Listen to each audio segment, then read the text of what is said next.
So we will not get doubling Okay, of I'm on now. voices, at least on mine. All right. Oh shoot, where'd my game go? Oh, there it is. Alrighty. Well, I can see your. No, I mean, I hit the window. Hi guys! Oh, okay. Welcome to the stream. Hey James, you can also come into the Discord chat if you want.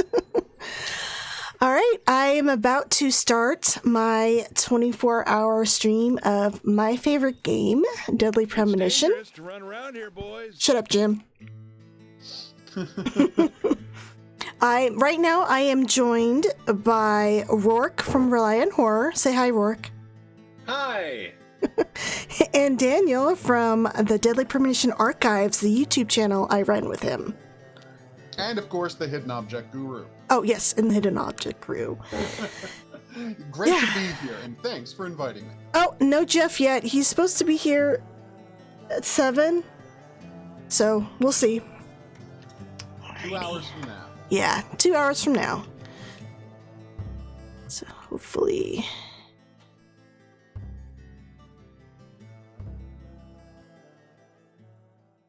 I guess I should have let the opening play, but oh well. It's fine. So, are you going to beat the entire game? Yeah. I'm gonna 100% it. Oh, you can actually take. Oh, you're going to 100%? Mm-hmm. Wow. And I'm gonna you talk about can do things this in too. 24 hours. Yeah, I could beat the game in like 5 or 6, but I'm gonna take my time. 5 or 6, but I'm saying there is a lot of work that goes into 100%ing. Mm-hmm. All right. Is this one of them newfangled director cut cutscenes? Yes. If you mean, is it hot trash? Then the answer is yes. Oh no! Yeah, I don't like it either.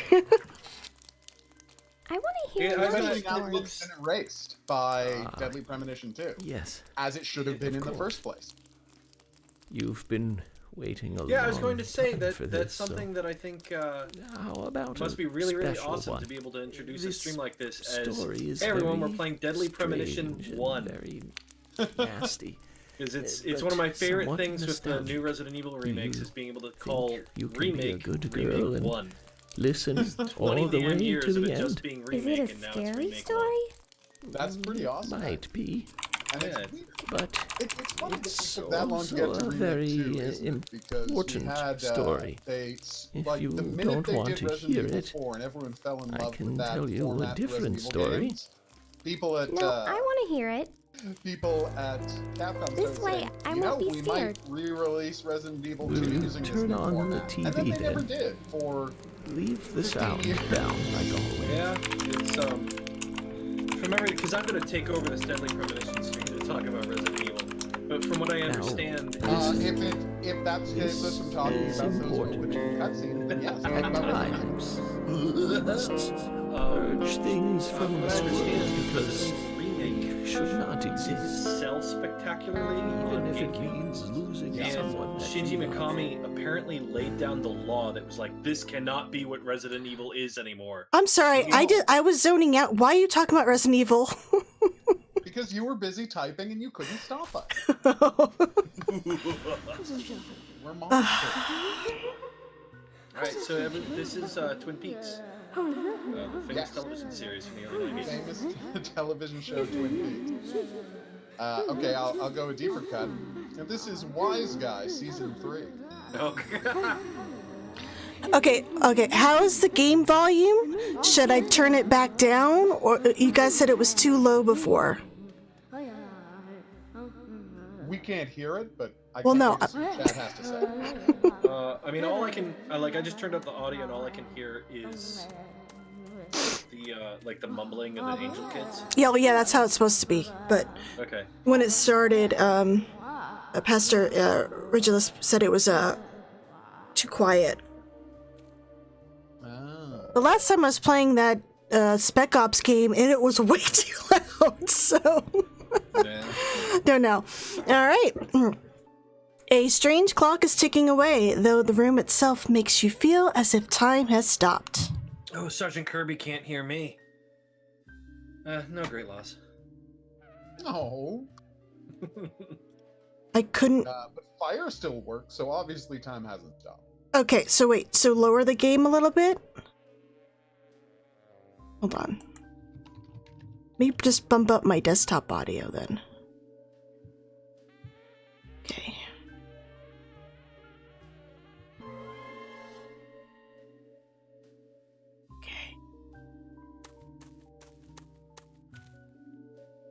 Okay. All right. Hopefully this is sorted out. Ooh. A doll All right, shaped so let's take a look at the figurines. like a fat man. It has a plate on it which reads Washington State. Okay, guys, Closer there look at those dolls. there's a warning on my little background image. This is going to be spoiler filled. I'm going to be spoiling the shit out of this game as I play. So if you haven't played and really want to see how it ends, you might want to just click away. Yeah. So, what do we have here? We have a bunch of dolls. They look kind of familiar. They look like a character we're gonna see in chapter 8, named So, Forrest who's your Kaysen. favorite Kaysen? Army Kaysen? Businessman Kaysen? I Hipster Kaysen? Farmer Kaysen? Or whatever the hell the one in the Midwest is? It looks like Nebraska. he's wearing a Hawaiian shirt. So I'm gonna Kind of, right? I'm gonna say no. West Nebraska. Virginia one's dressed like York. Yeah. Oh no. Yeah. Oh, but he's got glasses. So. There's also, he doesn't say anything, but there's also these little pins everywhere with the red tree symbol. And Where all I the always, murders have been. yeah, I always took that to mean that's where the murders were, or at least where Kaysen was successful in planting the red trees. Oh, probably where murders has been, because I mean they're clearly the scrawled inverted peace sign. Yeah. That's also the red tree. That is more. Oh no, it is the red tree logo. Yeah. But I'm just saying you always see that actual sigil where there has been a. Like we've never seen that sigil without there being a murder. So, we basically, to get past this part, we just have to observe all the little items in the room. So I just have to observe this TV, and then the angels will actually talk to me. Let's see. Could you wait just a little Oh, the angels, you're longer? the best. No, I don't want to. Oh, thank you for the donation. Won't take long. Way to go! All right off the bat. Okay. Fantastic work, charity. So, since you just donated $30, you are in the running to win a Deadly Premonition board game. Oh wait, I gotta observe the TV.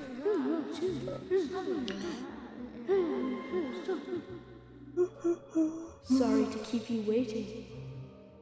It will start soon. I mean, it's such a good choice that it's the kids rather than a couple of dwarves. It's about time. Old ones. Get started.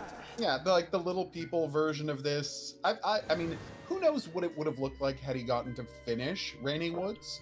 But I've seen the footage of them, and I'm like, eh. Yeah, I it's in feel like the you've seen it it's in the before, trailer, but Yeah. I do like that Zach, it was reskinned. I like the look of Deadly Premonition a lot better than I do Raining Woods. Oh, absolutely. The only If you only can hear thing my I voice. wish they kept could you respond? was the handsome George, because Absolutely, 100%. They should have kept Handsome George. Good. I thought mean, you the went to only sleep. character in this game that doesn't look like a freak is the cop Zach, girl. don't be surprised. Hey! shut your mouth. York is gorgeous. That York smile. looks great That if he's not smile. Let's take it smiling. slow. It's- York- as long York as he's not looks- smiling, Okay, Zach? York is fantastic. Yeah, York's like default face is fine, but like everybody else in the town looks like a PS1 character. Really hard to be a PS2 Sure, that's one way of looking at it, Ouch. but it's totally wrong. I'm sorry, I don't really like this game. I'm just here for support, but I'll try to keep bitching to him. So what you're trying to say is you're a Listen, monster. they who both makes joy. need each other. Gotcha. Yes, It's called interdependence, and they both know it. I The still game, remember the guys, Yeah, I the know. game is very loud right now. I bet you no one can hear you. So But that's fine. I might want to That's wait all until that after this cutscene. Think of it.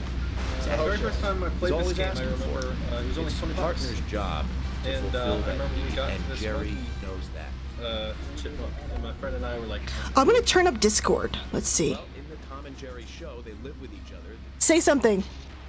Hello. something. Okay, now you're louder. Hopefully that's better. Hello? I love this squirrel. I know, I love it, and I'll tell you why I love the Believe squirrel. Bureau still can't Like, get me there's no done. need to have put a squirrel model in the game. Like, there was no reason for it. It's not important to the plot, but they made and they animated a squirrel model Well, just for this cutscene and like one other part of it. No, there's squirrels in the game too. When And I you're said for one other part of the game. when you're running around Greenville, you'll see squirrels like cross the road or like run perpetrator from the kind of through the woods too. Well, I feel like the squirrel is a really deliberate, like, I don't know if mood setter is the right way to put it, but the squirrel and the weird monkey sound it makes, there's no way that isn't intentional. I feel like it's a very show off. early thing to like tell you. There's your first this clue, is the everybody. context. You saw This your is first what clue I about mean. York Morgan right there. Now I have a scar to show off. Yeah, now. Yep. In case you're wondering, is York Morgan delusional? That's your first clue. Well, I mean, he does have a lighter with a no smoking sign on it, and he's smoking. That's true. Yeah. That is actually Hey, a pretty Johnny, good clue. thank you. Johnny, Well, I don't know that Johnny's from a podcast I listen to. Oh, nice. Yeah, they did Well, it. They welcome aboard. Black and White Gaming Club.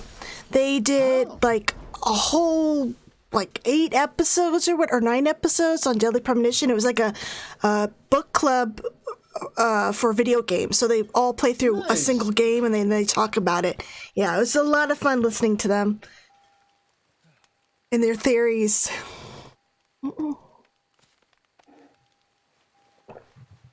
No, I think it's fantastic. But first off, the squirrels just go to show you that this is a game. It, like, doesn't require there to be. Oh, the lighter still works. Doesn't require there to be incidental animals in the game. There's nothing about the game that needs that, but they're there anyway. How Well, fantastic. this game is ambitious as all hell. Well, Oh, yeah. I actually have something to say about the animals. So let me hold on. I gotta find my little note that I took. So Awesome. there was a bunch of stuff that Sori had to cut out of the game. He actually wanted to include more animals, and he wanted this side like a side mission where you could actually go hunt. Because you know how Oh my God. there's all this stuff about hunting in Yep. the hotel Greenville industry. Well, that was going to be part of the game too, which would have been interesting. Absolutely. Maybe Yeah. we would have run into our own demon deer. Yeah. Like the whole hunting side plot in Yakuza 5. Okay, I guess I could turn this back up. That wouldn't hurt. Doo-doo. Oh, that's so great. Cool. Alrighty. Well, I mean, it's just like the farms. You know, there are these labeled, named farms on the map Mm-hmm. that I'm sure You're supposed to go there's into. supposed to be something there. So what happened was they basically there was a bunch of things he wanted to do, and then when they figured out that they just didn't have the manpower or the memory or whatever to do it, they just started shaving things off one at a time. So Yeah. at one point, excuse me, you were supposed to go into the farms. I believe the bank was going to be another place you could go into. That's why they're red on the map. He also wanted to have a movie theater where York could go to watch movies. Yeah, that would have been the best. He wanted also, you know, when you eat something, it just kind of goes to black and you just hear an apple crunch. Well, he wanted actual animated like eating scenes too, besides like the lunch scenes. So there's a lot of. Alrighty.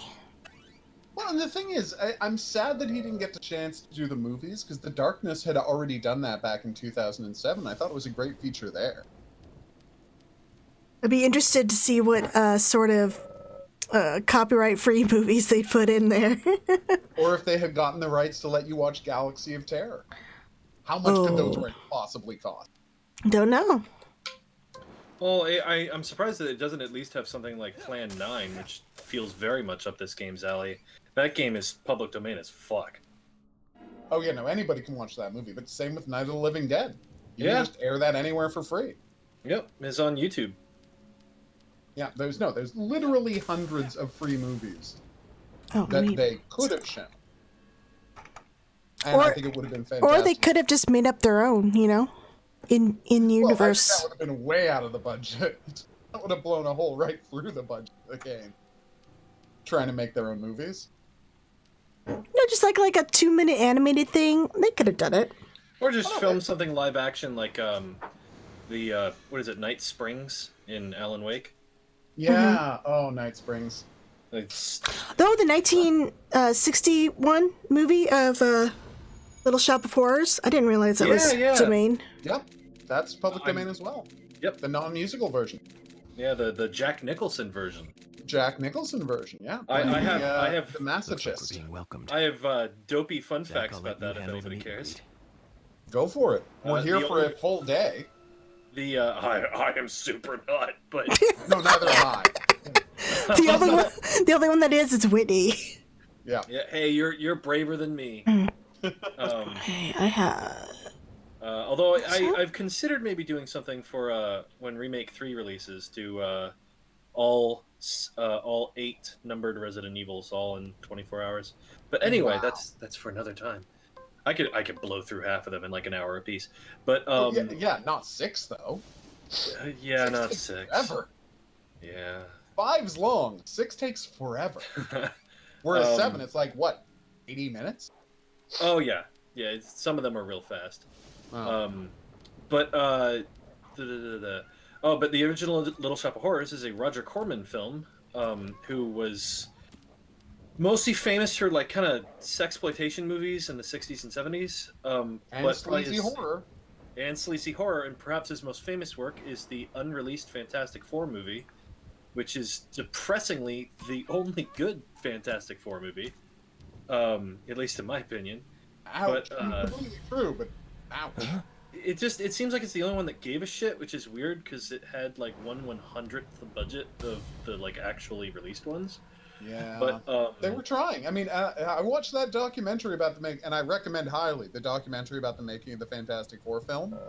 And you find Yeah. out that everybody who worked on that movie really cared. yeah, like, well, actually most of them cared about didn't making know that that it was a scam. No, nobody who like acted, starred, Okay. acted, directed, writers. Pause your They didn't know it talk. was all- Pause your talk for Go 1 ahead. second. I have something Deli Premonition to say. So, Oh, one sorry. sec. Okay, so one of the differences between director's cut and the original game was the removal of certain camera angles. So, for example, this right here, you had a. Let me. Fixed camera angle of Yeah. the dead dog Right set here. up. Right. I forgot about that. So it was like this. And this is not the only spot where this fixed camera changed.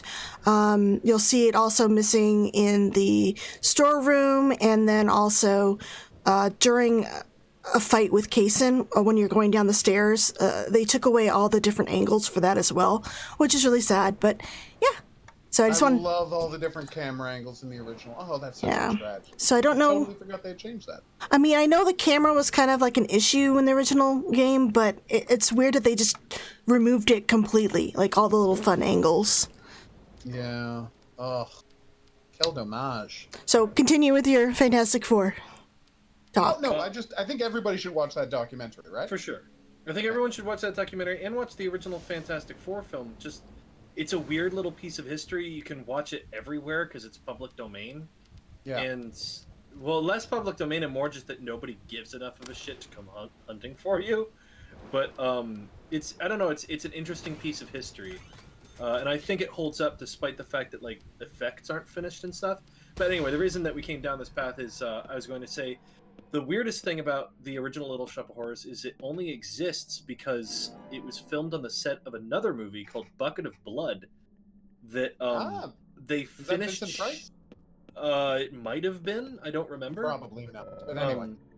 Yeah, they finished it super early, and they ended up having the set that they had rented for like an extra day that they didn't realize they were going to have, and Roger Corman was nothing if not a brilliant money squeezer, and he told the studio that he could make and shoot a film in one day on this set, and that movie was Little Shop of Horrors.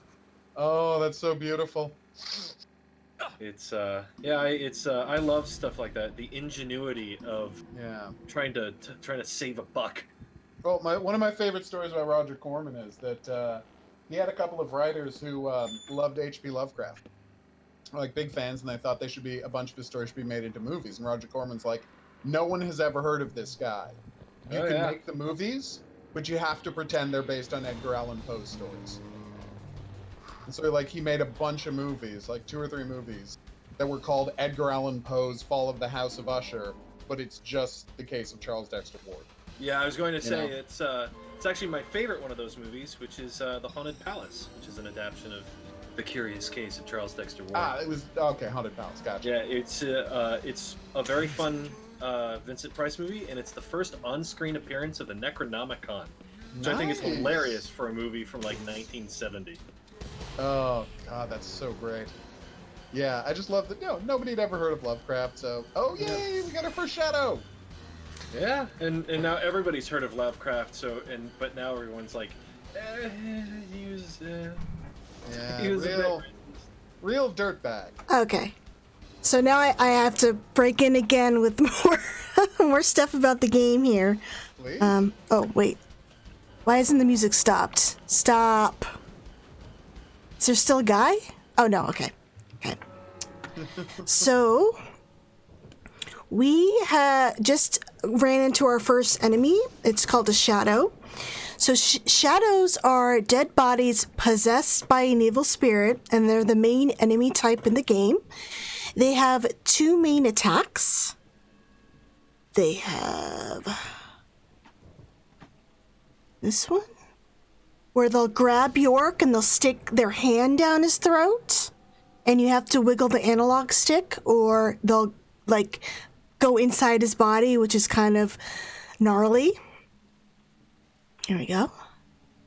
Grotesque and upsetting would be another way to describe it. Yep. And then they also have, and they'll do that if they're bent over backwards and kind of walking towards you, walking like limbo. If they're standing and they get a hold of you, they will do they'll strangle him and they'll snap his neck. So this is what that one looks like. Oh, thank you, Johnny. That's so nice of you. Yay. $50. Thank you so much. Way to go. Okay, and that's the strangle. So, and if they're armed, if they have a weapon, a lot of times they'll have a shotgun, they'll have a pipe or a shovel and all that stuff. They'll attack you first with that weapon, and then they'll go to their whole, strangle it. Now, they go down really easy right now. It's like a single headshot. But as the game continues, they'll get stronger and stronger chapter to chapter. So I'll have to use stronger weapons if I don't want to get overwhelmed in the later chapters. But even with that said, this director's cut is much easier than the original game. So one of the biggest differences is the gameplay between director's cut and 360.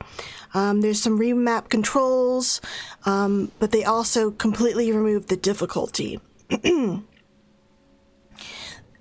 So even though the game was praised for its stories and characters, people thought it was too difficult and awkward to play.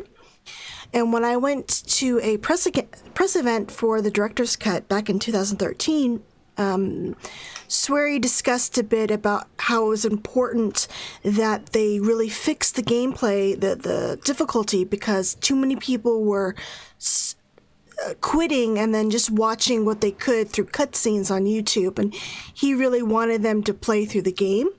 So to give you an idea, the difference, in the beginning stage of the original game, it would have taken 2 headshots to kill a shadow on easy, 4 headshots on normal, and 5 on hard. So you just saw, I was able to take it out in 1. So they were kind of like bullet sponges. So there's all that stuff. I'm so happy to hear that Swery agrees with me that every game needs an easy mode. Yeah. Yeah. I don't think there's an excuse for not having an easy mode in a game. I've never understood. Well, it had an easy mode, but apparently it wasn't easy enough. No, as someone who played on all 3 original difficulties, it wasn't easy. But I'm sorry, you were saying. Oh, what version do I prefer? There's no difficulty. Director's Cut only has one difficulty, and it ranks somewhere between easy and normal from the original. I usually played on hard on 360. Which is a crazy thing to do. I can't stress that enough. I kind of wish they kept the difficulty section versions so people could have a choice, but maybe it wasn't too complicated. I don't know. Because I don't think it's that difficult, personally, but also it's because I play it a lot. By the way, I just want to, let's put a quick caveat here. You're literally hearing the person talking who has played this game more than anyone else who did not work on the development. It's the first time I've been at So Let's she start a cannot be petition to trusted get when you it comes in to how Deadly hard. Premonition 2. Can you give me a logical explanation about what that was? Like, literally, there are people who play tested Never the game mind, who don't have played it answer. more than you, but that would be the Life only is fun people because who of have the played it. mysteries. Right, So you Zach? cannot be trusted when it comes to difficulty assessment of this game. You know this game better than anyone. And that's coming from me, the person who knows the game second best of anyone.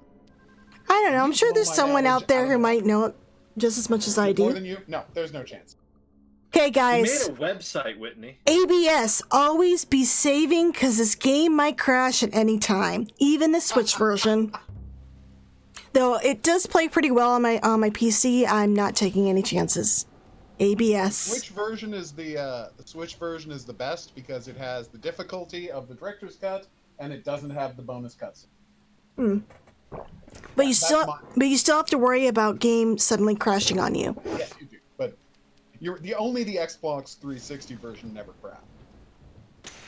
Oh no, I guess I hear Red Seed's profile was pretty stable. I've never Really? played all of Red I played a bit of it on PS3 and it was laggy and I think some people had crashing problems, but that might have just been the director's cut version of the game. When I played it on Red Seed's profile on my Japanese PS3, I had the same kind of like frame rate issues with the driving that I did in director's cut. So I think that might be the PS3 interacting with the game's engine. But I did not have any crashes. Although I didn't play the whole game in Japanese, so I cannot say for that. I think I got about halfway through and I'm like, why am I doing this? I have the game. I just was like, oh, let me get some more trophies, I guess.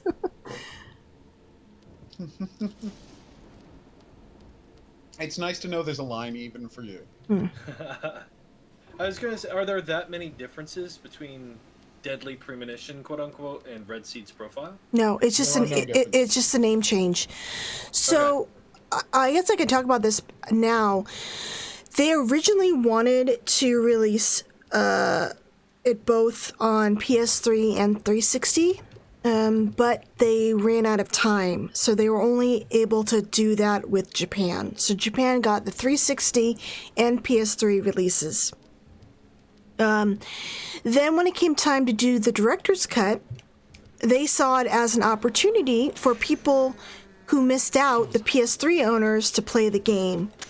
So they released it on PS3 first, but they never brought it to 360, sadly. Oh. But the only difference between Red Seed's profile and Deadly Premonition is the name.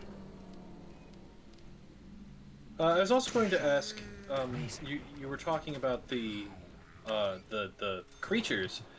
Is there like symbolism to them, or is it just like this is what we thought was scary? I always thought that they factors were. in exactly.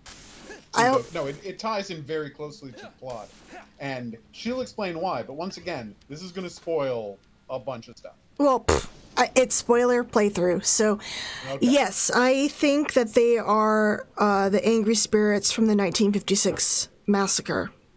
Yeah. Yeah. Ooh. And that is essentially confirmed by the fact that the costumes they are wearing, you can see most of those costumes represented in the people fighting and dying in the flashback to 1956. So it ties in directly to the game's story. Like, it's not just they thought, oh, well, this should be creepy. No, these are those angry spirits. Yeah, there is, and I think you're gonna back me up on this one, Whitney. I feel like there's nothing accidental in Deadly Premonition. Well, there are some accidental things like game crashes. Yeah. You know what I mean. There's nothing accidental about the presentation, the narrative, characters. Oh, no. Like everything in this game. This is a game where the map looks like the game's real villain. Like it's not nothing in here just happened. Yeah. You know, I'm, nothing in this wait, game I'm just 'cause sorry, it's a back game. up. What was that last one? The map? Well, Oh, yeah. okay. So, have you met Kaysen when you were playing through it? Yes. Okay, you know his dog? Yeah.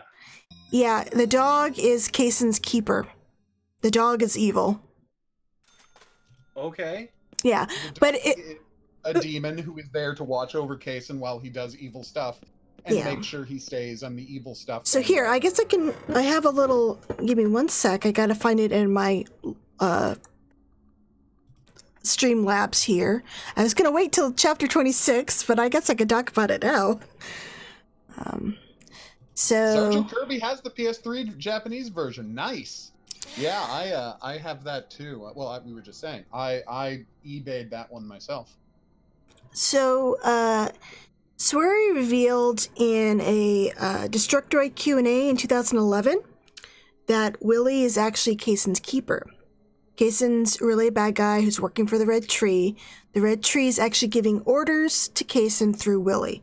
So kind of like Son of Sam, he's getting orders from a dog. And there is a sum total of like 1 or 2 clues in the entire game.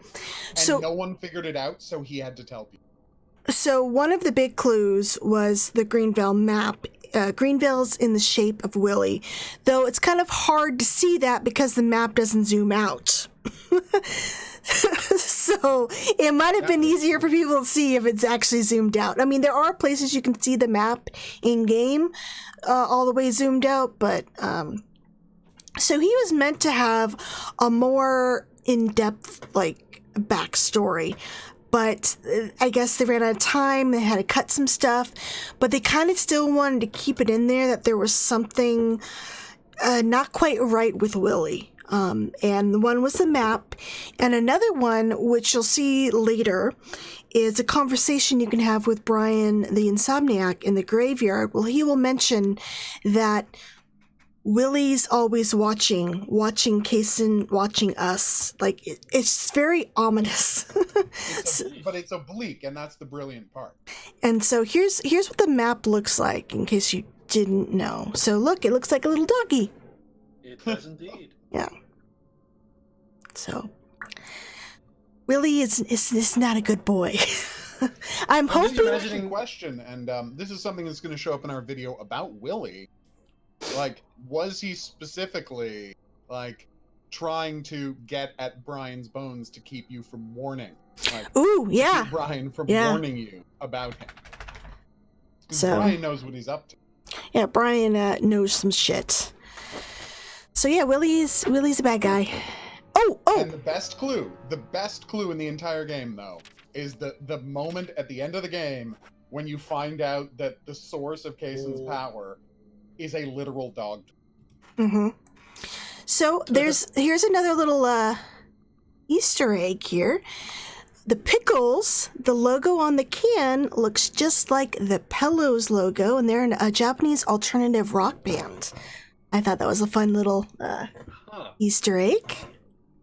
There's actually a lot of little hidden things to real life things within the game. I'm gonna try to show them off when I come up to it, but that's one of my favorites. And if any of them don't show up here, we're going to be putting together a video about all of the real life references in the game, so you'll be able to see it in the future. Don't worry, on the Deadly Premonition Archives channel. Oh, here, let me show you guys the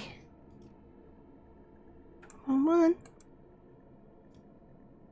So that's the channel we're talking about. Oh, the pillows. So neat. I had never heard of that until you told me about it. I clicked on it and was immediately greeted with, "Hi there, I'm Whitney." Yeah. All right. Oh, I guess I guess I should talk about this before I go a lot further. So I wanted to discuss the combat a little bit. The combat is very straightforward. It's very similar to Resident Evil 4. And it's also the least liked feature of the game. You talk to any player, and more often than not, they're going to say that they would prefer that the game didn't have combat sections. But what's funny is Deadly Premonition was originally meant to not have any combat. What happened was a little bit of a publisher interference. So apparently when this game was in alpha, the publishers weren't happy with the lack of combat, and they put pressure on the team to include it last minute. I have the wrong article up. This one? There we go. In an interview with GameCritics.com, Swear revealed that the publisher felt Western audiences would have a hard time accepting a main character who didn't fire a gun, which is hilarious when you think about it. That's upsetting, isn't it? When you think about it now, this game is super popular in the West, and almost everyone says the game would have been better without the fighting. But in another interview, he let me get that open. Sorry, there's like a little delay in my Streamlabs when I hide and stuff. But in another interview with GameIndustry.biz, it seems like the original plan was to still have players go through these otherworld sections. We would just have been forced to hide or hold our breath instead of shooting. And the only reason we can fight is because the developer said the FBI agent should fire a gun, which I guess makes sense in that way. Honestly, if I had to go through these sections without the ability to fight, it would have been more annoying. I'm so glad I can shoot a gun. You say that, but I have to assume that if there wasn't fighting, there would be a lot fewer monsters in the sequences. Yeah, I'm also hoping maybe it would have been shorter as well. Probably. Another clue, when we get to Greenville, you're going to see these dumpsters, like in various areas, and York will jump in them. So it was like he could hide that way too. So I am kind of curious if this whole non-combat thing is going to make a reappearance in Deadly Premonition 2, because we did see some sort of combat going on, but it doesn't look like he's actually firing a gun. He's firing his hand, which is weird. But we'll find out. I think I'm interested to see how The Good Life turns out. Oh, yes. That looks like it's going to be Deadly Premonition without the combat. Yeah, I am so looking forward to that game. It looks like a lot of fun. Oh, thank you for subscribing, Rambro. They did a song for FLCL? Okay, the Pillows. Sorry, I'm just catching up on the chat now. Yeah, okay.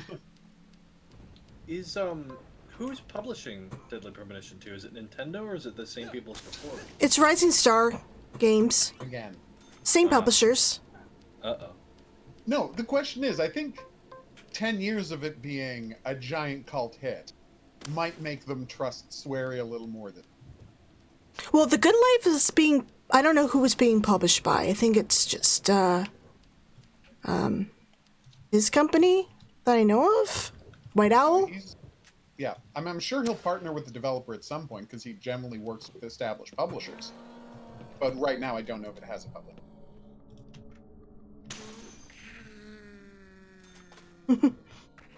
That's cool, Almost Rainbow. fell asleep before the stream started. I'm sure, I mean, if you fall asleep, you'll wake up and I'll still be going, so...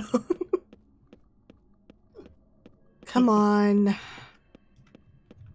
But yeah, I mean, I'm in the camp that and again, I already said that I don't think any game should not have a casual mode.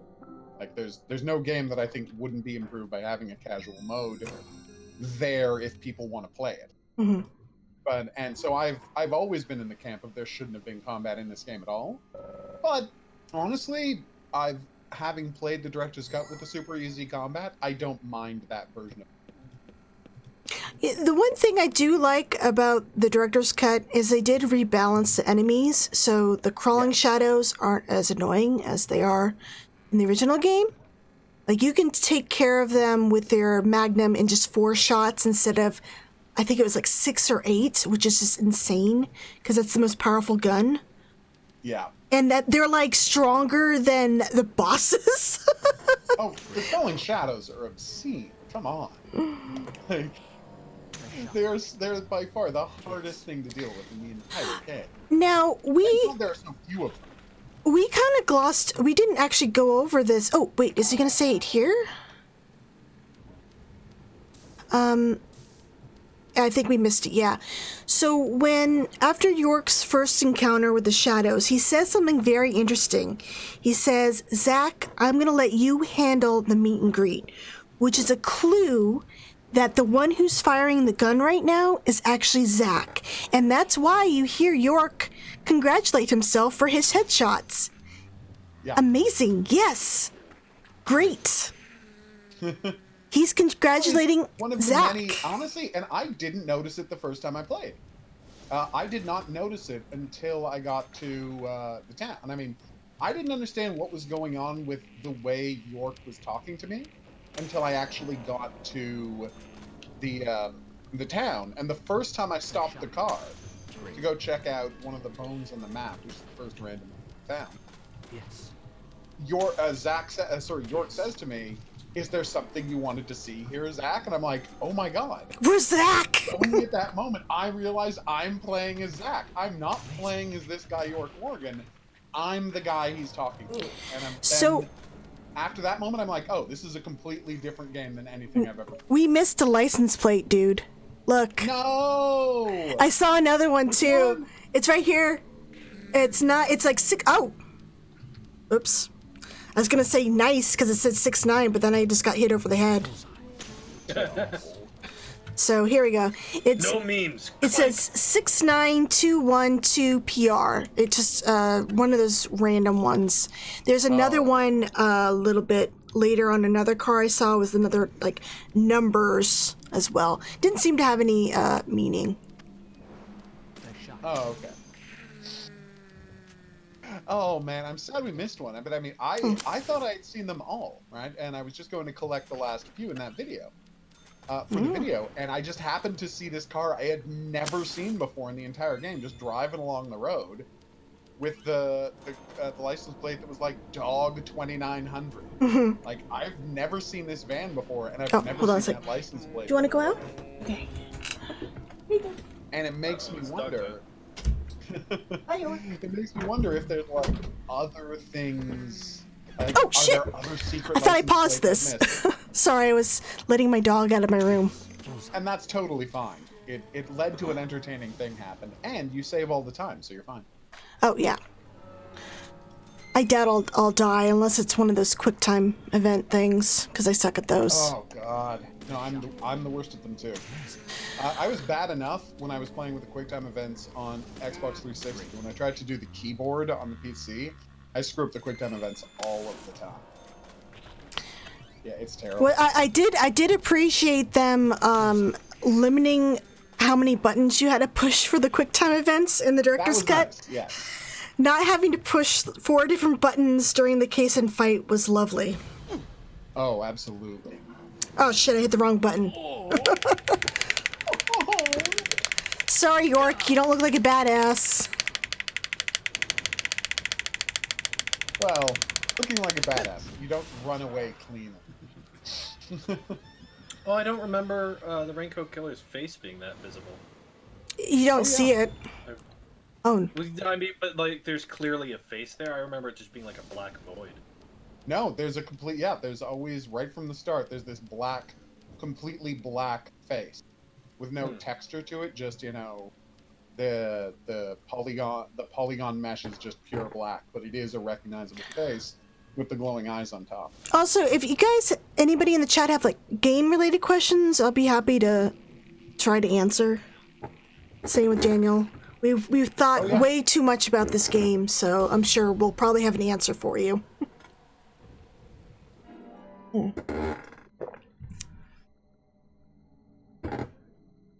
Oh no!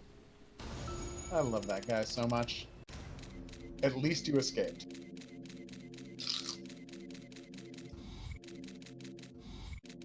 The raincoat killer, you mean? For yeah, fraud? I'm just looking at. I got to that part of the video. Oh. Oh, No, I you're. don't think his I would argue his face is just as visible in the original. Oh, you're like way behind. I am so far behind. You have no idea. There's definitely You something. should refresh the stream. Maybe. Do you feel that it, Zach? rarely helps me though. I think it's just my Coffee terrible. warned me about it. Yeah, Yesterday it's morning often with my milk, terrible I poured in connection my that coffee, causes made a this. sign. Like if I try to watch a stream said, while doing anything Tomorrow else, you will arrive in a just place nothing that but will trouble. change your fate. and I'm seeing an ad for Dr. Doolittle. Oh. A real movie that definitely exists. Who's Yeah. your favorite character besides York and Zach, Whitney? Favorite character? Thomas. Oh, Thomas. is I so love good. Thomas. Yeah. I wish Got a lot I going wish on. I could save Thomas and I and save know. Emily and just I wish I could save him from his toxic relationship, and that just wasn't possible. For me, it's Emily. She is dealt the worst hand. She is just surrounded by any number of people who want to objectify her, and she is just trapped in this toxic situation too. Sign reads, "Welcome to Greenvale." It actually reads Greenvale Nature Preserve, Lake County Forest Preserves. You can't read, York. Oh. It's okay, buddy. We'll get through it together. Zach's gonna help you out here. Oh, so mean. Yeah. No, and Thomas this is so really, great. no, Thomas is fantastic. So's Carol, though. Yeah, I Carol. agree with Carol being on that list. I actually I didn't like Carol at first, but once I did like my deep dive and I was trying to find all the conversations and I saw like her softer side, I began to like her a lot more because she's putting up a front that she's like this hard ass bitch who doesn't, care that her friends are dying and whatnot, and it's just not true. No. And she's so There's so much she loves more her brother so much, and yeah. Yeah, and again, she's one of these people who never had a chance. Like she was pulled into this horrible relationship when she was so young and so impressionable. Yeah. And she ended up just trapped. She was 16. FBI 16. Francis York Morgan. Oh, Please just call me York. that's so hard to deal with. That's what everyone calls me. It is kind of a mind bender to go back and watch all of these scenes and realize that he wasn't actually saying what we see him saying. Like every single conversation. Yeah. He was saying something completely different. He was saying his name. Yeah, he was saying his real name. And we That's- know this because in chapter 26, while you're playing as Zach, he'll say something about York, and Lily will be like, "Who's York?" Yep. Like that is a mind blower. That is just crazy. She's easy on the eyes. Also, Definitely worth everyone can hear him talking to Zach. I know. back there. She'll think you're a psycho. I mean, he is being relatively quiet. Like he's not yelling, but I think they just see him mumbling to himself. George Woodman. They think it's more an affectation than anything itself. Like does people do talk to themselves. Does he have a Bluetooth on? FBI specialist Francis York Morgan. That would be funny if they thought it was a Bluetooth and he was talking to home. I mean, that base. was around in 2006, right? Yeah. Oh yeah. So. Oh no, you could have those headsets. Could you tell me why? Yeah, you had Also, headphones with it. guys, check out where George came from. It looked like he came in from right behind us. That is so strange. He was looking for us in the woods, and we got attacked in the woods. That's strange, huh? What an amazing clue. No. No problem. Oh man. Oh, George, but yeah, I think handsome George was a big loss. Oh, I have a picture of handsome George, so you guys can see. Just give me a second. Has this game received any? A lot of time these days, you'll hear people discussing games and their approaches to mental health and things like that. Has this game received any attention in regards to DID? No, not that I know so. of. Yeah, because like this is the only game I can think of, like a prominent. I mean, obviously this isn't on like Resident Evil, Silent Hill kind of scale, but enough people know about this game. I'm surprised people haven't really talked about that. Yeah, especially since it is like, since the way a DID is demonstrated this game as a reaction to a, serious, severe childhood trauma, and the York personality is created to protect the Zack personality from having to face that trauma. Like, it is a pretty good depiction of it. Yeah. Like, Ooh, he just called you Agent Morgan. I don't think he likes you. Burn. Okay. A very, for just a game that's not too worried about realism in most ways, it is a very mature and well done presentation of a real psychological affliction. Yeah, it's also refreshing to see something where DID isn't like a villain thing. Yes. Where it's you, the player, the hero. It's the player who has it. As opposed to it being something like Split, where it's basically, and I like the movie Split, but it's used as a gimmick. Oh yeah. No, totally. So let's see. Hold on a second. Marlboro, you wanted to know where the shadow enemies come from? My theory is it's because this is like Kaysen's home base. And they're the victims of the 1956 massacre. This is sort of like they are directly connected. A paranormal kind of like hotspot, and because York can see the other world, that's why he's being attacked by them. So, and not only that, but let's not forget that when all of these people died, they were in the throes of seeds-induced madness. Look at that! Look how hot he was. Yeah. And then. Why did you not keep hot George? I mean, it makes more sense that all these people wanted to get with George. Ladies were all over him. Yeah, I know. Underage ladies were all over him. I could see it for the guy on the left, not so much the guy on the right. Why was that change made? It seems so strange. I'm going to talk about it in a moment. So, yeah, he was hot at one point. So let me hide that. So just give me a second and I will talk about why it was probably changed. Once I save here. Mm-hmm.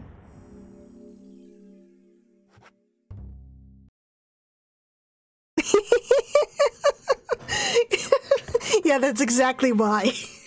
Previously during the investigation, these puppies are making me go to another town in the boondocks again. I don't think he looks that much like Harry S. Truman. That's the thing.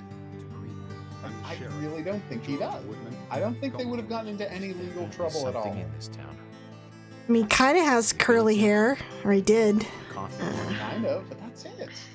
But he was like showing a lot of chest hair too. I mean, that wasn't really. But, I mean, that was only for a couple. I mean, it's not like he would have had that chest hair open all of the time in cutscenes. Broken.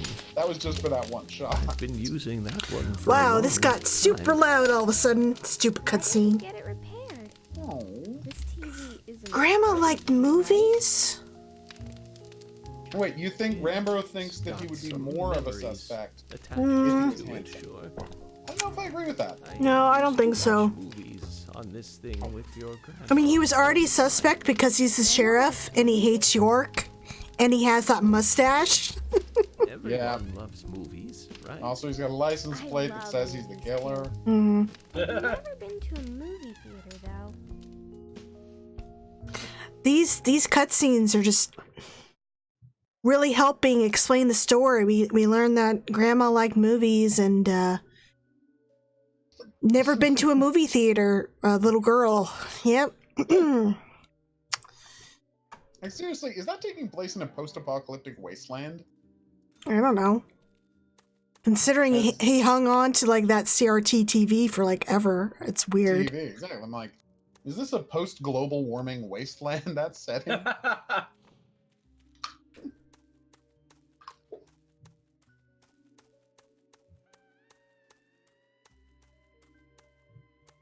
All right.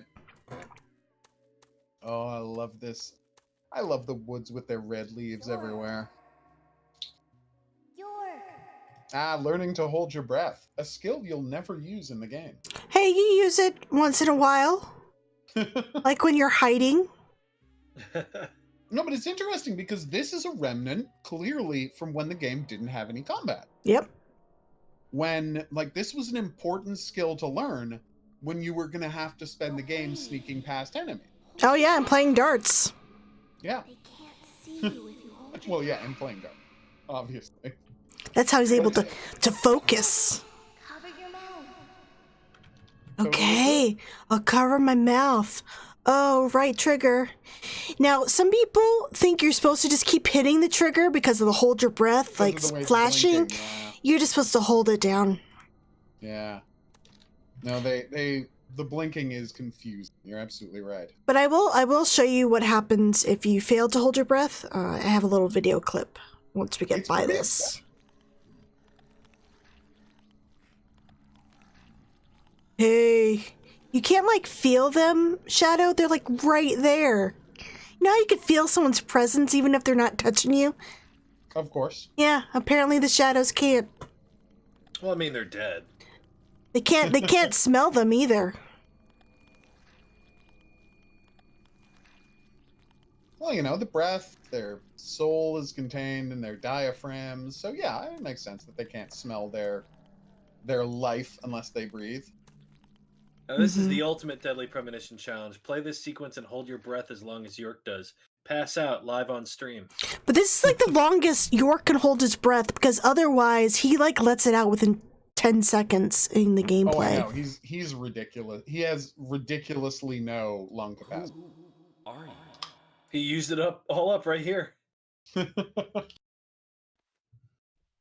the beastie's just gone. You know what? It looks like I didn't put my video clip in. Oops. No. Give me 1 sec. It's true. He's got to give up the cigarettes if he wants to survive these shadows.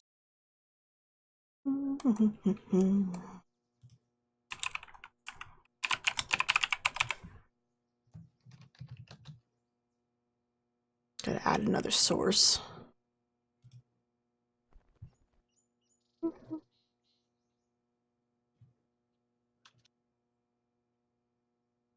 Dear God, that's a huge bed.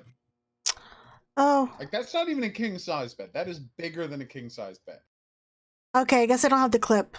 I thought I saved it. Oh. Sorry, guys. He just basically gets strangled. And we've already seen that. Yeah. So I think it's... Zach, the symbolism in my dreams continues to intensify. A forest of red trees. Yay. A carpet with red leaves. A A strange carpet doll. with red leaves. A and strange twin doll. angels. But that child. And a is what familiar bothers me child, most. but why is he so familiar to me? Swear I've seen him before. Oh, I wonder. Remember where? I know, right? I wonder. What is his relationship with our Well, it'll intrepid probably FBI come agent? eventually. For now, we need coffee. We'll find out someday. Yeah. Hint, hint. All right. Let's head to the So. cafeteria, Zach. Oh my God! Shut up, here. York. Have some real coffee. I really need some coffee. Now we Then get we to can meet head one to of the our sheriff's office. favorite characters. There's a proper procedure for everything. The whistling Zach? theme. All right. So right here we got our first little nod to Twin Peaks right here. It's a photo of the Snoqualmie Falls. It's supposed to be the in-game falls, Velvet Falls, but it's clearly a picture of Snoqualmie Falls. And it's also a Twin Peaks reference because that's a big thing here. So this is the Snoqualmie Falls in Twin Peaks. You got the big hotel and then the waterfall. And Swery likes to deny that Twin Peaks had any influence on his Influence on game. the game? Uh-huh. Yeah. Crazy thing to do. Yeah, so Twin Peaks is a clear inspiration for this game. The Great Northern Hotel is the Great Deer Yard Hotel that we're currently in. We both got greats in there. And let me get the title up here. So Twin Peaks. Although I'll say the Great Deer Yard Hotel is even more majestic. It seems to be bigger, at least comparing from the show. So what's kind of funny is that throughout the original and the director's cut releases, Swery would deny that Twin Peaks was the direct influence. In fact, he often claims that the 1985 movie Brazil is what influenced the game the most, and I have a little clip for you guys here. That's madness. I mean, I could see it in terms of that Brazil feels. Speaking like of movies, what inspires you? Guys. What are everyone draws the connection to Twin Peaks, but what are some of your favorite movies? Of course, he was inspired. He's inspired from the out of movies. But if he say particular title, probably he can say the Brazil by Terry Gilliam. So he okay, the clip stopped, guys. He was always saying like, no, it wasn't Twin Peaks. He even did it like in interviews. Speaking of movies, what inspires you? What are Brazil, everyone draws the connection? Shut up, Brazil. Sorry, I hit the wrong thing. So he was asked like point blank in that interview, and he was like, "No, it's Brazil." By the way, that was the game's producer, Tomio Kanazawa. He was doing the translation for the press tour. That was him talking. But he's been asked flat out, like, "Hey, Twin Peaks," and he's like, "No, not Twin Peaks, not at all. Why would you say that? No, not Twin Peaks." I'm certainly going to take one of the trolliest developers this side of Hideo Kojima at face value. I know, right? He insists that the American drama was not a direct influence on the game. But if you follow him on Twitter, you know how much he loves Twin Peaks. He was so excited for season 3. He loves Twin Peaks. I mean, and as you say, it's a trolling thing. I mean, first off, I think I agree that probably it started out as being worried about lawsuits, but now I think it's just a thing he says. Do you think David Lynch is at all aware of Twin Peaks? At all aware of this? Premonition? He might. How could he be? So, this is my guess, but I think the reason why he pushed the narrative that like Twin Peaks had no influence over Deadly Premonition is due in part to Rainy Woods. Okay. So there was the proto Deadly Premonition that was like canceled after the trailer debuted in Tokyo Game Show 2007. Come on, load up. Wait, maybe I didn't click it. There we go. So after that trailer debuted, a lot of people were like, "Oh God, it's Twin Peaks," and apparently the reaction was enough where they decided to bring it back into R&D to make it less plagiaristic, and this is where the whole reskinning thing happened. So the dwarves got replaced by the twin angels. York went from David Young Henning to Francis York Morgan, where he was David Young Henning's a little bit more, I guess. He looks more closer to Cooper than York does, but you could see the Twin Peaks influence there. Like the Red Room was an actual red room. It looked very similar to the Black Lodge. So after it was canceled. They then retooled it, so the project was canceled, and then they decided to relaunch it as Deadly Premonition in February 2009, which is where the reskin stuff happened. So I think this is why during all the interviews and whatnot in this time frame after Deadly Premonition's release, he was just like, "It has nothing to do with that series. Do not sue us."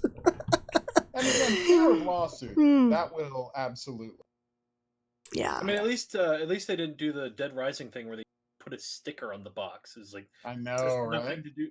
And the best part about that is Universal sued them anyway. I know. Hey, Oh, Alice. yes.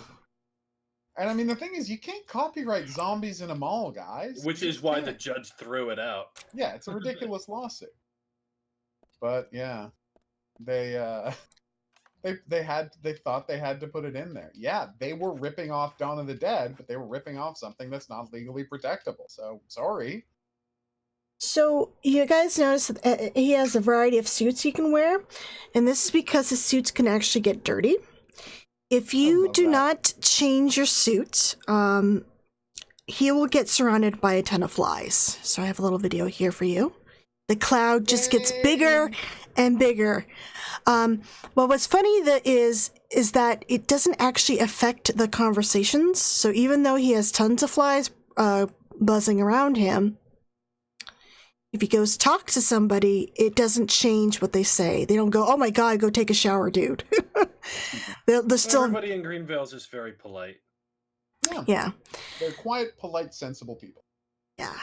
So I think that's pretty funny. At one point, there was going to be another little option. Instead of just cleaning your suit, Swery wanted the players to be able to use perfume to like mask the smell as well. Oh, wrong button. There you go. But that got cut along with the ability to play chess, which he was very. There was going to be like a chess side mission, which would have been really. I assume because Usha is just all over York to play chess, but it got cut. Sad that got left out of the game. Okay.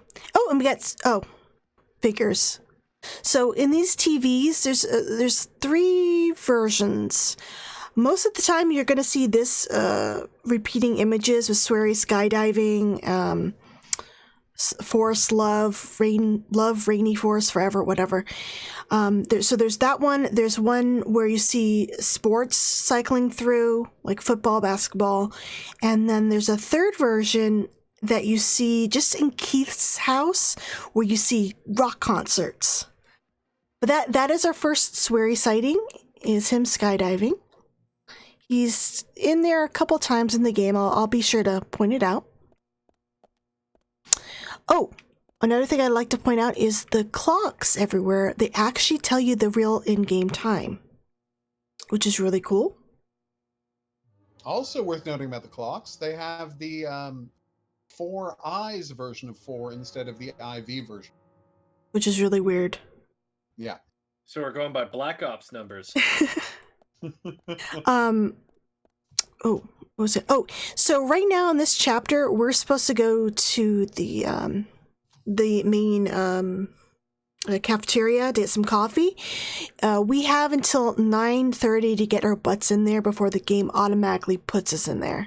But it's only 7, so I still have time to roam around.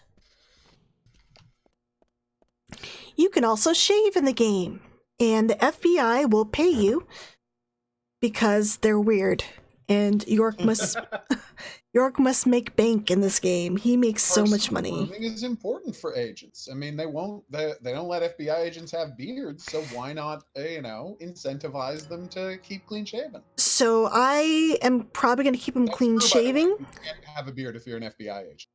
If you've seen an FBI agent with a beard in a TV show or movie, that's a lot. So his beard doesn't actually get that big.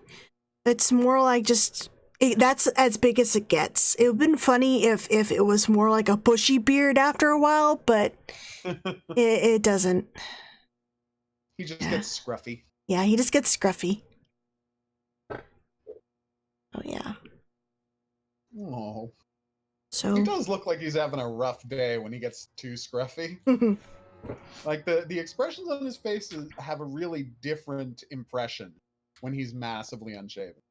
Another fun little thing that Swery had wanted was the ability to also give York like showers and also change his hairstyle throughout the investigation. But again, it was a time issue. They ran out of resources, and so that was something that just didn't make it into the game, which would have been interesting to see York with a bunch of different hairstyles. Oh, totally. I would love to see the experimentation you could have done with his hair. Yeah. And Polly has an interesting way of decorating. We got a lot of naked ladies on the wall. But they're very tasteful, though. It's okay. Well, that's good. Oh, in case you want to see the map, look, it's Willie. I'd be curious to know what a game by this dude that would be like with like a Hideo Kojima budget. I mean, that'd be an insane. That'd be Death Stranding, but weirder. Yeah, give Swery the $75 million he deserves, and just let him do something. You know, I don't even care what it is. I just want to find out what it is. I would like to see it. Okay, so this is really interesting. Photos of celebrities who stayed at this hotel, from the president to rock superstars. Check this out. Isn't this your favorite cartoon director right here? I don't know which photo he's pointing at, but if you take a close look, we got ourselves a movie reference. That middle photo is the end photo from The Shining. Let me do a comparison for you. If you look closely, it's the same photo, just stretched out a little bit and cropped a little bit weird, but you can see they're the exact same photo. No, it for sure is. So Which nice. it actually raises an interesting question. Just how deep does the sinister nature of the Red Tree conspiracy go? That, like, tons of famous people have been to the Great Deer Yard Hotel. Don't know. Even presidents. That's what I'm saying. It's a very weird place, out of the way town in Washington State. You know, why are so many famous people coming to this town? And honestly, maybe it has something to do with Casey. So this right here, this TV, you can check the weather, and this is very important if you're like me and want to get a lot of the conversations, because the characters in this game will change what they say depending on the chapter and the weather condition. So if you want to get a lot of good character background information, which you will not learn during the main game, like for Thomas and Carol especially, you'll want to go seek them out when it's raining in Greenvale. So this, checking the weather, you're going to see me doing that a lot because I want to get some rainy days and talk to people. Well, it is fascinating that in order to see every bit of content the game has to offer, you'd have to talk to every character in every chapter in both weather conditions. The amount of work that takes, and you're, again, one of the only people who's ever done that amount of work, but just the amount of thought that goes into that is almost unbelievable. And also, hey, check out this photo. Who is that? Oh my goodness. It looks like somebody. So if you've been the game, you know that the almost last cutscene, when Zach is checking out, he notices this photo behind Polly. And he goes, "Hey, Polly, what's that photo?" And she says, "Oh, that's me when I was younger, taken like 50 years ago." So this was taken right before the clock tower opened. And that is when the Greenvale massacre happened. And who was there? Oh, look, it's Kaysen. So it's another in-game clue that there's something off about this guy, Kaysen.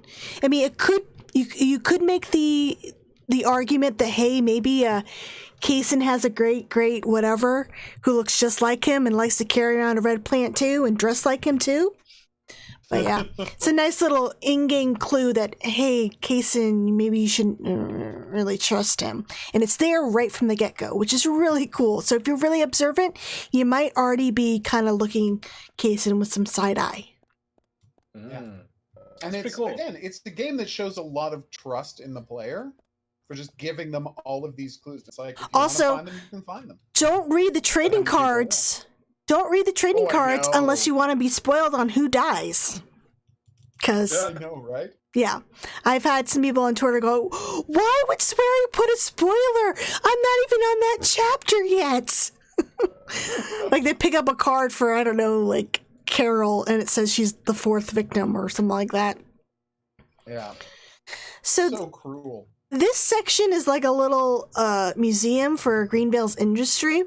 We're going to learn a little bit more about it when we talk to Polly, but their main thing was the lumber mill, which shut down 10 years previously. So the economy in Greenville has taken like a nosedive. It used to be a booming town, and then after that happened, most of the population had to move away to find work elsewhere. So the whole town's in an economical, like, depression type thing right now. They're down to like 600 people when they used to be in the thousands. Like tens of thousands of people used to live here. This is why there's such a big hotel, there's such a big hospital. There used to be a lot more people living in Greenville, but after a decade, people had to move away.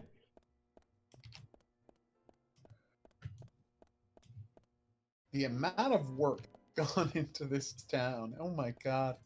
And especially because it's this town on the decline, and you have to wonder, like, what is that like? That kind of, despair undercuts what all of the characters in the game are going. I like this because so many of them feel like they're trapped there. Yeah, like George. Everybody made it out but them. Like George. Absolutely. I like this. Polly put her name on one of the bottles. Oh, such a lush. Yeah, I mean, if you go into her bedroom, she has a couple glasses of wine just on her bedside table? No, on our coffee table, just in the middle of the room. It's really weird. So what's kind of interesting about the hotel is you can pretty much sleep in any of the open rooms if you really want to. Kaysen stays in this one. So you can peep in on him, but you can't go into that room. And you can go into this bathroom. But I would be careful because if Kaysen's here, sometimes you get trapped in here because you can't get by Kaysen and Willie, who are just standing in the door. And there's a little bit more about... Oh, wrong way, Whitney. On some of these hallways, you have some newspaper articles and whatnot that tell you a little bit more about the history of the lumber mill, all that sort of good stuff. So if you really are into the nitty-gritty details of Greenville, just kind of explore the hotel, which is kind of neat. I don't think a lot of people actually explore this hotel much. They usually just sort of leave, from what I've seen in most playthroughs. Yeah, most playthroughs.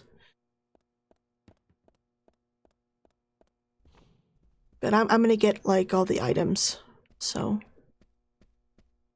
I mean, that you can say that about literally any location in this game. That's part of the beautiful charm of this game, is that so many people slip right past all of the incredible work that has gone into building out this town. And it's tragic because there's nothing but amazing locations and amazing detail put into this game. And as you say, most people, even people who really like the game, won't see anything but a tiny fraction of the amount of content that's in it. I was able to learn a lot about the characters and the town itself just by being observant, observing characters and where they went, looking at their living quarters, making sure to observe. Like, York is able to observe a lot of things in this game, except like the girly photos on the wall. He'll make comments about things, which is really cool. One of my favorite ones, well, not like favorite, but an interesting comment he made that I didn't even realize until I was replaying it was I was in an other world. I was in the other world of Becky's house. And in the room you're hiding in with the raincoat killer, there is a pill bottle on the table, and if you observe it, York will say, there's like some sleeping pills here. Did the killer drug her before he attacked her? Or something like that. You get little insights like that if you observe as well. Well, I mean, that's because you are playing as a profiler. So he is always careful to offer his observations about the world. One of the great things about him. And we're talking about Twin Peaks as an influence. How often do people talk about Silent Hill as an influence with the other world and stuff? Oh yeah, they have. Usually people go, was this influenced by Silent Hill? Yeah, with the whole other world. And they're fairly open about that. I mean, I don't think Swery's mentioned Silent Hill, but just having the other world's kind of it's sort of Silent Hill's thing, so that's what people assume for the most part. Yeah. And in here we have like Polly's little conservatory. She has a plant from Kaysen as well, right here, which she mentions when you meet Kaysen that she got one as well. He likes to give a sapling out to everyone he so-called trusts. Something's going on with Polly. Mm. You can't trust Polly, people. I don't know exactly what's going on with her. I still haven't figured that out, but there's something wrong with Polly.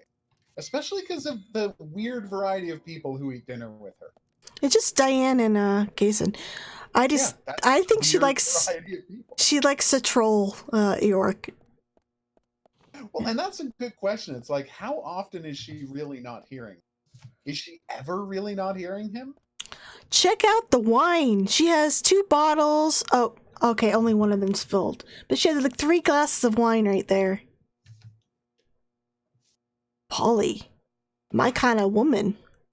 You have the same drinking habits. This is double fisted here. Well, when you're running a hotel for a demon to stay at, you know, getting a little drunk all the time just helps things go down easier. I was never able to trigger that. I saw the observation text in your text dump, but I was never able to find it in the game. Like there's actually several observations, which I guess got cut. There was a couple I thought for sure seemed like they were coming from inside Sigourney's house, which is a shame. I wish we could have went to her house. Same with Usha and Fiona. I wish we could have seen their living spaces. Yes, Johnny, it is entirely possible that Polly is in on the whole thing. That's what the zoom in on the picture at the end of the game is supposed to imply. He likes to make Polly a bad guy, but I don't think that's true. No, I know that. I know we disagree on this one. I say that that's what that zoom in at the end of the game means. He always stays at the hotel. He's been going there for 50 years, and she's been running the place the whole time. And he never ages. Oh, and here we go. So the pricing in Greenville is kind of insane. We got crackers for $36, $25 for 5 lollipops. Cigarettes cost over $100 for a single pack of 5.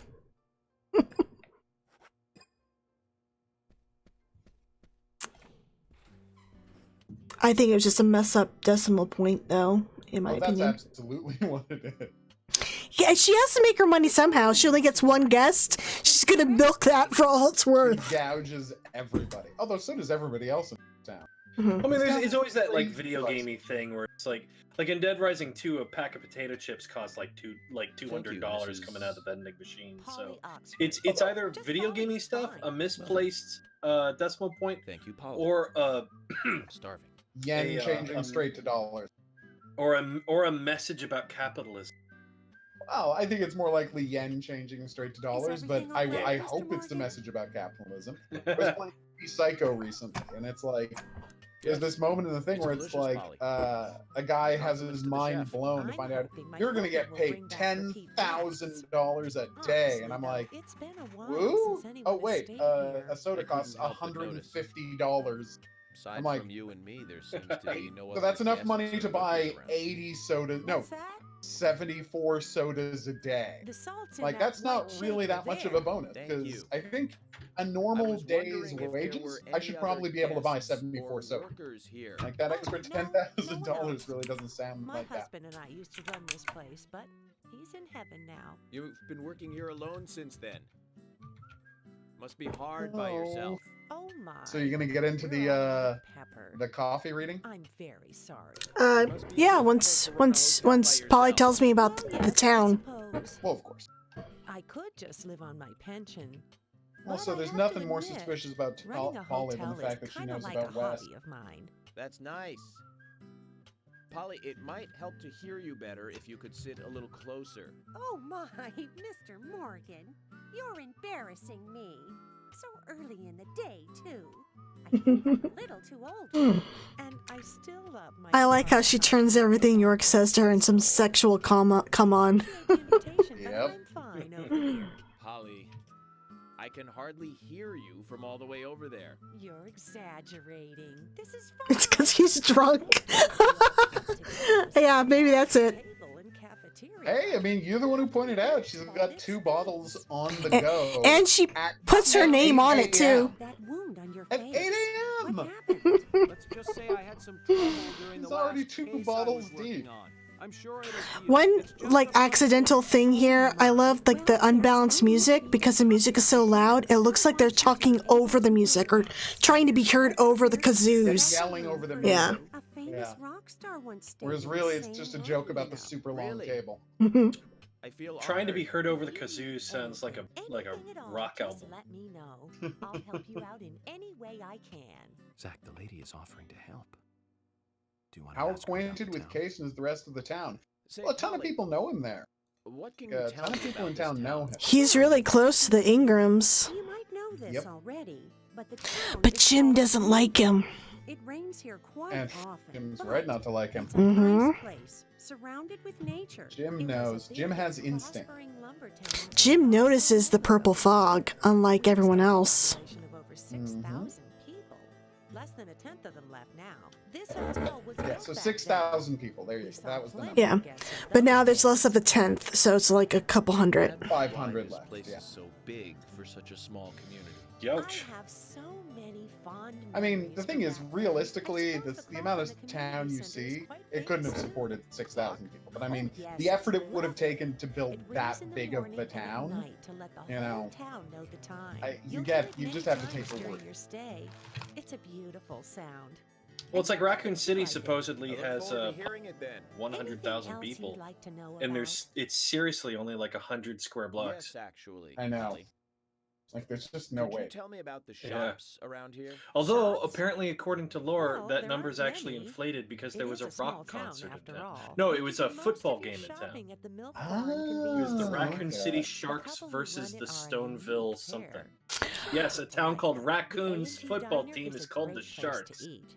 The charity, sad. I'm trying to raise $5,000 for UCS Benioff Children's Hospitals through Extra Life. I don't care much for either of them. Bars are for the younger folk. We also have a gas stand, of course, the art gallery, and even a gunsmith. You should be able to find what you need. Thank you, Polly. Well, Oh, that's Mr. exactly Martin, what's I better happening, start cleaning up. Farlow. You just take it easy. Like, that's I'll bring your coffee out in a 100%. moment. That's what's Oh, yeah, happening. that's it. Honestly, if I have to warn you, if though. I am very particular We're about gonna that. talk about it in a Zach video. hadn't killed The very him, best yeah, we're you going to have, talk about that in please. the video. I But if Zach understand. hadn't I'll be killed right him, back with it. things would not have gone well for Lillian. Let's just say that is a 100% true. That's just a fact.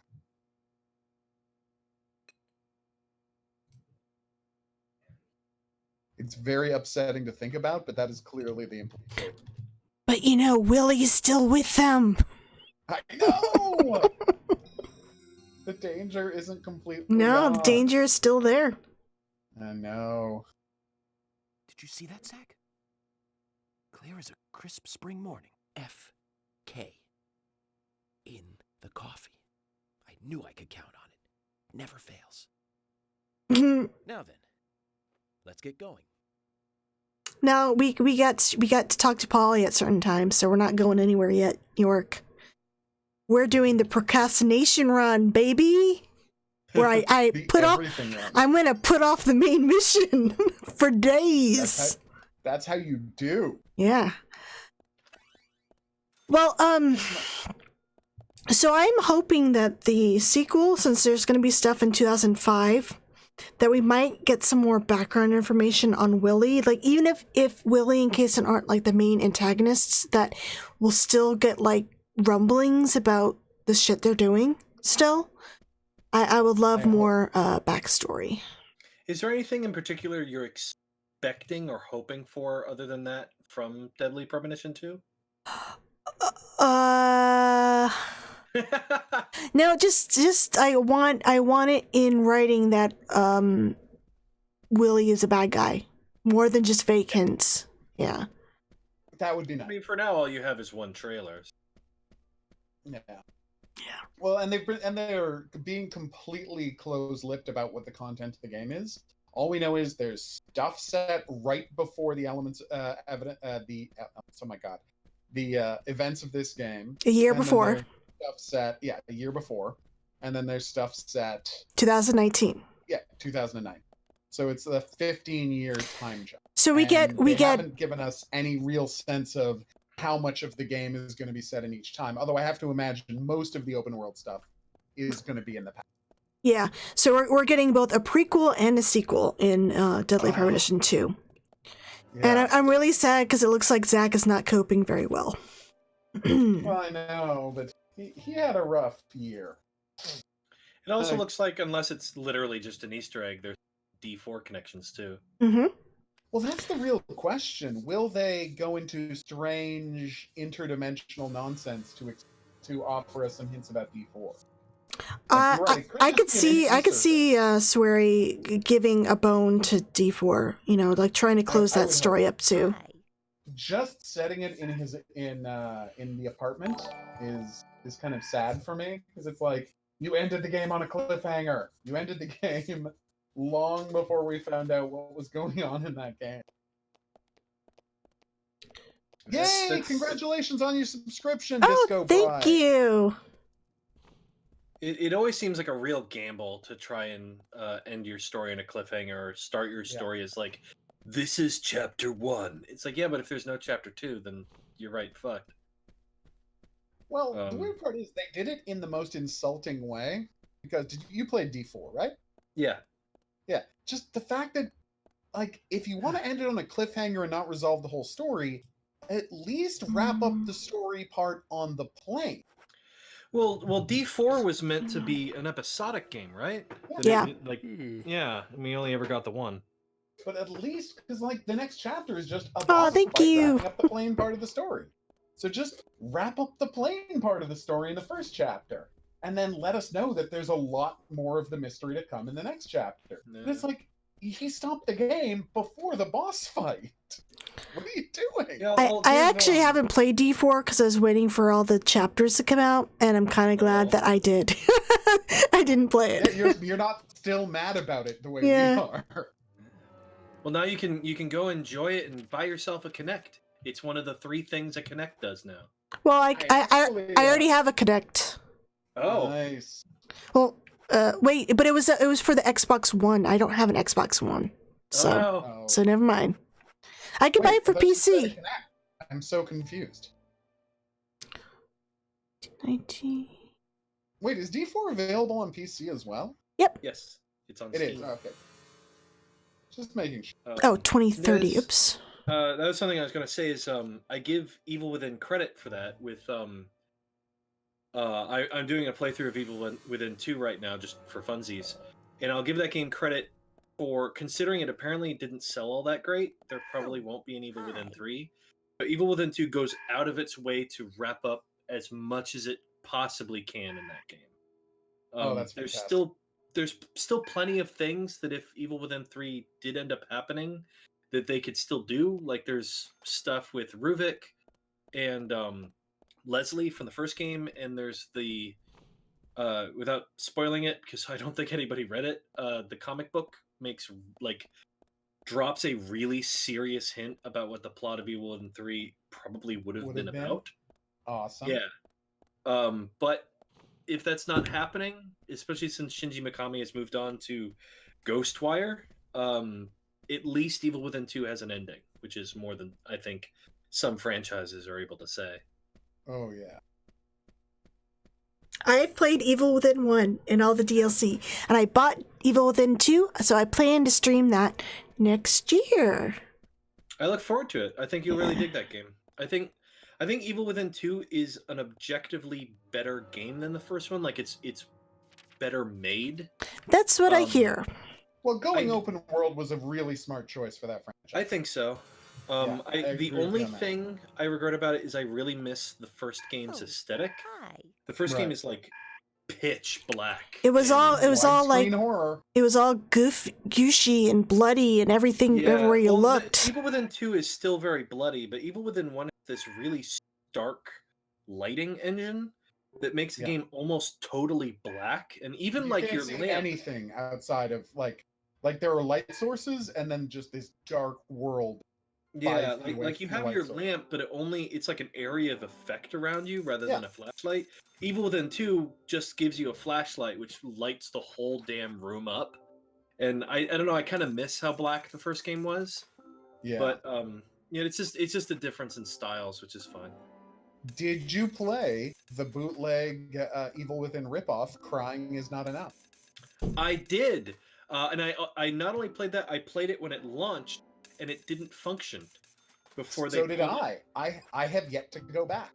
Yeah, so for any of you that don't know, Crying Is Not Enough is a weird Alan Wake Evil Within Resident Evil 4 ripoff thing on Steam. You might have seen shit tons of ads for it on Facebook and stuff like that. I kept seeing ads for it in like, top 10 horror games to look forward to in 2018 or whenever it came out. Yeah. And it released in like a literally unplayable state. Like the camera was super fucky. You couldn't quite aim the gun right. Enemies would fall through the map, and I got to a point where it just literally wouldn't let me proceed.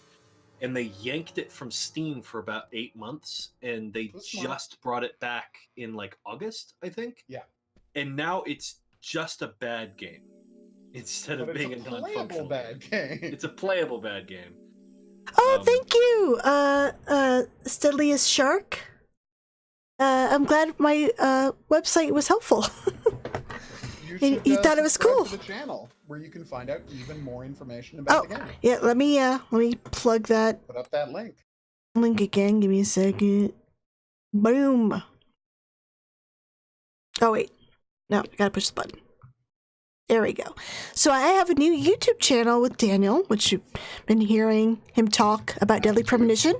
We've just started, but we have a couple of good videos up there. We got a full plot summary. It's like an hour and a half long. We started doing the Easter egg stuff. We're gonna have the video we're working on next is going to be on all the little clues that hint to the ending of the game and the bad guys. And then we're going to also do one about Kaysen, just himself, and maybe what his motivations were as well. Yeah, we have a lot of good things in the works. Yeah. So if you haven't already, you should totally subscribe. Crying is not enough. Oh, it's also super duper Silent Hill 2 influence too. You're looking for your dead wife and all. Oh yeah. So yeah, go and check. I think it's only like $10 if it isn't Centralia bad. I'll give it that. That's another Centralia bad. Come on. If you haven't heard of that one, another Silent Hill ripoff on Steam. That is, I think, a grand total of 3 asset flips stretched out into about a 1,000-hour-long game. CJ from Reliant Horror gave it a play and got lost in its woods section for 90% of his playtime and then gave up. Oh. So, yeah, check that out on the Reliant Horror. I have to tell you, Zach, this place. But with maps that, are also very important to include, people. Yes. The keys were left on the front hood, and nobody stole the car. I appreciate that the text actually says what it says. This town a lot of time, especially when it's that low res, it just won't say anything. It'll just be squiggles. Look at all those buttons, and you use like 2 of them. But with that said, I should probably head out. So, okay. Bye, Rourke. Thank you. It was a lot of fun. Pop Good back. luck. Yes. Pop back in. Great meeting you. Yeah. Drop by whenever you can. I'll just appear. And scare me again. Wait, Remother's Facebook post about a Steam Winchester rips off the Shattered Memories cover? Oh yeah, I saw that. So according to them, it's not. They hope it doesn't come off as a ripoff, but It's more homage. An homage. But Jesus Christ, it's toeing the line. Bad? I mean, it's just straight up the cover. Well, I saw it. I was like, oh, it's Shattered. Oh wait, no, it's Remothered. But yeah, so I'll see you all, come on, guys. and have a good time. All right, night work. Yay. Remothered was a lot of fun. It was an interesting game. Yeah, as a Clock Tower tribute. I'm looking forward to the sequel. Me too. I streamed it a couple months back, and it was interesting.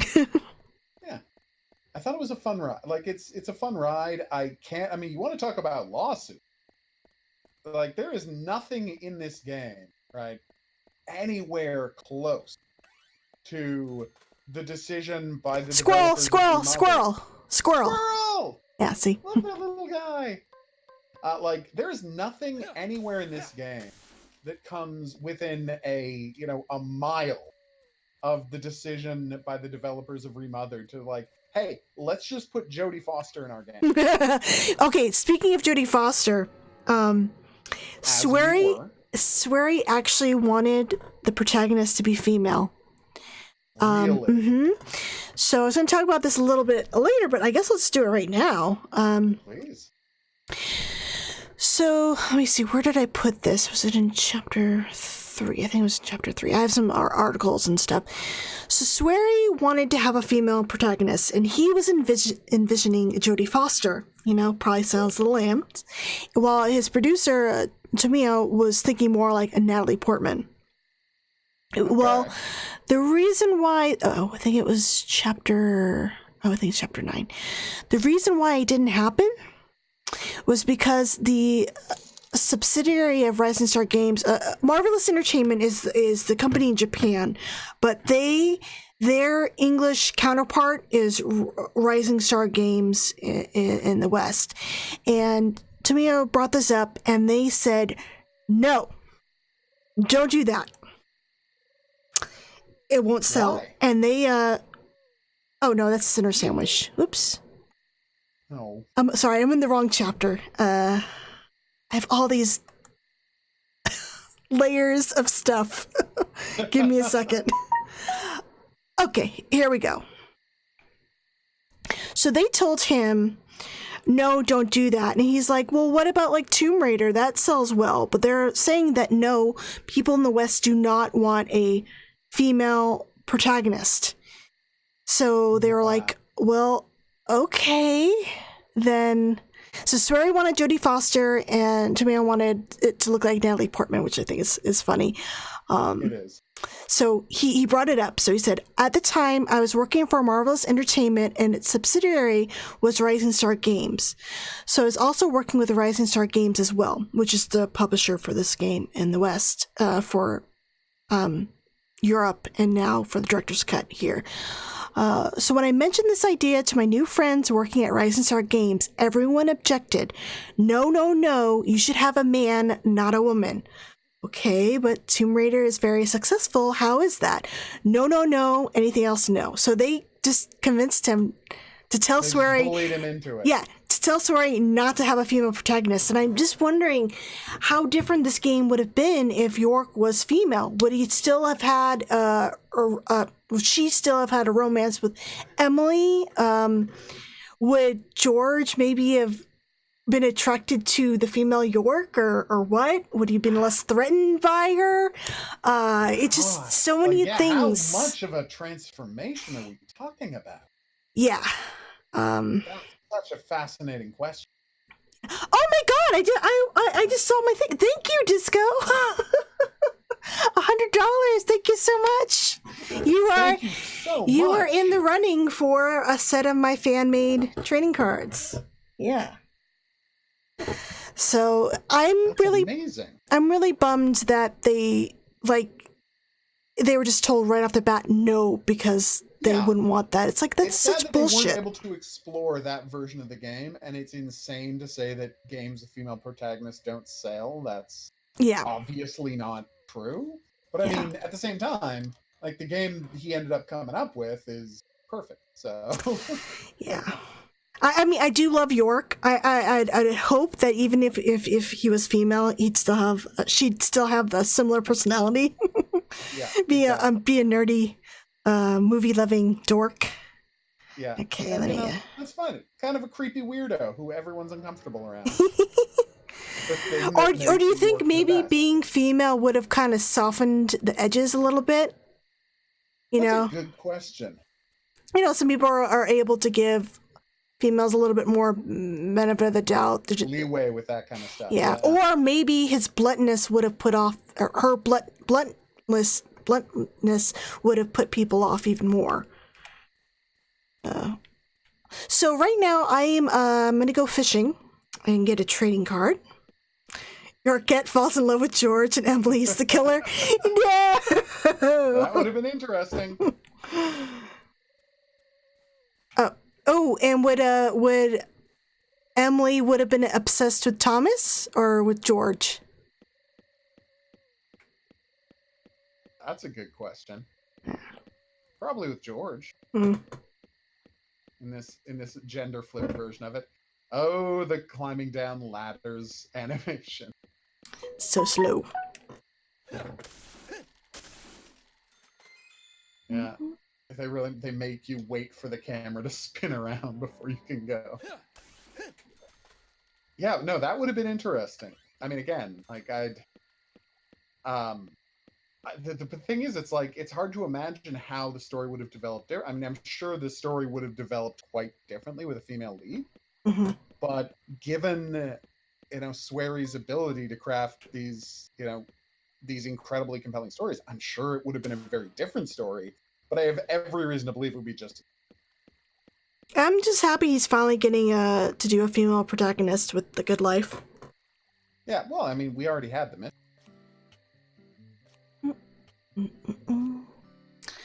So this is the fishing mini game. It's basically just roulette. The trick here is to let the item you want to catch pass by the arrows once, and then click on the box that's either 3 to 4 boxes ahead of it. So yeah, it's just a timing. You just have to practice the timing, but once you've done it a few times, you will get the hang of it relatively quick. So I want to hit probably the bullets. Yep, the bullets right after the knife. Dang it! You got it. No, I got Emily. So I guess I have to hit the. Sometimes it's a little weird. The timing. Have to hit the tools right before the bullet. Yeah. Sometimes I can get it in one shot. Other times, not so much. A huge amount of script writing, just an obscene amount of script writing, if you're going to randomize relationships. So I gotta let it pass by, and we're gonna hit. Can do it. Yes, got it. Nice. Woo! Whose card is it? It's Polly. Oh, cool.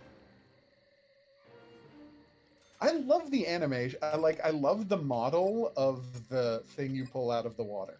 It's like, so he's fishing for a gift and with a pink border around it, and he picks up an actual pink bordered gift. Like, it's one of the most video gamey things in there. And you got to respect them for being so blatant with it. No, I really don't enjoy fishing. I think it could have been better. And what's sad is a lot of people don't do it, and then they're forced to fish in chapter 17, and they're just like, I hate this so much. No.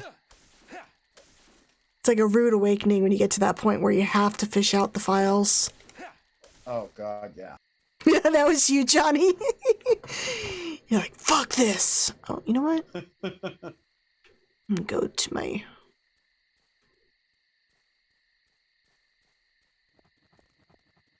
Yay, the swing set. Again, one of the many things... Oh, Disco, you like the fishing? I really like the darts. That's my favorite. I like the dart game. Yeah, dart game's great. Save it just in case. ABS. You never know when the game's going to give out on you. Mm-hmm.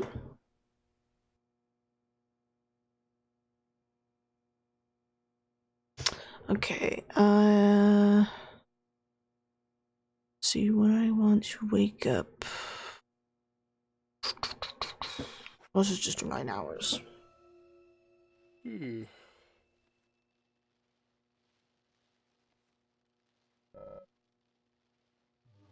Is it raining? The weather. Just gonna sleep over and over again until you. No, I'll do the rain day stuff, but I'm just like, the weather never cooperates for me. No. If only that weather statue actually did make it. Would make collecting all of that stuff so much easier. I know. Although you only get it half. Still. Here, this item's description lies about what it does. Mm-hmm. All it does is fill up your life meter. Yeah. It does make you essentially unkillable, but I want rain, damn it. Oh. I need to change my suit. Yeah, it's very, very dirty.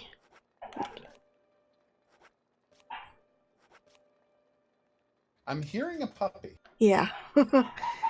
They are barking outside. There's a bunch of dogs at my house right now. Oh, okay. Oh, wow. Now they're howling. A lot of dogging. Yeah, my dog, my sister's dog, my mom's dog, and then a friend's over with her dog. So there's lots of dogs. Wait, Agent Honor isn't counted as a real capturable object? Huh? So you don't have that model. Huh. Rain early in the morning and evening. Okay, so if it's just the morning and evening, I will go ahead. Well, I can still do the hospital, and I can still... Yeah, I mean, I'm just gonna be collecting stuff, so I guess it's not a big deal. So we'll go ahead and just start.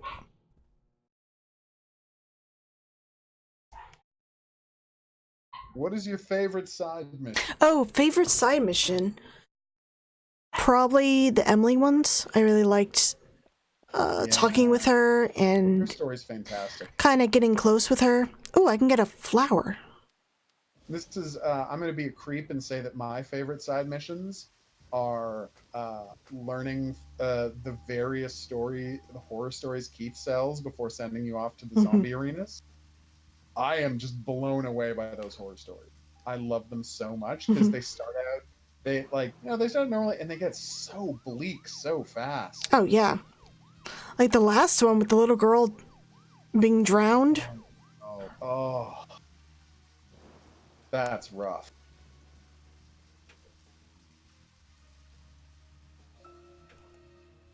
Oh, hold on a second. Frau, if you can grab all of the models, you would be able to tell us if there are any secret cars in the game with license plates we missed, couldn't you? So I just had a call. Hold on a second. Okay. I gotta tell him to go to the... You go deal with the call. Let's talk more about Deadly Premonition. You know, Deadly Premonition is an anagram for... No, it's not an anagram. It'd be great if there was like a secret hidden in the title and it was actually an anagram, but no, that's not true at all. So yeah, we don't have a firm release date on Deadly Premonition, which I think is kind of sad. I get that they want to release it when it's done, and I'm very happy it's being made at all. Like, if they could give me like a date to start a countdown timer for and something to be really excited about, I would love it, especially since it's going to affect how we're putting together videos for the Deadly Premonition Archives channel. Like, we got to put together predictions videos and trailer analysis and all kinds of things like that. It would be great if we could release those leading up to the game, so we can be humiliated and proving wrong about all of our guesses. Although it will be nice if it's strange because so many characters can't show up again because it's a prequel. And prequels are, of course, the hardest things to write because you can't have anything happen to York, right, in the 2005 setting that would affect the way, like, that gives him off information he should have had when having his adventures in 2006 Greenville. Yeah, so it's kind of very, very frustrating. Okay, Jeff's coming, guys. Oh, Jeff's gonna be here. Oh my God! I can stop rambling. This is amazing. Yeah, so I gotta tell him how to get to the voice channel. Okay. Click on the... Okay, we didn't miss any. Apparently, Fry was saying we didn't miss any of the interesting license plays. The only ones we didn't catch are just gibberish random letters. But yeah, I was blown away when I found the Optimus Prime license plate. Okay! Hi, Jeff. Can you hear us? Can you hear me? Yes. Can you hear me? Yes, I can. We can. Yay! So let me put that Jeff is on.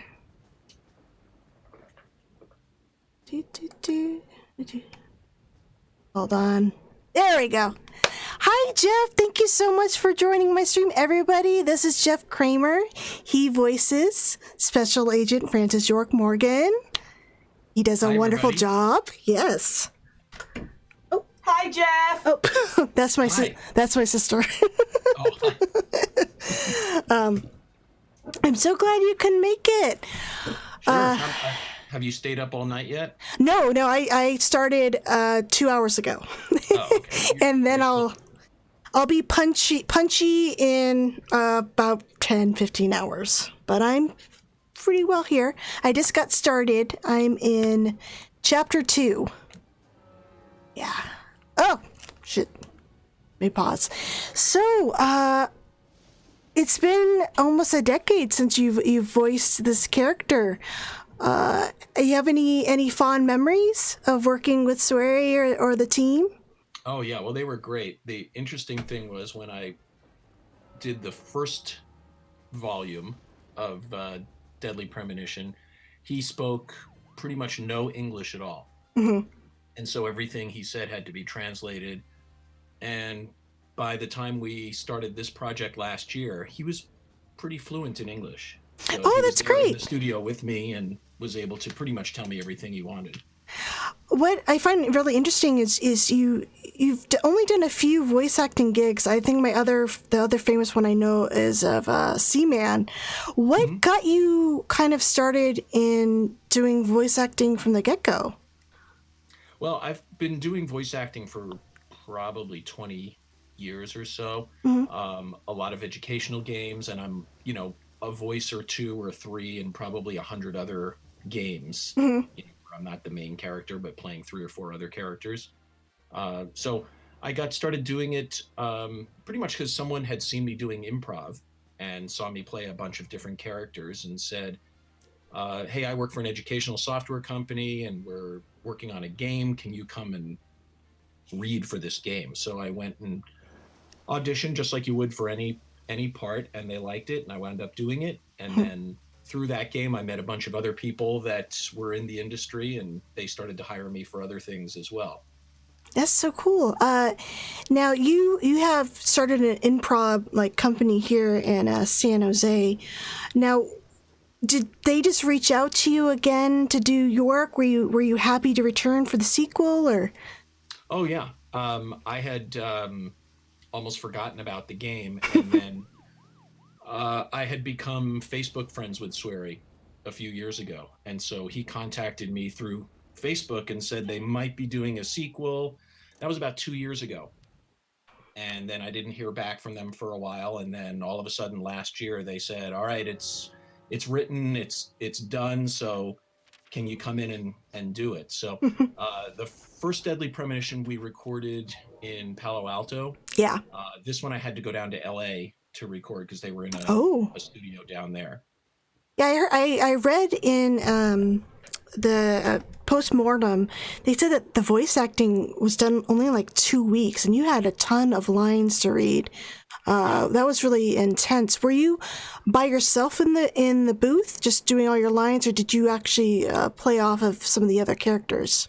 No, it was just me both times. It's rare when you're doing a game where you actually are in the booth with anybody else.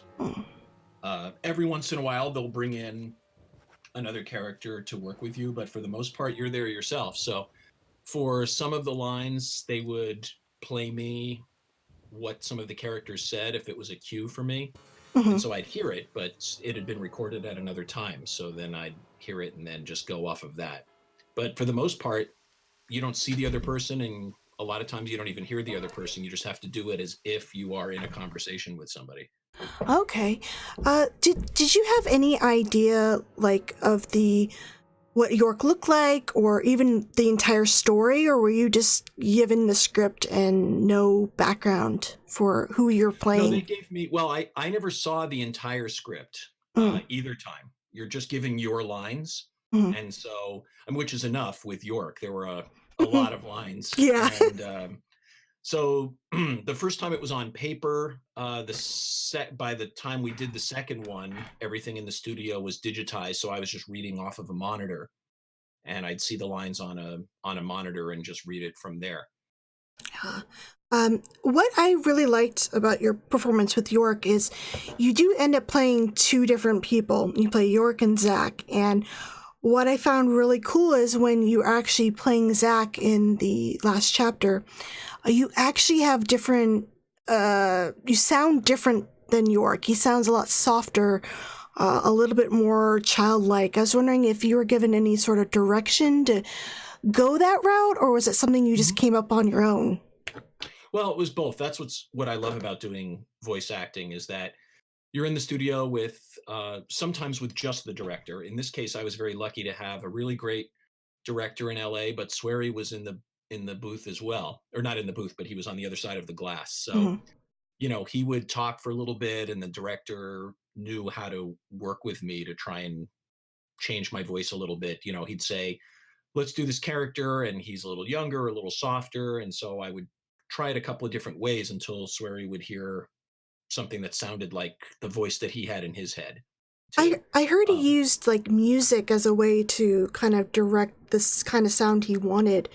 Did he do that with York as well? A little bit. I was fortunate that I had some pictures to go on as well. That's, one of the things that was interesting was he could tell me, I knew the story of what happened, but I didn't really know what was going on until we got further into the story, because we were just under a time deadline. So, for instance, last year when I was doing the recording for this, we were in the studio, at least 6 hours a day. Oh, wow. And so, because there were so many lines they needed to record, and then when I was done, they were bringing in the next person, so I was there, like a Monday through Thursday, and then Friday, another person came in to do their part. So we're just recording and recording and recording. But, every once in a while I would say, well, what's happening here in the story? And at one point I asked Swery, is this what's happening here, or where is this leading to? And so it was fun working with him. He waited until I was about halfway through before he told me where it was going and what the ending was going to be, and showed me some pictures. And so that helped when we got to the ending. I knew what was going on at that point. So have you actually seen the entire game, or do you just know what happens? No, I actually have not seen Deadly Premonition 2 yet. I mean, I know I'm sorry. Deadly Premonition 1. Yes. Yeah, that was the first one I saw. And then what was interesting was, after I recorded it, it usually takes anywhere from 6 months to a year between the time you finish recording and the time the game comes out. So the first one, I didn't even know it had come out yet. Someone just told me, or I saw it online. It was interesting because that game apparently has set a record for the widest distribution of reviews as far as how people saw it. Somebody told me that there's either love it or you hate it. Yeah, and apparently that was the first game that ever ran the gamut between a great review and a horrible review within the major gaming reviewers. Yeah, that's what put it on the map. Really interesting. We have to thank Jim Sterling for giving it a 10 to offset the IGN too. I mean, yeah. In fact, it was the site I read for Game Critics. It was Game Critics' Game of the Year when it first came out. Oh yeah, that's what was interesting, was that it ran the gamut from, this is the game of the year someone else had written something about this particular character of York, that they found it, on the same level as the Snake character. Oh yeah. What, from Metal Gear? Metal Gear. Oh. Yeah. And so, some people painting the work that I did in that extreme, and then you had other people saying this is the worst thing I've ever seen, and it's terrible, and the voice acting is awful, and don't play this game. It's funny. I see more people praising the voice. The voice acting is one of the highlights of the game for a lot of people. Personally, when I first started playing the game, I was surprised at how well voice acting it was compared to some of the other games around at the time. Like, I thought York sounded amazing, and people who say the voice acting suck are just crazy. But we do have a question in the chat. Agent Fink asks, "Did you improv any of the lines in the game?" No, this is the one time where you can't improvise because they have a very specific set of lines, and it also times out through the gameplay as well. So there are some times where they'll say you need to pick up the pace a little bit because it has to match what the characters are doing and saying at the time. So there's really not a lot of room for improv in this. The only place where the improv comes in is when you're developing the character. The improv training is really great because I'm used to doing a lot of different voices and knowing how to change my voice for different characters. So, it helps me when I'm in the audition process, and when I first go in there and they say, this is the sort of voice we're looking for, I can improvise a little bit in that process. But then once we get into it, it's very clear what they want. In fact, for Deadly Premonition 2, it had been so many years since I had done the voice, I had forgotten exactly how I did it. So they had to play probably about 2 or 3 minutes of my voice back to me so I could just kind of hear it and recreate it. Was it kind of like riding a bike? Once you heard it again, you're like, oh, okay, yeah. Or was it took a few minutes, but then you kind of get in a groove and you settle into it, and they say, all right, that's it. And then every once in a while, the director will say, you're coming up a little bit, in pitch or something like that. Let's drop it back down and get into that sweet spot again. Did you see the trailer that they released back in September for Deadly Premonition 2 during Nintendo Direct? That was a big. Actually, Swery sent me the link to it when it was coming out. So it's been delayed for quite a while. I mean, originally it was supposed to have come out last April or May. Really? Wow. In fact, there was a game conference in San Francisco in March that Swery was coming out for, and I was supposed to, be there with him to help introduce the game. Oh no, that would have been awesome. Everything got delayed, and so they had to push it back. But I still got to go up there and hang out with Swery for a couple of days in San Francisco. He came out for the convention anyway. Yeah. They had to push back the official announcement about it for a while. Was it tempting for you? Was it frustrating for you at all not being able to tell anyone that Deadly Premonition 2 was happening? Like, how aware are you day to day of what a crazy fan base this thing has? Because it sounds like for a year you had this piece of information for 2 years. Yeah, people would go nuts for it, and you weren't allowed to tell anyone. Exactly. Actually, it was kind of fun. I mean, if you've ever had, just a secret that you wanted to share with people, but there's some sort of fun in being in on it, that you're one of very, very few people that know what's happening and what's going on. So it was actually kind of fun to not tell people about it, but just know it was going to It happen. was such a surprise. Like, I knew that there's probably something that was going to be announced at Nintendo Direct because someone had tweeted at Jim Sterling that's something you'd want. I'm like, okay, they're going to release the game on Switch. When that trailer dropped, I was at work. I couldn't scream or anything, but I was just like, oh my God, a sequel to the... I didn't think it would be possible. I gave up hope of there ever being a sequel to this game. And I had everyone like blowing up my phone, going, Whitney, turn on Nintendo Direct! Deadly Premonition 2! A few years ago, they released a board game, Deadly Premonition board You did game. the trailer for that too. Yeah, I was very excited. they called me for that, and that was, and that's kind of fun too because that was being done in Australia, and so it was, doing some recording actually just here, just a very short recording here, and then just sending it on to them. Yeah. Oh, I'm sorry. We have another question. Johnny was wondering, you kind of already spoke about getting back into York's character. You found it pretty easy to get back into that voice again, right? Just took like a couple minutes and a retry. Yeah, they played it back for me in the booth. I had headphones on and they said, here you are from Deadly Premonition 1, and played a bunch of lines for me. And then they said, all right, listen to the line and then say it back again. And so it took a few tries to get back into it.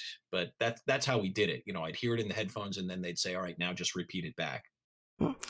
Now, out of all your voice work, who's your favorite character to play? Well, this is one of the favorites. Seaman was great too. Seaman was so strange. Yeah, it was really, really strange recording it. And, that actually took longer than this game. Seaman took a month to record. Really? There were, I want to say over 10,000 lines of dialogue. Oh, wow. That had to be recorded. I had no idea. I mean, I didn't have a Dreamcast, so I didn't play Seaman, but I didn't realize there was that many lines. Because this game has a ton too, but whoa. Yeah. Well, the Seaman didn't really tell as much of a story as this one did. Seaman was just, you had to record so many different things depending on what questions people asked you. Mm-hmm. And so they had something for almost anything anyone would ask you. And so that just took a long, long time. And but it was fun just seeing the reaction that people had. And then I found out years after the game came out that some people were making YouTube videos of just asking weird questions to Seaman and putting it on. So it kind of gave Seaman another bump in popularity because, when the game first came out, there was no YouTube. And so it just gave it another bump for a while, even though the Dreamcast is gone. Yeah. We've got a question from Regulus Pastor, who is asking, when you're finding the voice, what are the big difference between doing 2005 York and 2019 Zack? Well, this was interesting, and what I found most interesting about the game was that, it's the time jumps that are in this game. So that's what made it interesting. And I don't know if I should say too much without giving things away. We don't actually know a lot about the game. All we know is that there's a section in 2005 and then there's 2019. And that's pretty much all we know. We know that there's York, and the trailer kind of showed Zack, what we assumed is Zack. In the future. There's that, but then you're going to see a couple of different versions of York on this without giving anything else away. Oh my god, I hope we see punk rock! Please, punk rock York! You've made her year. You have no idea. Oh my gosh, that's going to be so cool. Well, we don't know for sure yet, but oh man, I'm so excited because I've always it's been 9 years and it's like I wanted more York, and when I heard that there might be a sequel, I'm like, well, York's not going to be there. But now with this being both a prequel and a sequel, it's like the best of both worlds. Well, that's what I was going to say. So now that you know that, I can confirm that it is in essence a prequel and a sequel to it. And so that's what made it really interesting going into the studio is, recreating the voice from, York's time period, and then doing the prequel kind of voice, and then doing the sequel voice. And there are variations on all of them. Yeah. Oh, man. I am just so excited. I can't believe it was delayed. Wow. I wonder why they delayed it. I'm sure it had to do with the rendering. Like the pictures that I saw that Swery showed me were just insane. And so I knew it was going to take a while to render everything. And then, it's a long process for all of this. First, they have to do work just on the vocal files, and clean those up. And then they have to get everything to match with the action that's happening. And I'm sure all the animation takes a while. as well. You know, the first game actually took even longer than it should have because I had recorded the entire game, and then they ran into some issues with the producers of Twin Peaks. Oh, that really did happen. That was just my assumption. No, the original title. At the beginning of the stream, we had a long conversation. Yeah.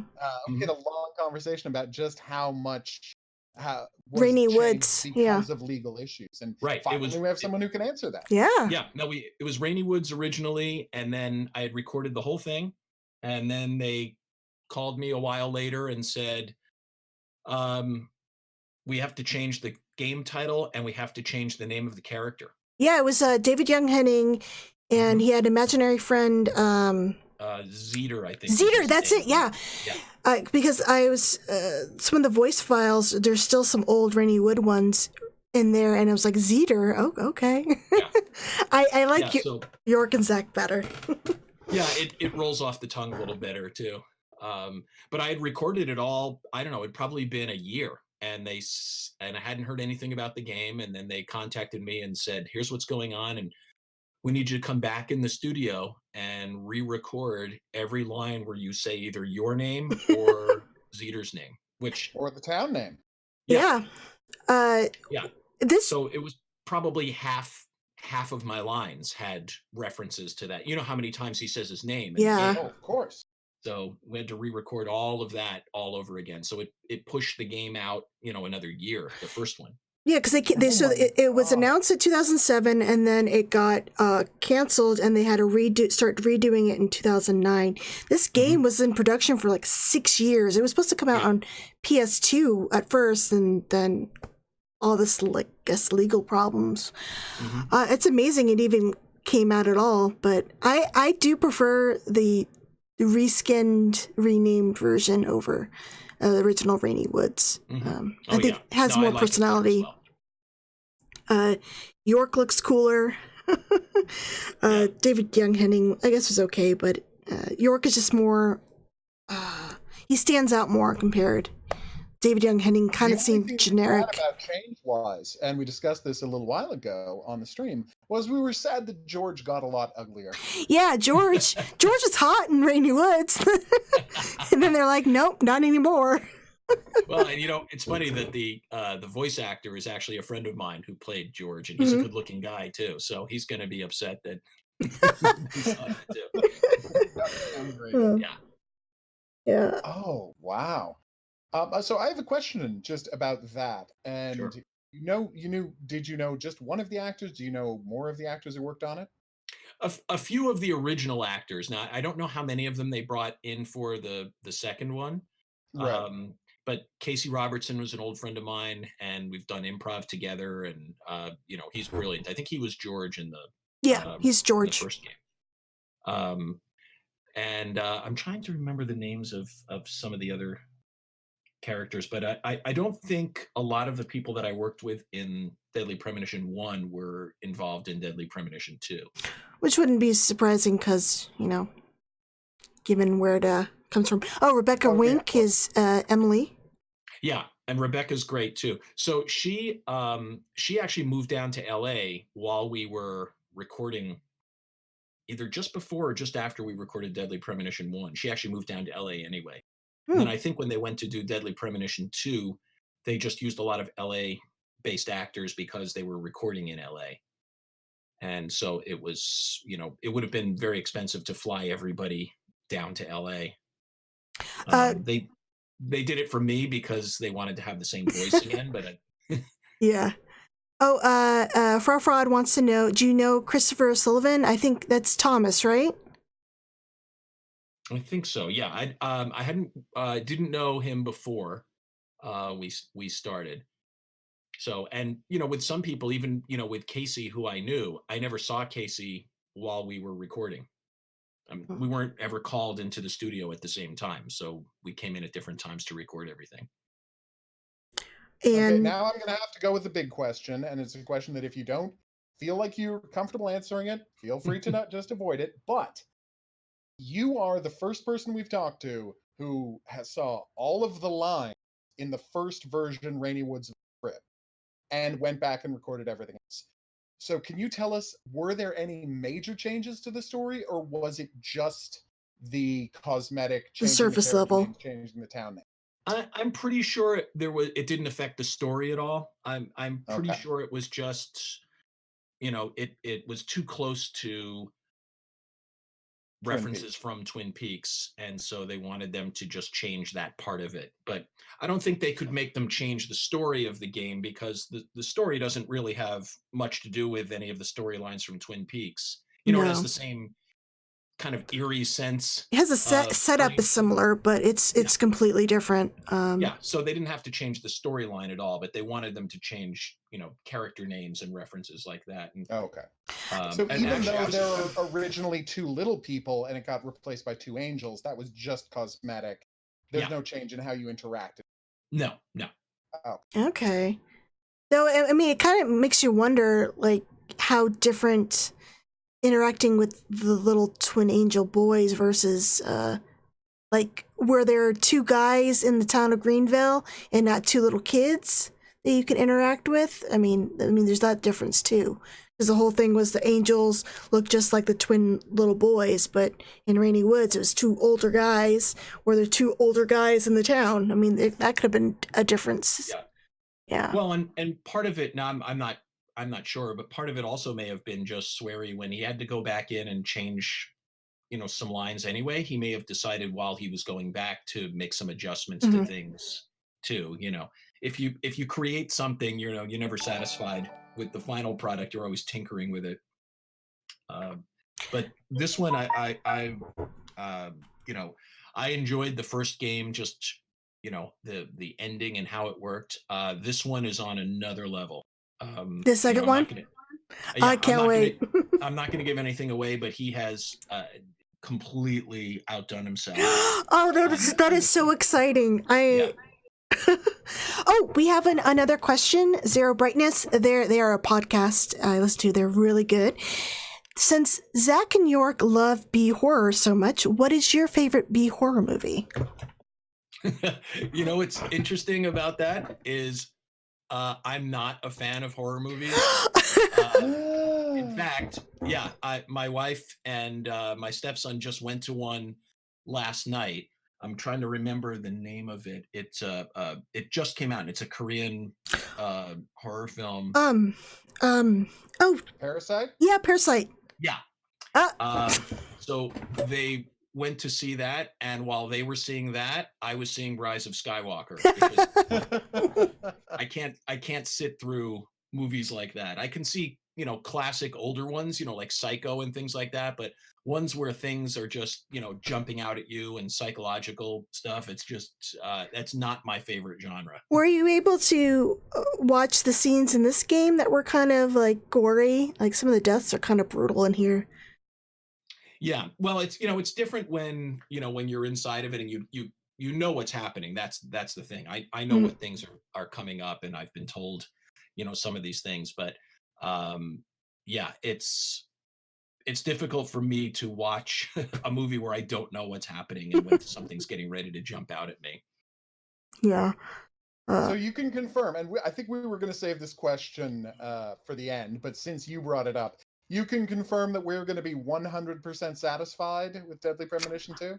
I don't think you can guarantee that, but it sounds like it's pretty great. Yeah, I just, for me, when he was showing me pictures and telling me as we got to the end what happens at the end, it just floored me. God, I can't wait. Yeah. You're teasing us so expertly, Bravo. I am so excited for this sequel. Oh, man. Yeah. Well, I mean, I think, and this is the thing for you, I mean, it must have been a surprise to come back. And like, what did that feel like? Because you said you didn't play the game. I mean, you don't get really into the fandom stuff around the game. So what was the experience like of finding out that you were going to be coming back to this character this many years later? Well, it's for a voice actor, that's always a great challenge to be able to say, they enjoyed this so much, they want to bring it back and they want to give you more to do. Especially if it's in a different way. This wasn't just York going off on another adventure. It was very, very different. and just a different way to take the character in another direction. And so that's what I enjoyed most about it. And you'll see that when you play it. You'll understand what I mean when I say that the challenge it challenged me even more as a voice actor to be able to not just go in and say, do the same thing you did before. We're just substituting different lines and it's a different situation, and just do what you did before. So that's what was great for me, was that it was very, very challenging, and it pushed me a lot. And so I'm hoping that everybody enjoys that and just sees it. But that's all from Swery, just what he came up with and the concept, and this idea of it being a prequel and a sequel. I think people are really going to get into it.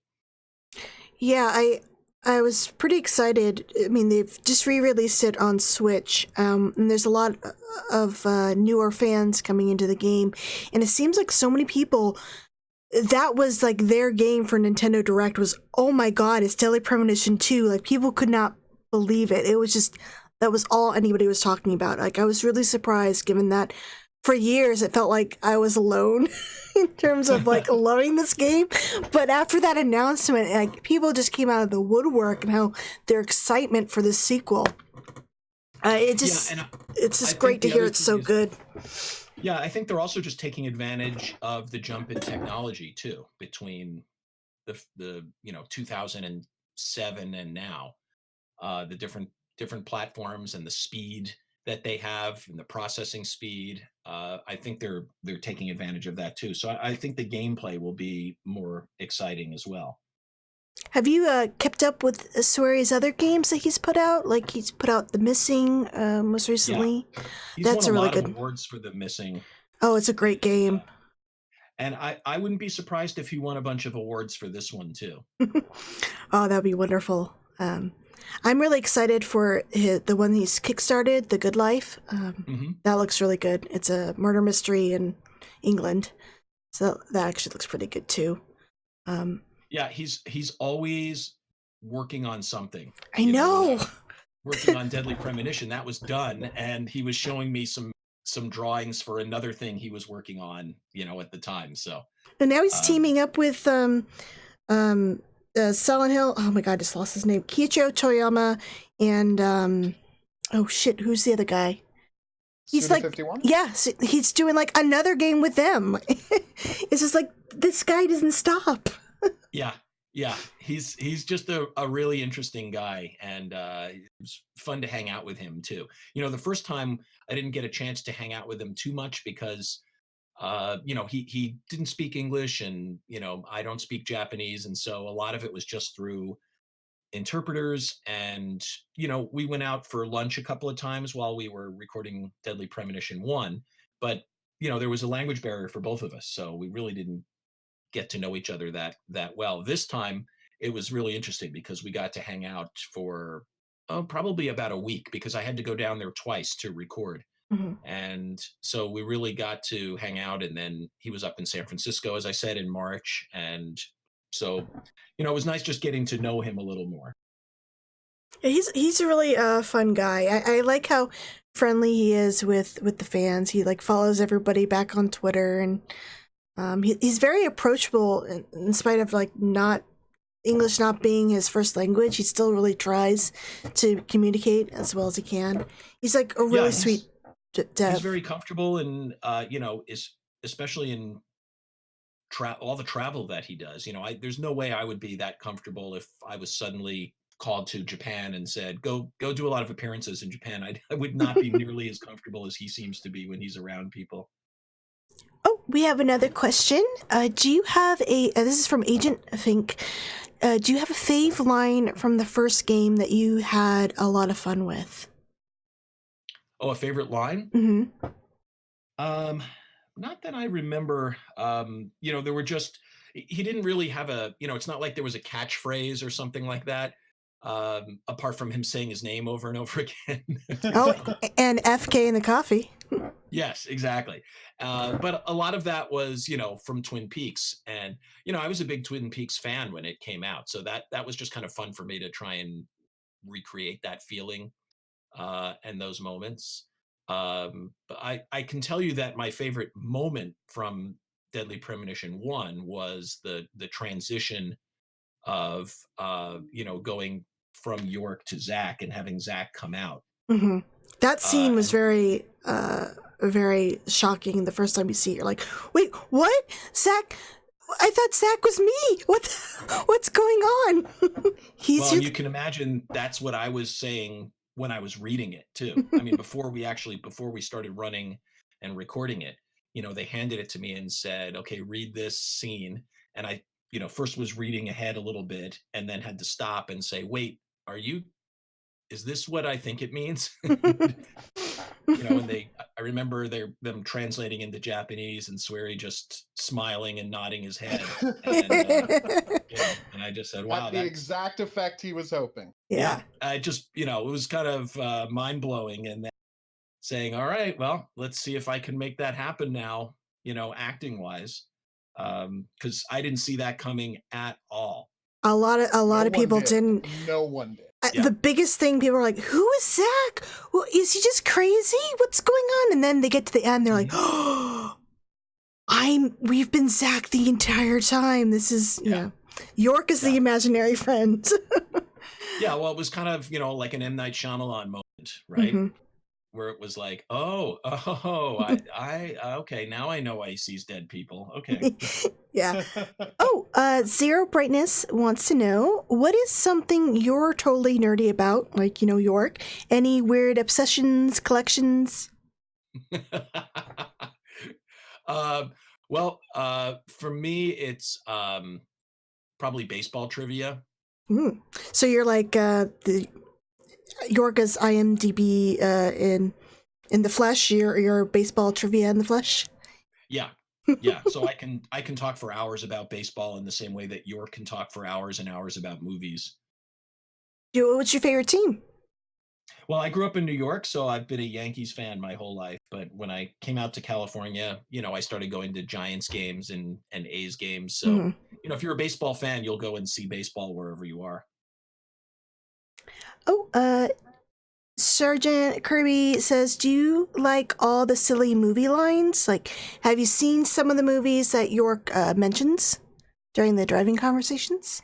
Yeah, I'd actually seen almost all of the ones that he had talked about in there too. So that was actually one of the hardest parts of voicing that, was trying to, make it seem like it was just normal conversation for him that he would get into it, whereas I don't see it exactly the same way that he sees it. I'm not as analytical. If you ask me about parts of a movie, I'm not going to analyze it. I would just talk more about how it made me feel. And so that's what was interesting for that particular thing, was that's not anywhere near the way I would answer if someone asked me, have you seen this movie? I wouldn't be talking about the directing styles and the camera angles. Mm-hmm. Are you a fan of punk rock like York and Zach? Not as much as they are. I like a lot of music, and I have a wide variety of music tastes, but not to that extent that they do. Yeah, I think that's part of the reason why I became such a fan of York's character, is because he talked to us, and during those car conversations, I really felt like I got to know his character just from his passion for the movies or punk rock. It was just something, he was sharing a part of himself. We don't get a lot of that in video games nowadays. It's just sort of here's your backstory of your character, but you're not going to really learn that much more about them. It's very surface level. For the most part, the characters are one-dimensional, and you don't know that much about them. And so that's what was interesting about both of these games, is that you're really starting to discover more of what they're like and how they're influenced and why. And, I can tell you I've probably played 200 other characters where there was no background at all. It was just, I will fight you, and then I'd make fighting sounds, and I'd either win or I'd die. And that was it. That's all you know about that character. We have a request from Disco Bright. They want to know if you could do the whistle theme. The whistle, Life is Beautiful. Oh. Do you know, I'm trying to remember how it goes. Swery actually had to do it for me the second time because it had been 6 or 7 years since I had heard it and I'd completely forgotten it. And I'm trying to remember it now. Why don't you guys do it and then I'll pick up on it. Okay, give me a second. I can't whistle, so do do do do do do do do do do do do do do do do do. Oh yeah, that's right. Do do do. Yeah. Yeah, that.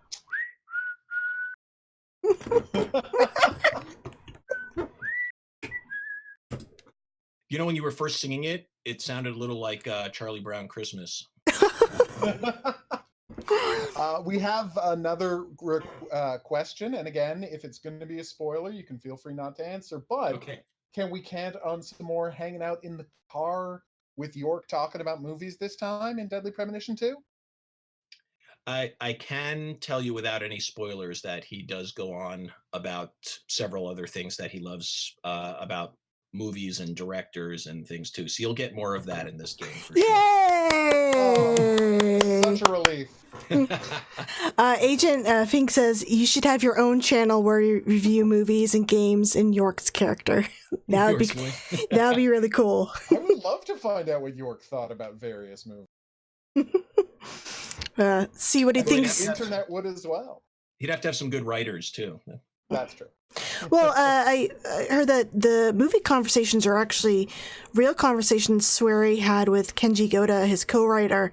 It's just stuff that they would have talk about over beers and whatnot, and it was like what they would say verbatim. Really, they just copied their own conversations. So I guess apparently Swery and Kenji Goda are very analytical with their movie conversations. Well, they travel a lot and they're on long flights. You have to realize, they're on an 8 to 10 hour flight from Japan, and you have to talk about something. So, yeah. So have you actually played Deadly Premonition, or have you just watched others play? No, I've played it a little bit. When it first came out, I actually had to have my stepsons play it because I couldn't get to the end because I'm not a great gamer, so I would constantly just get stuck or die, and so I had to have them do it. There's some terrible combat in the first game, so yeah. Yeah, well, a lot of the games that I've done, voices for and a lot of them were fighting games or mech games, things like that. And I couldn't, if I played it by myself, I would never get to the level where you would meet the character that I played. So I'd have to have them play it for me. Aww.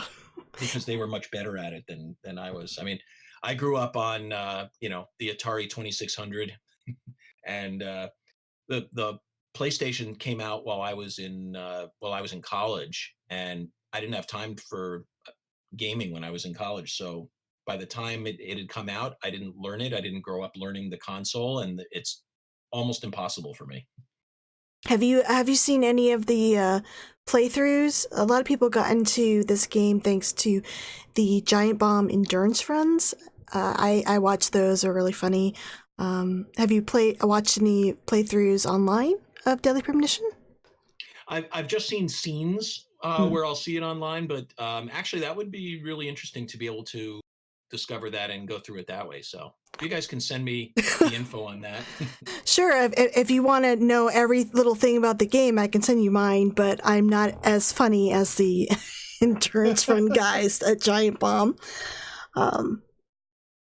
We have a question from the text. Yeah. Any strong feelings about Baby Yoda? Yeah. Baby Yoda is awesome. I just saw the finale. Don't say that. I'm not gonna say a word. Spoilers. Yeah, no spoilers. I'm not gonna spoil it. Ban anyone from the chat who starts to spoil the ending. Yeah.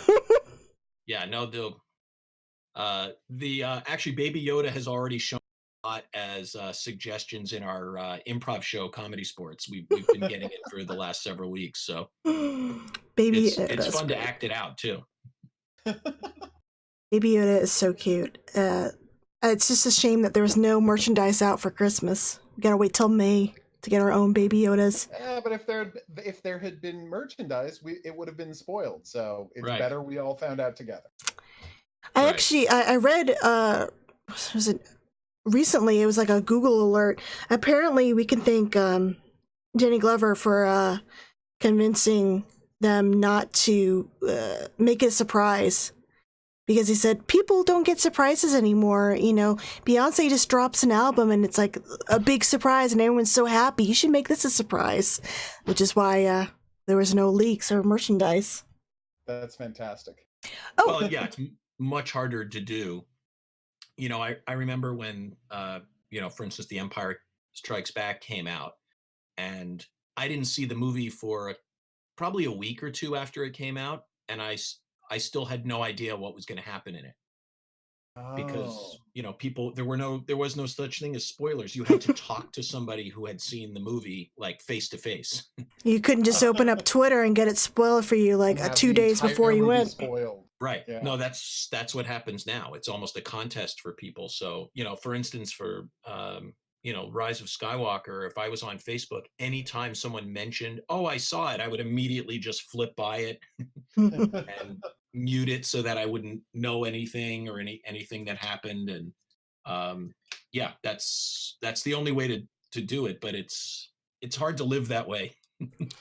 Oh, someone has a question. Zero Brightness. They see you're also involved with the voice acting for Echo Knight Beyond, a game they've loved for a long time. Oh, great. Was there anything interesting or notable about the experience working on that game? Wow, that was a long time ago. Do they know what year the game came out? I don't know. Do you know what year the game came out? let me see if I can. PlayStation 2 game, so it would have been 2002, 2003. Let's see.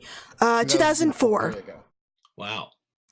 Apparently has several people from the Deadly Premonition cast.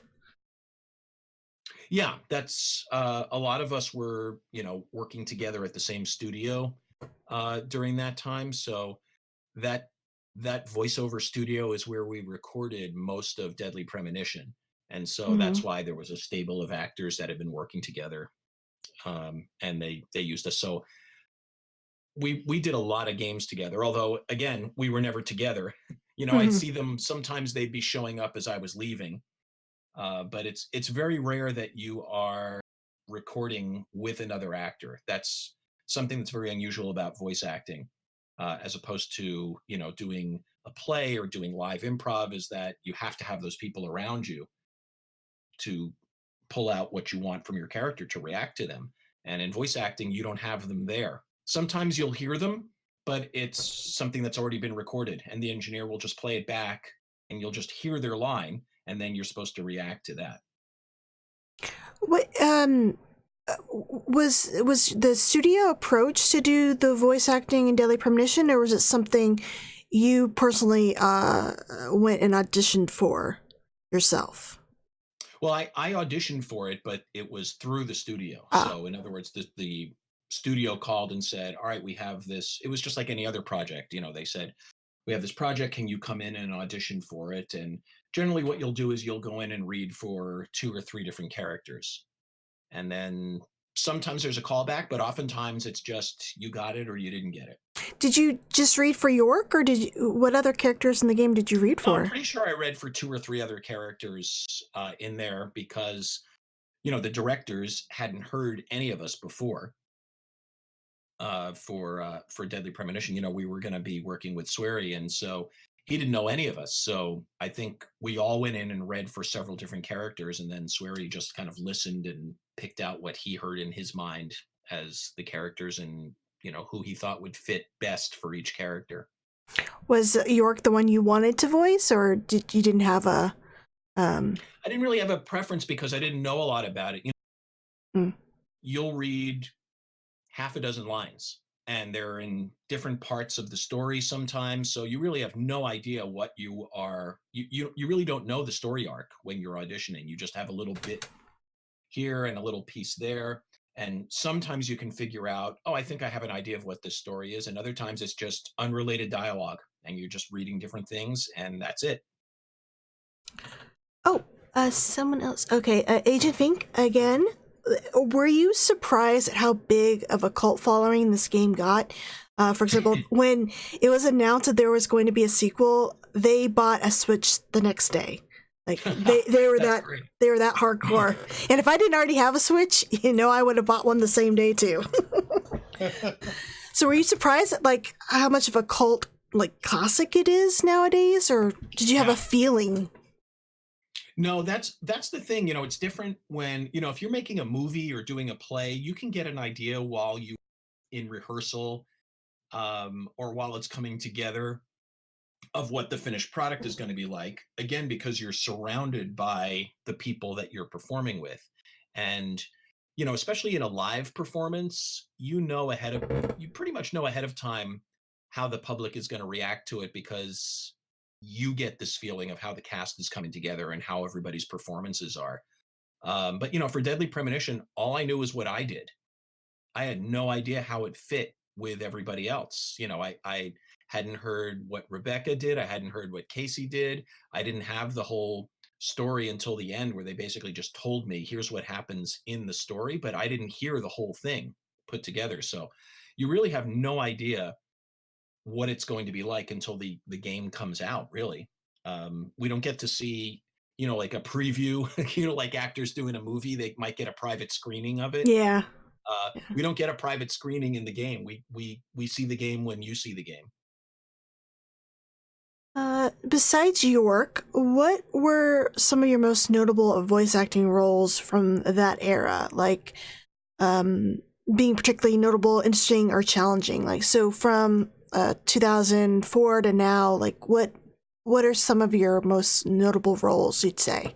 Well, Seaman was notable one. I did the Superman in a game, and that was interesting because if you're playing Superman, how do you do Superman, differently than everybody else? Which game were you Superman in? Yeah. Which game was it? I think it was for Xbox. I think it was Superman, Man of Steel. Okay, at least it wasn't the N64 one. There were a bunch of, there are a lot of Superman games that have come out. But when they said, okay, you're going to do Superman's voice in this game, I'd seen all the Superman movies and heard a couple of other voices in some animated Superman. So, Big shoes to fill. How do you do a character that's so iconic and try to make it seem like, okay, this sounds like Superman, but is not like every other Superman? Whoa. And I don't remember exactly how I did. Challenge behind it was, you're playing this character that all of these other famous actors have done, and so how do you make it yours and still make it sound like it could be the voice of a superhero? Agent Ming wants to know, what's your favorite Atari 2600 game? Let's see. I would say probably Missile Command. Missile Command. Oh, Missile Command. Such a classic. Yeah, that and Asteroids was pretty cool too. The difference, of course, when you played those games was you'd go to play it in the arcade, and the graphics and everything were so much better. Space Invaders was the best example. In the arcade version of it, you'd see these graphics and those look like aliens coming down, and on the Atari 2600 they were just blobs. they didn't have the graphics available at the time. So I remember my stepson, when he was probably 10 years old, and I was talking to him about playing these old school games, and he said, what was it like when you were playing these, knowing that the graphics weren't that good? They were good at the time. I said to him, when Pong first came out, we were floored.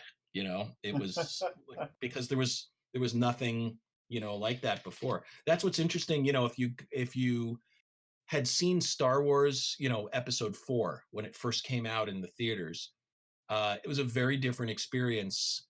Than waiting for, Episode 7. I remember going with people to see Episode 7, and for them, that was their Episode 4. Like, they were too young when the first movies came out. So this was the first like new Star Wars that they had seen. And, afterwards they were like, isn't that great? Aren't you as excited as you were the first time? And I said, no, because this is just, the technology is moving forward, but you can see where it's coming from now. When I watched episode 4 in the theater, it was before that, it was almost like, pie plates and strings for special effects. And then, when that destroyer flies over your head in the theater, you're just floored. You've never seen anything like that before. Just the leap in technology was so gigantic then. And, that's the interesting thing, was the leap in technology from nothing to something like Pong. Like, how is this on the TV? This is amazing. I mean, you're actually controlling something on the television for the first time. I mean, just in my own lifetime, the difference between, I was 4 years old, played Atari, and then going to Nintendo, that was a big deal. 8-bit, and then 16-bit, or 32-bit, and then PlayStation 1, seeing those CG movies was just mind-boggling to me. I was like, oh my god, they look real. But then when you look back now, it's like, oh, not that real. A lot better nowadays. But yeah, just... Well, look at we have a sorry, so please finish answering, because we have another inside gossip question. Oh, okay. Well, the even the difference between Deadly Premonition 1 and Deadly Premonition 2, right? York's hot now. Well, and you can also see York in 4K, right? Which we didn't have before. That was the beginnings of HD, but not everybody had an HD TV. 720. The first game is 720 on the PC. So there you go. Mm-hmm. All right, so here's the inside gossip question people have. You have an inside line with swearing. Has there been any talk of turning it into a movie or TV? Wow. Have you heard anything about that? That'd be awesome. But, I would be just as interested in everybody else. Netflix series. That'd be awesome. Get on this, Netflix. Wouldn't that be great to see that to see a live version of this? That would be amazing. That my decade would be made. Yeah, mine too. I always joked. Do you have any personality similarities to York? Zero Brightness asked.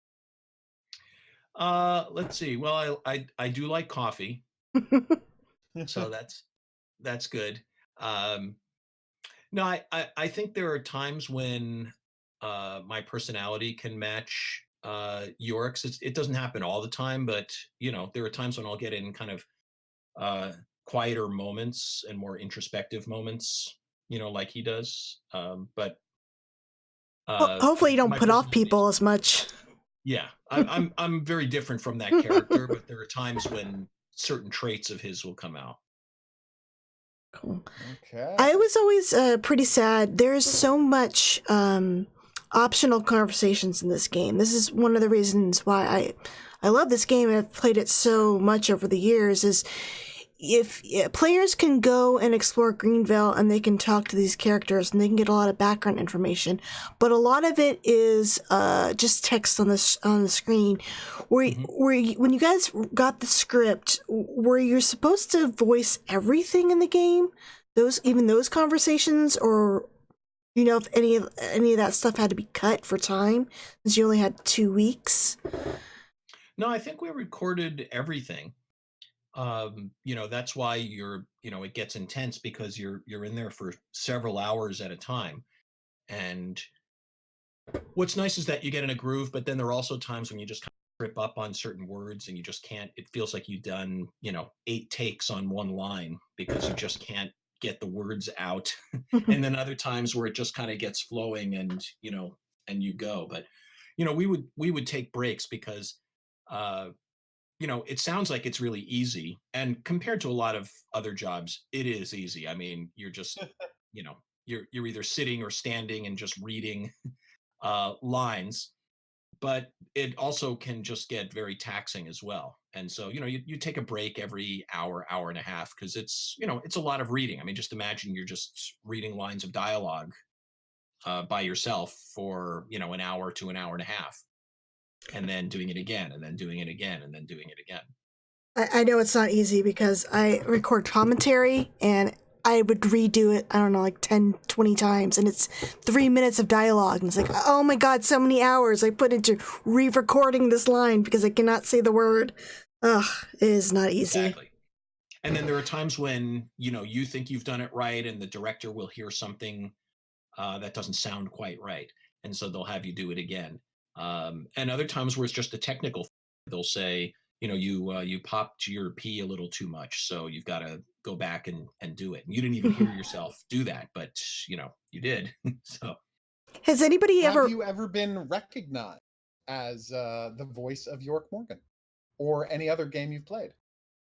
No, that's the interesting thing about this. People might, if I tell them, then they'll say, "Oh, yeah, I guess I kind of hear it." It's hard to hear it in casual conversation, but that's actually a good thing about it. One of a person that I really admire is, there's a lot of voiceover actors that I really admire, and Dan Castellaneta is one of my favorites, and he's among a million other things he does. He's the voice of Homer Simpson, and I actually got to do improv with him in a show several years ago, where he played 3 or 4 different characters, and none of them sounded like Homer at all.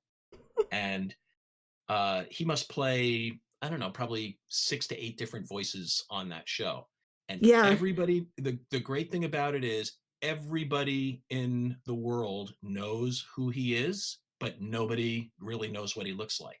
And so he has the greatest acting career you can imagine, because he can go anywhere he wants in LA and have total freedom to go around. He doesn't have people coming up to him. He doesn't have paparazzi chasing him. He could be sitting right next to you in a restaurant and you would have no idea. But if you heard him, you would know exactly who it was. Oh, yeah. So we have another question. I don't know if this might be spoiler or whatever. Zero Brightness says, one of the best parts of Deadly Premonition is the slice of life side content, optional jobs to help people around town, and the flavor dialogue that comes with all of that. Does Deadly Premonition 2 continue the tradition of this type of content? Did you have to record tons of dialogue completely unrelated to anything else in the game? I don't think there's as much of that in Deadly Premonition 2, because it's a much heavier plot. Without doing any spoilers, but it's much more singularly focused in the plot. Now it's very difficult to try and figure out, and I thought I knew exactly what was happening. It turned out I was dead wrong. In that too, and I think that's what's going to be fun for everybody else too. Is when you think you know what's happening, it takes a turn, and you go, I did not see that coming. I had not a clue how that was going to happen. Sorry, still has it. Yeah. Oh, absolutely, absolutely. Oh man, I cannot wait for this. Then, I already had high hopes, but just hearing you talk about your own surprise, just my excitement is now up like to 20 instead of 10. No, and I think that's the thing that we're most excited about, is just, has he, and I mean, you've already answered the question, has he done it again? And you're telling us, the biggest fans in the world of this game, that this is going to be even better. Like, there's so much to be excited about. I think so. That's my personal opinion, and you're going to have some people that are going to give it a 10, and hopefully you're not going to have people giving it a 1 this time on the other end. Hopefully not. Hopefully not. I just hope that this game isn't broken. The sequel is a little bit more polished in the technical department than Deadly Premonition 1, because it's had a hell of a time getting a decent port. Now that we know about it getting pushed back 9 months or 10 months, I think we got a good reason to think that it is. Yeah, hopefully in a better condition. Yeah, I hope so. And I think they had much more advances in technology available to them this time as well. So it may have even been that in the first game, there wasn't the technology to support Swery's vision of how he saw it happening. Oh, definitely. He talked about having to remove stuff because they just didn't have either the manpower or the money to do what he wanted. Like, he wanted like 100 people you could interact with, lots of different side stuff. He wanted to be in a city at first, but that was just out of the realm of the possibility. And hopefully with the sequel, he can do a lot more of the side stuff he wanted to do.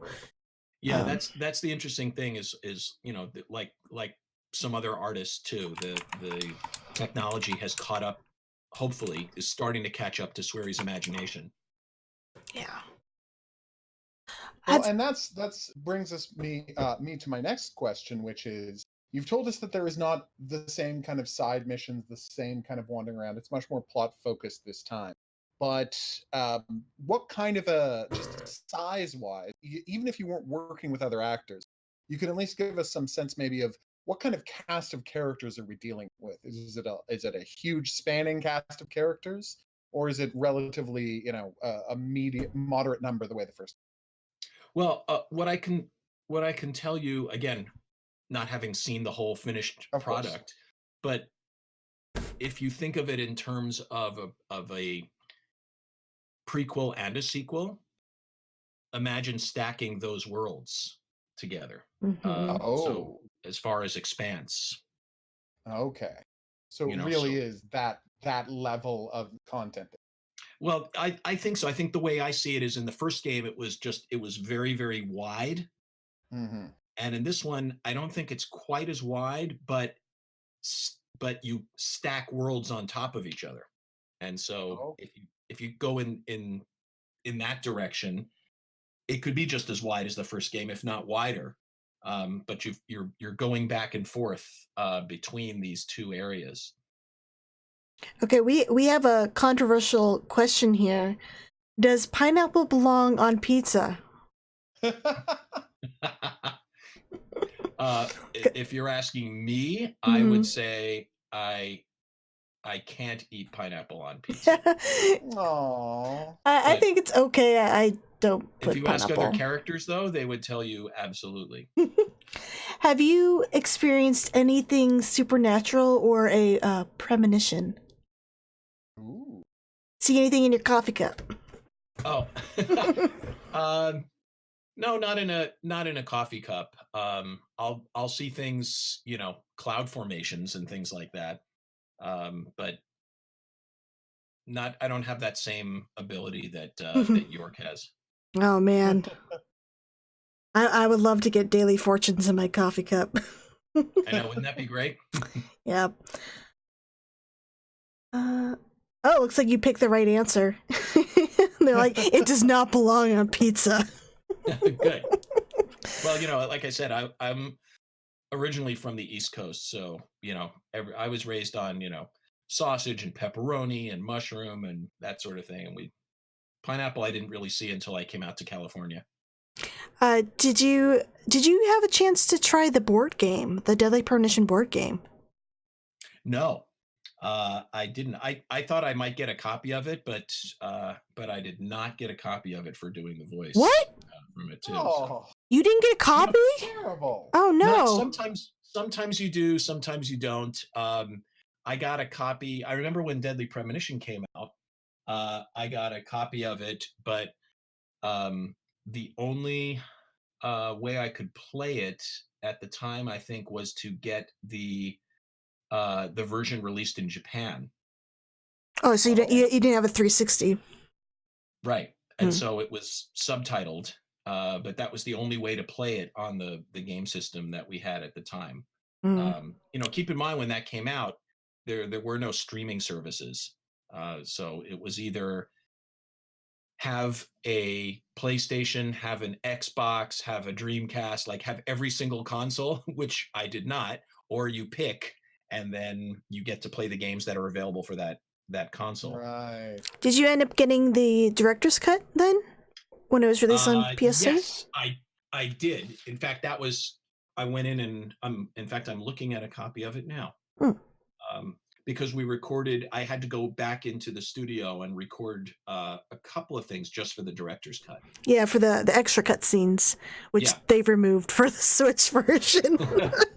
I guess it conflicts with the story of the sequel. Someone just said, "Wait, this voice is familiar." Yeah, it's Francis York Morgan. Zero Brightness wants to know, what album musician do you never get tired of hearing? Apparently, Solid V2 did not see my little image here on the top right corner. So, for me, like, what musical artist I never get tired of? Yeah, or what album do you like? Oh, well, for me, me personally, that's easy. It's Bruce Springsteen. And then, I'm a big Beatles fan as well. So I never get tired of hearing music from either of them. Did you see Blinded by the Light? Yes. That was a really good movie. Yeah. Blinded by the Light, and also Yesterday is another great Yesterday movie was good. I've seen them both. They're both good. Tribute. Yeah. Oh. Yeah. Is there an anime you like? Do you watch anime? No, I was raised on old school anime and Speed Racer, old school animation, which for me is Bugs Bunny. Oh. But I have watched anime as well, just because my stepsons were into it a lot. So if they're watching it, then I'm watching some of it with them as well. So I've seen some series, and Spirited Away was a great movie as well. I saw that. Yeah, Miyazaki's really good. So do you have another beyond Deadly Premonition, which is of course our favorite role of yours, and Seaman? Like, is there? You say you've played a lot of just random characters in a lot of games. Is there one that sticks out to you? Is there something you were in that people might be surprised to find out you were in? Boy, I'd have to look. I know I was in one of the Sonic games, and the reason I was in that was because I had to they asked me to come in and re-record the voice for an actor who was in it. I've done some ones where there were games that were popular in Japan that they brought over to the US, and so they had to re-record the voices with American actors, even though the game was already out, in Japan. Mm-hmm. So go in and they'll say, you would kind of hear the actor doing it in Japanese, and then you're trying to recreate how they're doing that role, but also doing it in English. So it's really interesting when you don't speak Japanese to just go, all right, I think I know what emotional point I figured out his intonation. I'm just gonna go for it. And that's pretty much it. Yeah. Okay, so someone just said, so you've seen Tom and Jerry. I want to know, do you take York's view on the relationship between Tom? I didn't hear the whole thing. Tom and Jerry. Do you take York's view on their relationship? I think Tom gets a raw deal sometimes. But maybe that's what he wants. Yeah, in the same way that Coyote gets a raw deal sometimes too with the Roadrunner. That opening line for Francis York Morgan. I follow Deadly Premonition on Twitter, so I could retweet or whatever, because I run a fan site for the game, and so many times I've heard, what is he saying about Tom and Jerry? Holy shit, mind blown. Oh man, the writing. I think sometimes Swery puts some lines in specifically just to get a reaction out of people, and but it makes sense. See if you're paying attention. It makes sense though. Well, I mean, hey, it's thematically consistent with the rest of the game and the S&M relationship at the core of it. True. He did say Thomas would make a good character in a cartoon. Maybe he's thinking Tom and Jerry. I mean, the character's literally named Thomas. Yeah, true. Yeah. Well, and also keep in mind with a lot of these now that you know how Swery sees things and conversations that he had with Tomiya, that a lot of this is Swery too. Yeah, he said in interviews that a lot of York's interests and just some of his dialogue, just his own thoughts. He's most like York, personality wise, which you could totally see if you follow him on social media and him, being a fanboy over a bunch of stuff, like Twin Peaks, Star Wars, everything. Right. Yeah. Oh, so we know you like Twin Peaks. What other shows are you really into? I really like Mr. Robot. Yes, no, I like that. It's got a lot of the same kind of elements in it as Twin Peaks as well. Just the mystery of what's going on and happening too. Obviously doing improv, there's a number of comedies, that I've always enjoyed watching. So do they want to know just like currently what I'm watching, or just other shows you're really into, so I assume currently. Yeah. Well, what are you recommending? What am I recommending right now? Oh, they just went whatever. So yeah, what are you going to recommend people watch? What should people check out? Well, what's interesting is we just finished watching the morning show on Apple TV. I want to see that. I don't have Apple TV though. It's great, and especially if you liked Aaron Sorkin, they were very influenced by that. But it's a really interesting story, and it's very current, and you'll look at Steve Carell and Jennifer Aniston in a completely different way after watching this. They are almost unrecognizable as far as the characters they're playing. I've never seen either of them play characters like this before. Have you seen Steve Carell in A Foxhound? Yeah. Oh, he was so good in that movie. I was like, oh my god. He takes it another step forward in this one. If you ever thought it was possible to really not like Steve Carell, you're gonna be surprised. Oh. We're gonna get there watching this. Have you have you seen like True Detective, Fargo? Yeah, I love both of those. Mainly just because the actors in it are just so amazing. And they're just actors that I respect, and so you can tell why they took on these roles just because the writing is great and who they're paired up with.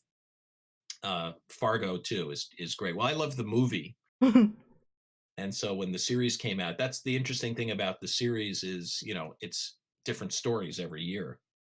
Yeah, every season too. And kind of a tribute to all of the Coen brothers stuff rather than just Fargo. Yeah, exactly. Oh, someone wants to know, do you like Whose Line Is Anyway? That was their intro to improv, and it got them great. Doing it during school. Excellent. I love that show. Well, that for me, I'm glad that the show came out because, we had been doing improv for years and years and years, and nobody really knew what improv was, unless you were an improviser. Mm-hmm. People, when they heard improv, they would say, oh, you mean like that comedy club, The Improv? And we'd say, no, that's improv is actually, there's no improv done at the Improv. It's just the name of a stand-up comedy club. So Whose Line actually got improv more into the stream and the consciousness of people. So, they would start to come and watch our live show because they saw it on TV and went, oh, I bet this would be even better live. What got you into improv? Was it something you did in school and then you just found you really liked it and then decided to go that career path? Yeah, what inspired you? I got into it when I was in college. I was a theater major and I was doing acting, and so improv was always a small part of acting training, which I always enjoyed. But I had done some stand-up and didn't like it at all because I just couldn't handle that pressure of being out there by myself and being judged for me. Mm-hmm. As an actor. If I do a role, especially if it's a voiceover role, I've done some things. When Superman came out, there were some people that absolutely slammed the voice acting in Superman. And it actually didn't bother me at all because I just did what the director and the writer wanted me to do. They said, do the voice like this, now change it a little bit, now change it a little bit, do it like that. Okay, perfect.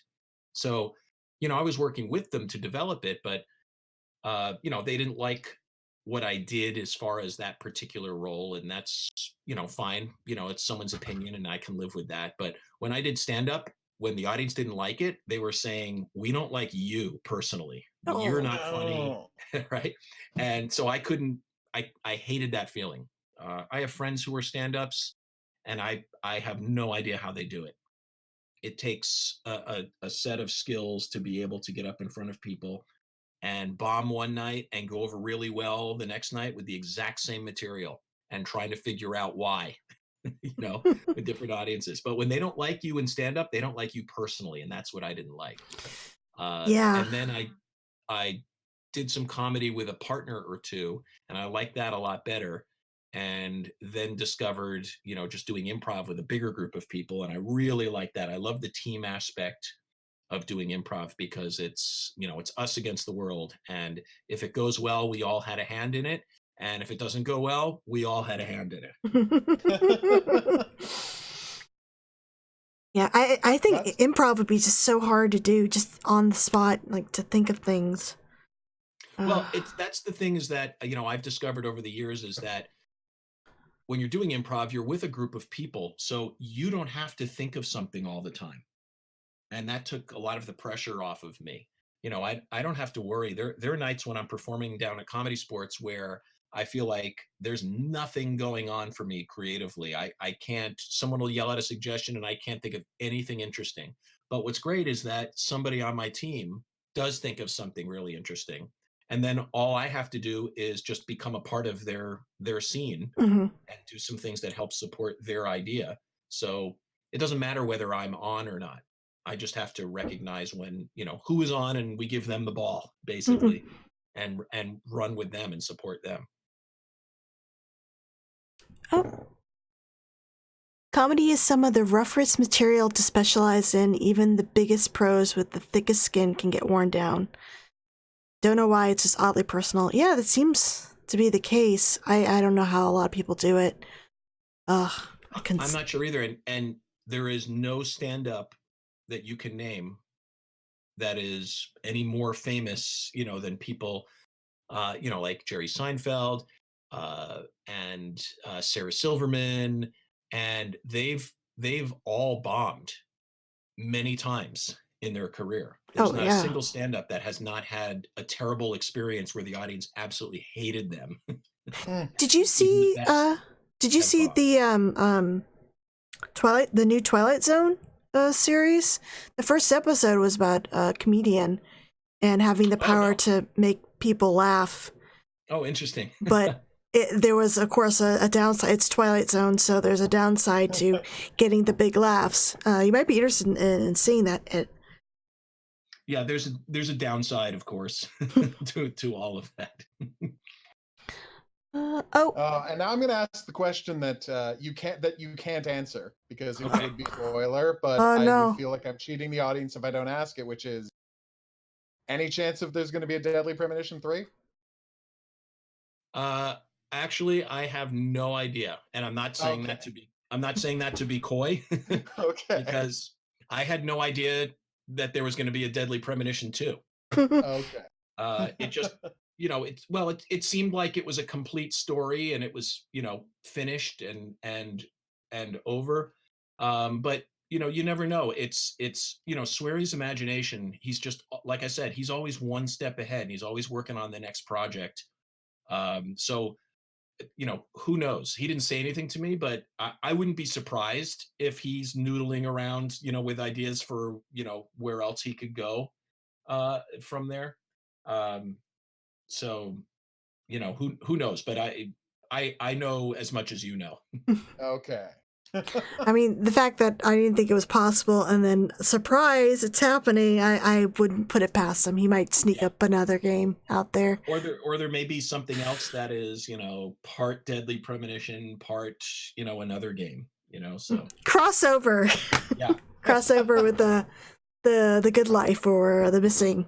Yeah, that'd be pretty cool. Well, I think what we all really want to see is York Morgan in Smash Brothers. Oh yes, York for Smash. Yes. Technically a Nintendo guy now. So yes. What was your? Oh, sorry. Please Oh, go. I was going to say, what was your favorite suit that York could wear in the game, if you can remember any of them? I can give you a link to all his outfits. He had some wild suits. I think the maybe the first place that you see him, like this, for me it's important, like the very first meeting that you have, the first time that you see any character in a game, it really sets up who they are and where they're going. Where he's wearing a formal FBI suit but a blood red tie. Yeah, that's his FBI agent suit. I'm hoping we get some funny ones in the sequel. I'm looking at some of the suits now that you said. Please, do you have, while you're doing that, do you have any video game recommendations? We know you don't play much, but is there anything casual you've been enjoying, or do you really just not play much? I really don't play that much. I just watch, like I said, if my stepson's playing a particular game, I'll might be looking at it. But, for me, that's the interesting thing was, the favorite game that I ever played was Myst. Oh, Myst. Yeah. Now that's something else. And I would actually play that if they figured out a way to bring it back. Especially with the technology. I think it's on today. PC. You can get it from Steam. You can get Myst all the way to the third or the fourth one too. Yeah. I can tell you that a couple of years ago, the developers of the original Myst made a new Myst-style game that was fully 3D. So we can find out the title of that and get it to you. Yeah, I mean, that would be really cool to play that. When that first came out, it was just groundbreaking to be able to just inhabit this world and just go off and explore in all of these different directions. Plus, the music was great. And so there is both a new game from those developers in the style, and Myst, of course, was just static screens, and you turned in directions and walked to the next screen. They've rebuilt Myst from the ground up, so it's an actual 3D world you can walk through. That's the exact same map as the original. Oh, that would be great. I mean, that's the thing you can get. Oh, okay. Is it it's just PC, or is it on consoles too? It is on PC. Yeah. Oh, okay. Oh, well, I'll have to see. That's what I'm holding out for, is a streaming version of it that you can do, and with a VR headset and that sort of thing, just to enter that world, because I envisioned it as I was playing it. Oh, of course. Alan Wake is pointing out that the game was called Obduction. Obduction. Obduction. I don't know if it's available in VR though. I'm sorry to say. All right, I'll have to find it, because in addition to the odds are stacked against me already, because I'm also a Mac guy instead of a PC guy. So. Oh no. Yeah. Oh, and someone just says, "What's your favorite horror movie?" You said you weren't really a fan of horror, but do you have like a favorite horror themed movie, even an old one?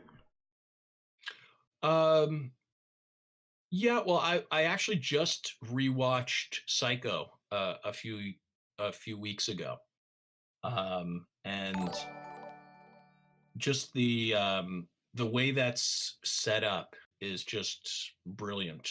I mean, it's Hitchcock, and just the way he tells the story, and the camera angles and the shots, and the fact that you find out that the shower scene, that famous shower scene, has it has around 40 different edits in a 3-minute scene. Mm-hmm.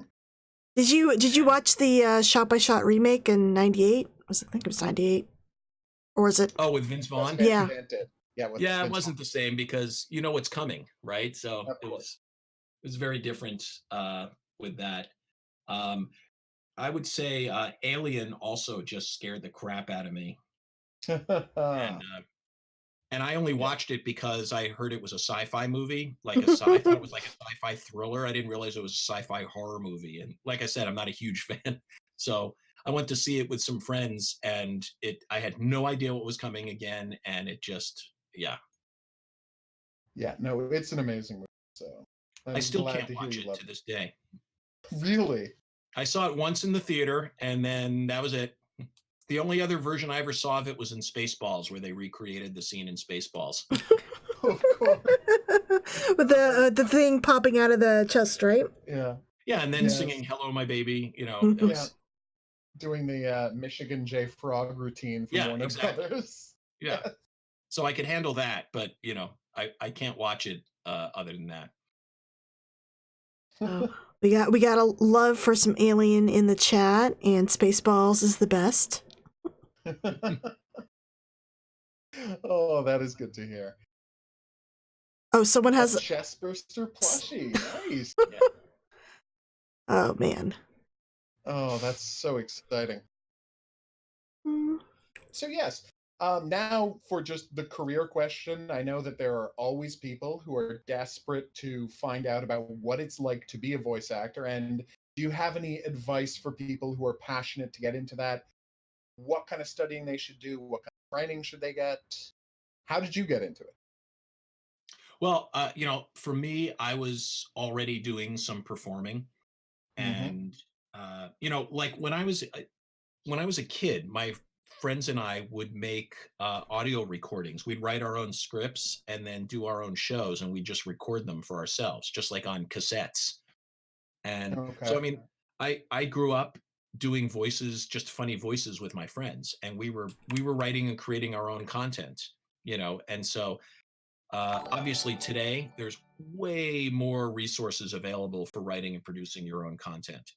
So you can do that and get it out there, and you know, have people see it and hear it, and you know, just to kind of experiment with what your voice can do, what you're capable of doing. You know, I mean, you have your own speaking voice, which could be good for some characters, but you know, I think one of the reasons why I've done a lot of different games is because it's a combination of growing up just doing funny voices, but also the improv training too, of being able to just try something and then can you try it a little differently, and just immediately be able to turn it in another direction just to see where it goes. Okay. So yeah, it's so what you're saying is one of the fact that everyone now has access to all of this equipment and to the audience that is built into, say, YouTube and Twitch and the various other social apps gives you, I mean, you at the time when you're starting out, you didn't have the capability of finding an instant audience. Right. And it's a lot easier now to find that content. And so a lot of times people just ask me, how can I get better at voices? And I'll say, just try and impersonate famous voices that you already know and hear. And you might find that you're able to replicate that voice exactly. But even if you're not, you had to change your voice to be able to do that voice.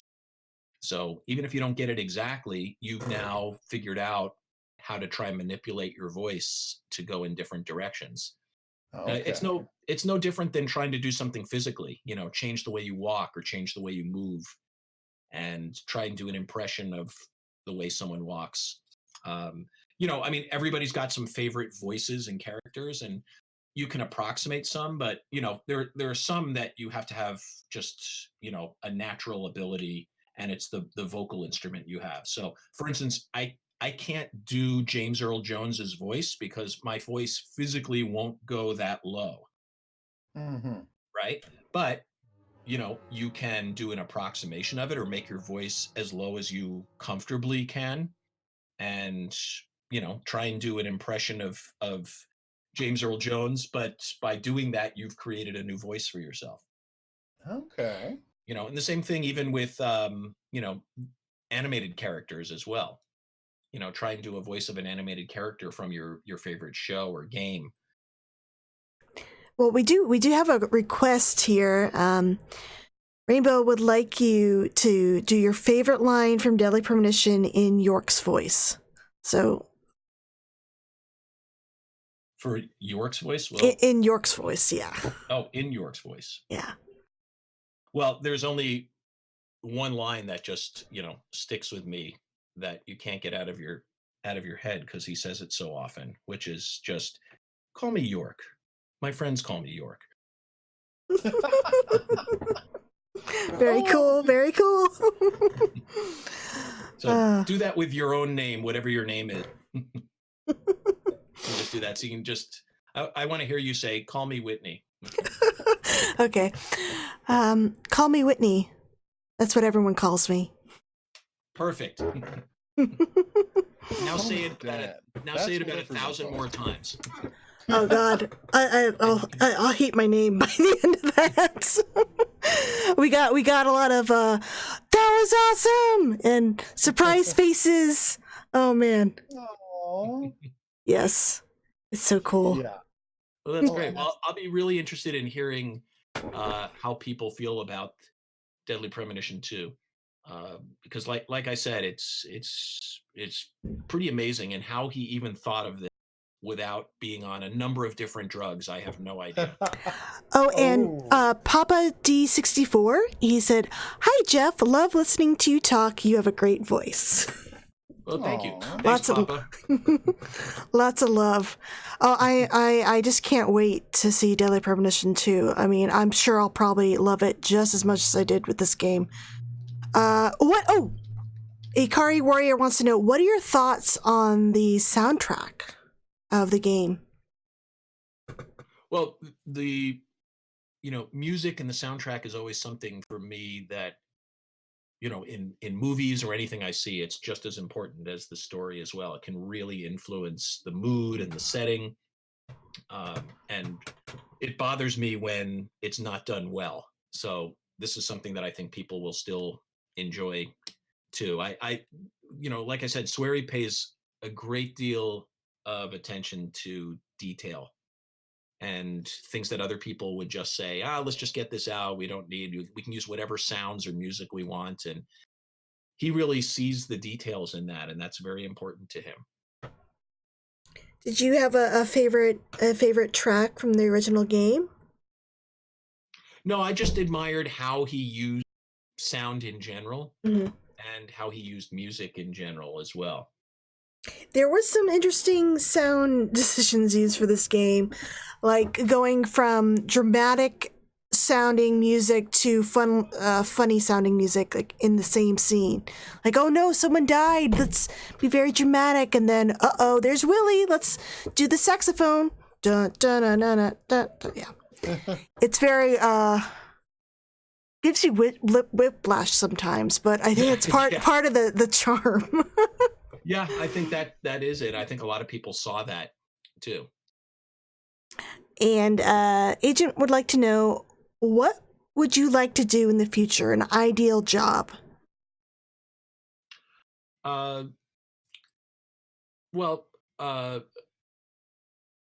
would say to find a project where I can do a number of different voices that all sound different. And, for something like I said, with Dan Castellaneta, what I admire so much about him was that he could play all these different characters. And then if you met him and just talked to him, you would have no idea that he had played all these characters. And so for me, that's the best compliment I can get, is when someone says, wait, you were that character? I had no idea. It didn't sound anything like you. Or, if I'm performing, it didn't look anything like you, or it didn't seem anything like you. It's kind of like what we were talking about with Steve Carell, and Jennifer Aniston on the morning show. You would just say that's the best compliment I think a performer can get, is when people say, I had no idea, I expected this, and it completely surprised me. I remember being very surprised when I was younger, finding out that like Mark Hamill was Joker. I had no idea, and I was like, oh my God, what? Yeah. Sounds so different. A lot of people didn't know that. And I think that's one of the reasons why he took the job, why he had so much fun. He could do something where he wasn't typecast as a particular character. And he could do that vocally. He had a lot of trouble finding work as an actor after Star Wars, because his face was so identifiable with that one character.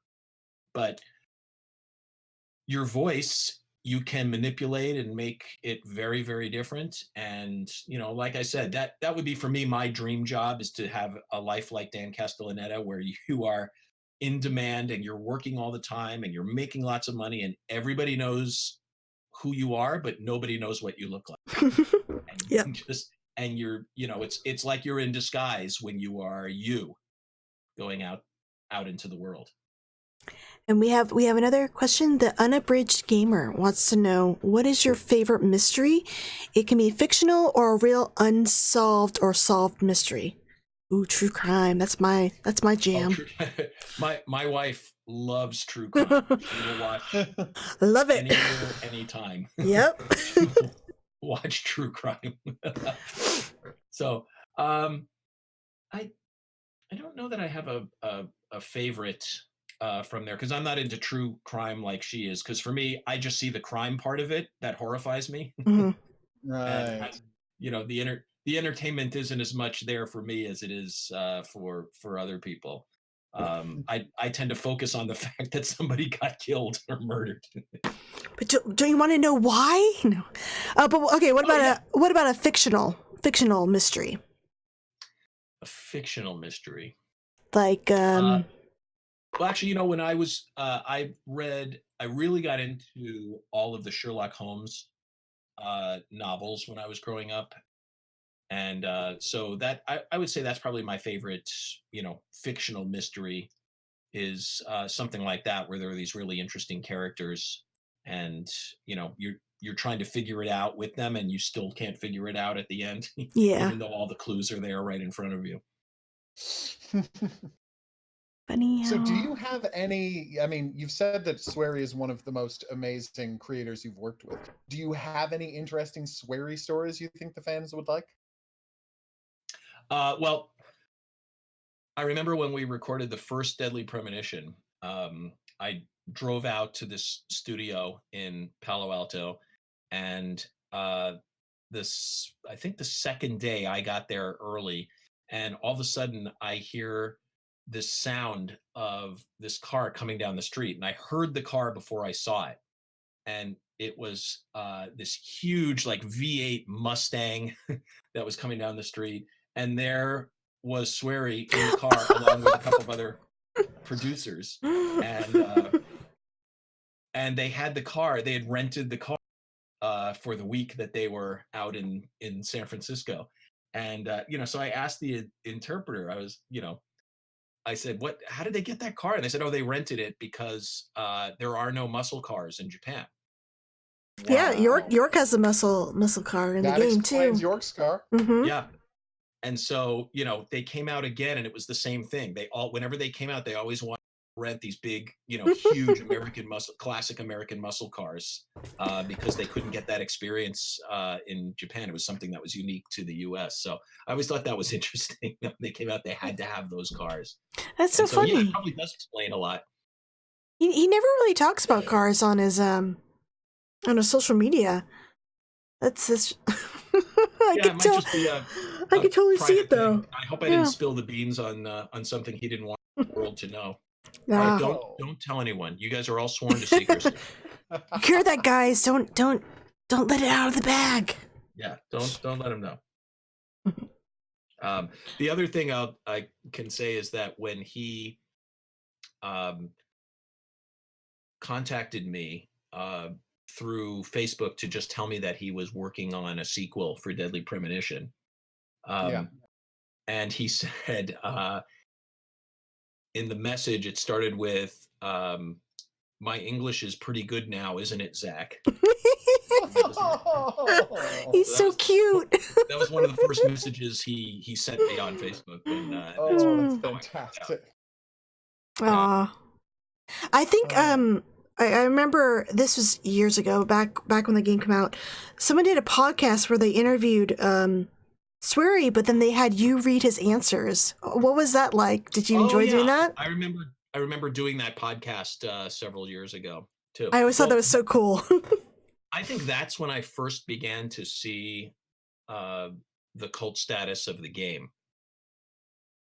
Yeah. It was through that, doing the director's cut, things kept coming back with it, where it began to dawn on me how many people it had really affected, and the status of the game. So that's interesting about this, is that it had the second time, a built-in fan base already just waiting for it. So that's why it's interesting to me to hear, your reaction when you first saw the preview of it.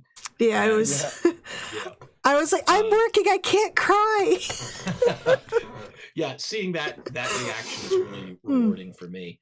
But like I said, I had just a small part in having this come together. When you play this game, you'll just I think people will just really appreciate the scope of it, like how much he dreamed up with Deadly Premonition 2. It just amazed me, the scope of this and how he thought of it and how much time it must have taken for him to put this whole thing together. Yeah, I just, his imagination is like, seems to have no bounds. I just cannot believe we're getting a sequel. Oh, but I did have you tried a Sinner sandwich with the turkey, strawberry jam and cereal sandwich? Have you tried that? I have not, but for $1, I will. I gotta say, if you wanted to Kickstarter a video where the real life York Morgan tries a Sinner sandwich for the first time, that would go pretty well for you. Just not saying you have to do it. It would go pretty well for you. Yes. Can you imagine that's how I make my fortune? Oh God. I will wear the clothing he wears. I will eat the food. I will. Oh God, yes. There's so many YouTube videos of people just trying the sandwich for the first time. Well, I wouldn't want to take advantage of people, but if there were that many fans and $1, I think I would do pretty well. There you go. And we got people going, they would pay to see it. So definitely, if you have a charity you want to raise some money for, to say, hey, if you get this much, I'll do a video. Okay. All right, you know what? I will think about that now. Okay. And once you do, you got to send me a link so I could share it. I will. And I'll send you a link to Comedy Sports. Oh, yes. So I'd love to have you come and see the show sometime. Oh, yes. Yes, I am local. I wanted to go see that. Let me bring up the comedy so I can put it in the chat. Yes. We go. Comedy Sports has a long and storied tradition. Like it's been around for quite a while. Yeah, it started in 1984 in Milwaukee, and I got involved in it when I was going to school in Wisconsin, and so it's now in about 30 different cities, and it has grown tremendously over the years to the point where we have. I've heard about some of that history because Dan Harmon, who made Community and such, of course, was a huge Comedy Sports guy, and he talks about it all of. He got started when he was in high school, because we have a high school outreach program where we teach students to do their own shows. And so Dan actually started in the Milwaukee high school program and then joined the company when he graduated from high school. And yeah, there's a lot of really talented people out there that have, ties to Comedy Sports. Yeah, because from what you've said, it's not just about, obviously it's about trusting your teammates and being willing to learn to be supportive and work as a group. But a lot of it seems to be about teaching you to be very, plastic and malleable and willing to just jump on a new idea all of the time. And that just seems like a great way to see the world generally. Exactly. And it's being present and reacting to things in the moment and trying to make the people around you look good too. It's definitely a collaborative effort. It's not all about one person. So, are you on social media? Can people follow you like on Twitter or anything like that, or? Not that much. I don't think that what I have to offer is that important. That doesn't stop a lot of people. Yeah, I know. Exactly. I think you've made my point for me. No Twitter handle for us to play. No, I don't do a lot on Twitter. And I'm on Facebook, and again, I don't do a lot of posting there as well. But I'm not a huge social media poster. I'll read it, but I don't do a lot of my own posting. Yeah, we got people saying, do little videos and post them online. This is my coffee. That'd be cool. The weather is clear and sunny. Yeah, that'd be cool. I'd like to see that too. Yeah. So no YouTube we can link to?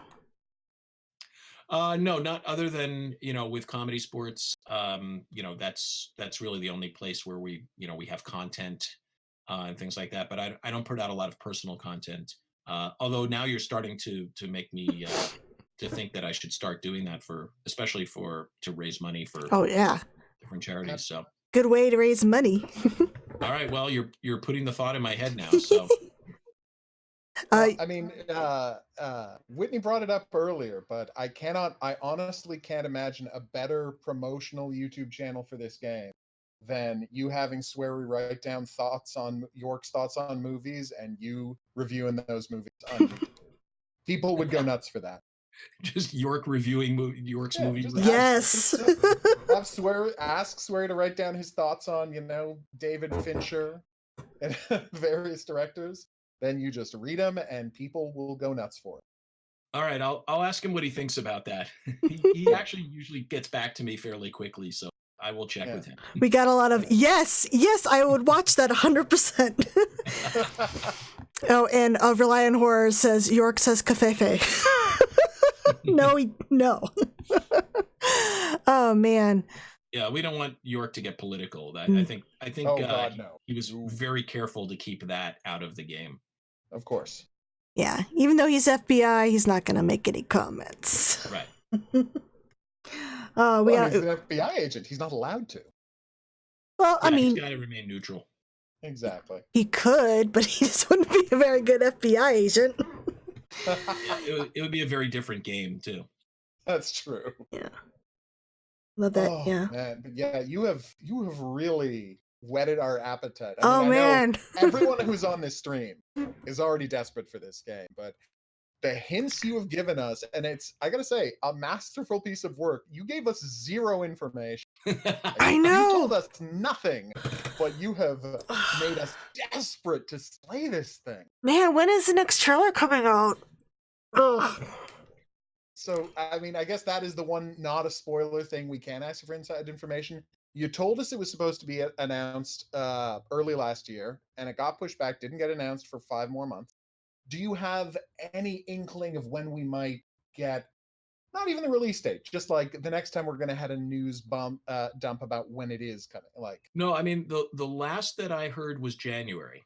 Okay. Ooh. And so, maybe we'll get a trailer. Yeah, when they told me January, that's when they also said, okay, you can start telling people it's coming out. Oh, wow. I'd been like I said, I'd been sitting on it for almost a year. And so I was just waiting for them to tell me. So they did finally send me something a couple of months ago saying, all right, it looks like it's coming out here, and here are some links. And so I just passed along, though, the same links that, Swery was sending. So there's no inside information that I have. Okay. I wish I did, though. But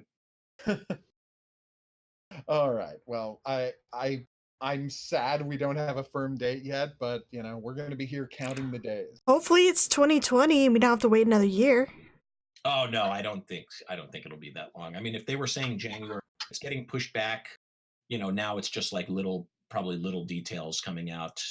If something's pushed back 6 months, then that's a major thing. There's got to be some sort of technical problem that they're working on. But if it's just a month and they haven't given you the exact date, in January, I can only imagine that it's just a release thing that, the details tying up. The game I'm assuming is finished. Watch them just not give us another trailer and just drop the game in January. I'm no, I need some more lead up time, you guys. It would be just like they did with Terminator, where we had no idea there was a Terminator game, and then they told us it existed. 4 weeks later, you could buy a Terminator. Maybe they're going to pull that with Deadly Premonition. The new trailer comes out January 21st. The game comes out January 22nd. Whitney's I need a week off of work. I'm sorry. Well, I know there are things that, if you're a developer and you're working on the content and everything that, once it's turned over to the, the people that are going to be distributing it, then it's basically out of your hands. And so anything that's happening after that is just things going on with the distributor and, any issues that they're running into. So But like I said, I don't have any inside knowledge. That's just what I imagine is happening, is that you reach a certain point where you've finished everything technically, and now it's all up to the company that's distributing the game. Oh.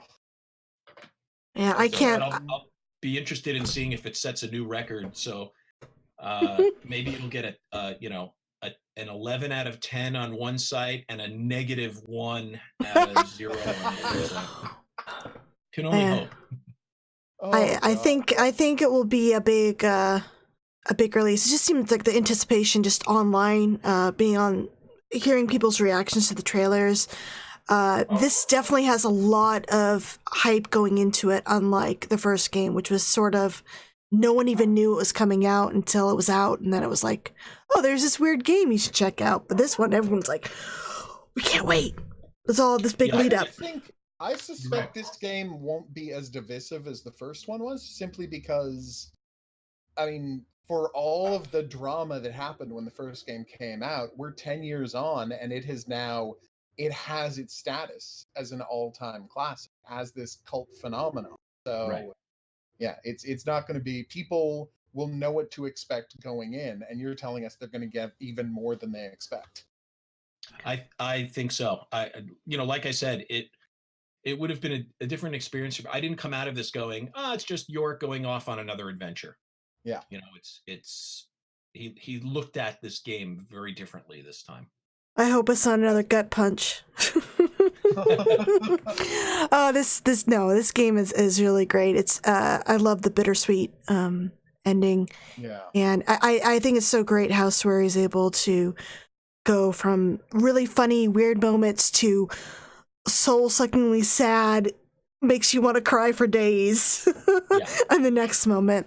So I'm kind of expecting that with the sequel as well. Yeah, I think he does that in different ways. So I think it's got all the things that you loved about the first game, and then just other things where like I said, how did you come up with this? It's so imaginative. Where did you even begin to think of what you thought up for this? So. Oh wow. Oh, I do have a question for you. Did you watch the season 3 of Twin Peaks? I got like part of the way into it, and then see, that's the difficulty now, is there is so much content out there that I'm watching 10 things at once now, and I'm glad that we're in this golden age of content. It's amazing, but it also means that you can't watch everything that's there. It takes so much time to watch it. I'm still trying to finish Breaking Bad. Because people will go, you didn't watch that? And I went, when could I watch it? I have to finish one thing and then start on something else. So. Yeah, I wasn't too big of a fan of season 3. I was just wondering if you were enamored with it. A lot of my friends really loved season 3, but I was disappointed. But well, it's hard to catch. I think there's a certain window that opens for catching the excitement of something, and the window can close. Especially if that much time goes by. People move on and people get older, and you get a whole new generation of people coming in, and think about how long ago it was that Twin Peaks came out. Yeah, 26 years. Yeah, I mean, that's a generation. So sometimes it works because there's a nostalgia thing and the people want to see what happens, but other times people have moved on and said, no, I'm at whatever it was about that series that got to me before, I'm a different person now because it's 26 years later and it doesn't strike me in the same way. Well, I have a question for you just about the future of Deadly Premonition. Obviously you have no information about Deadly Premonition 3, but with the huge success of Capcom with its Resident Evil remakes, a lot of companies going back and polishing up these old properties. If you got the chance, and this is a two-part question, if you got the chance, if Swery said, we're going to redo Deadly Premonition, we're going to pretty it up, we're going to give it the visuals it always deserved, we're going to fix the combat that everyone had such issues with, A, would you be interested in coming back and voicing the entire game again? And B, is there anything, from what you've seen of the game, is there anything you'd want to do differently in your performance if you did? Oh, I would definitely go back, and do it again. Uh, like I said, I enjoyed working with the people that were there in the studio and working with Swery.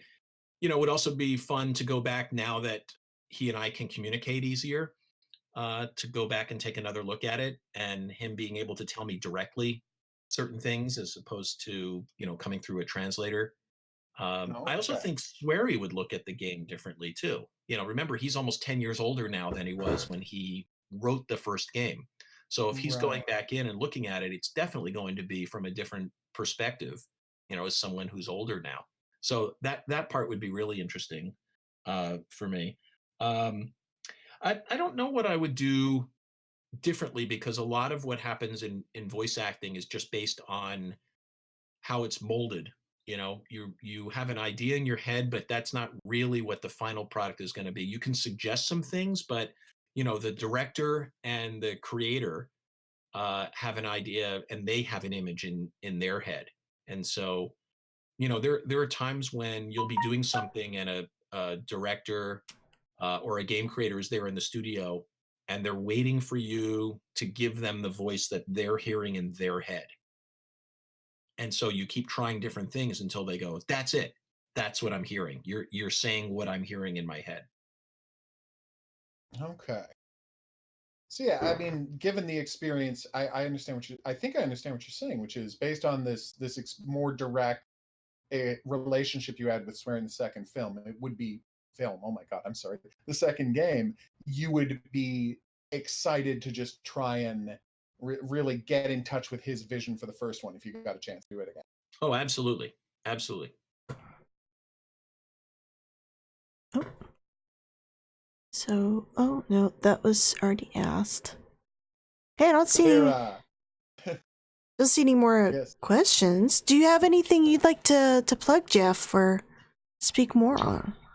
Well, we talked about comedy sports a little bit, and that's for people that want to get into the game industry. It's just start playing around with voices, and there's so many ways for you to find content and be able to try and recreate it.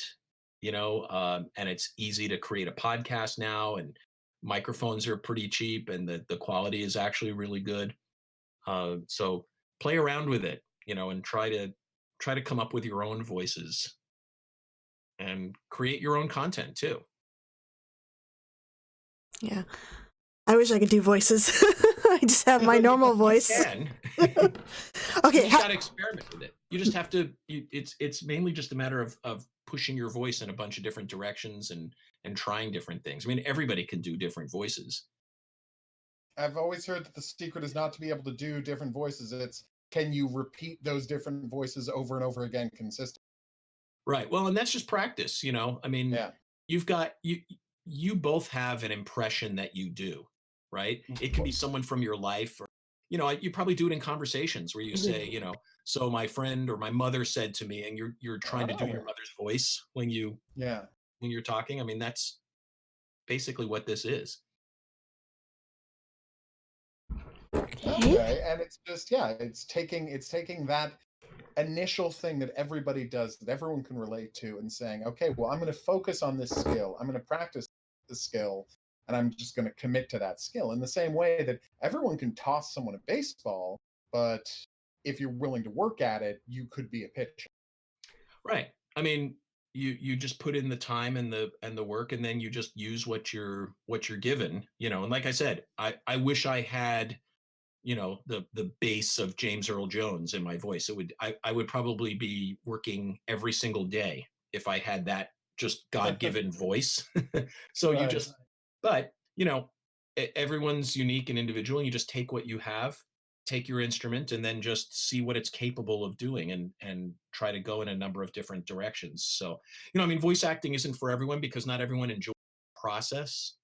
Mm-hmm. For me, I just enjoy the creative process of you go into a booth by yourself and you're looking through glass. So it's like being in an aquarium, and you see somebody on the other side, and they say, try this, and you try it, and they say, try it this way. And you just go in a bunch of different directions and until you give them what you think they want. And it's not for everybody because some people just feel like it's too much pressure to say, wait, you want it now? I can't do it now. I got to think. And for me, I enjoy that, being able to just go, let me try 8 different things in the next 10 minutes. And I'll keep trying different things until it's something that you seem interested in. So, the agent says, well, James Earl Jones probably can't do a York voice, so there's that.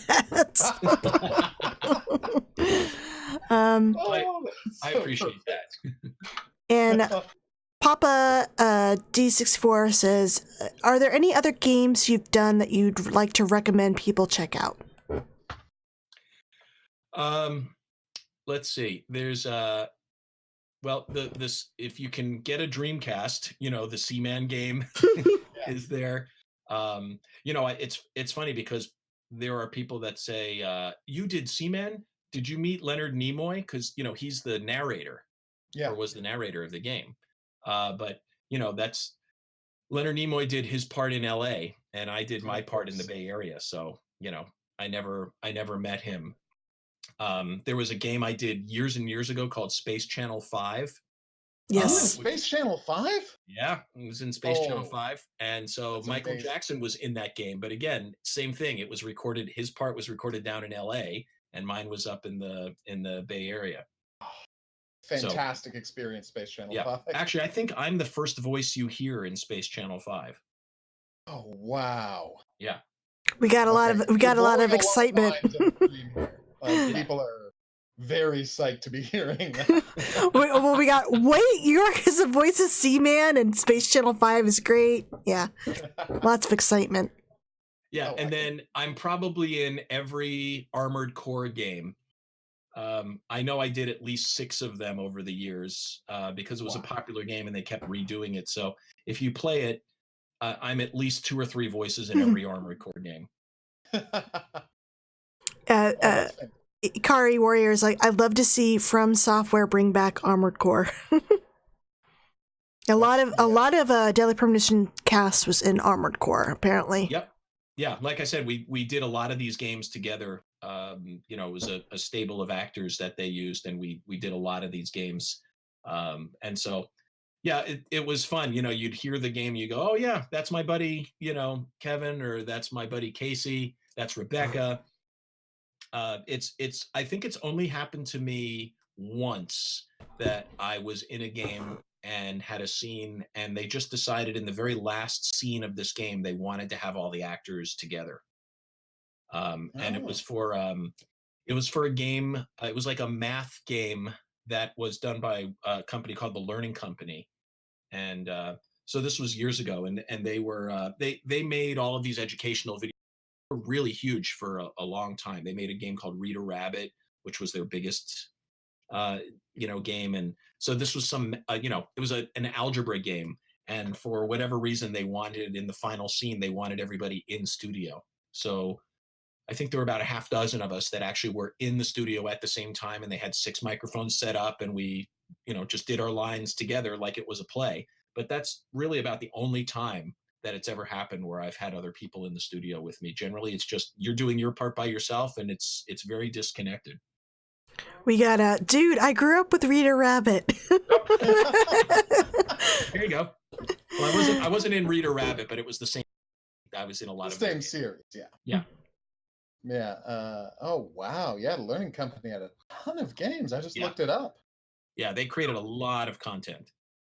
That's fantastic, and they're still doing it. Jump Smarter is a game that came out last year. Who would have guessed? Yeah. That's fantastic.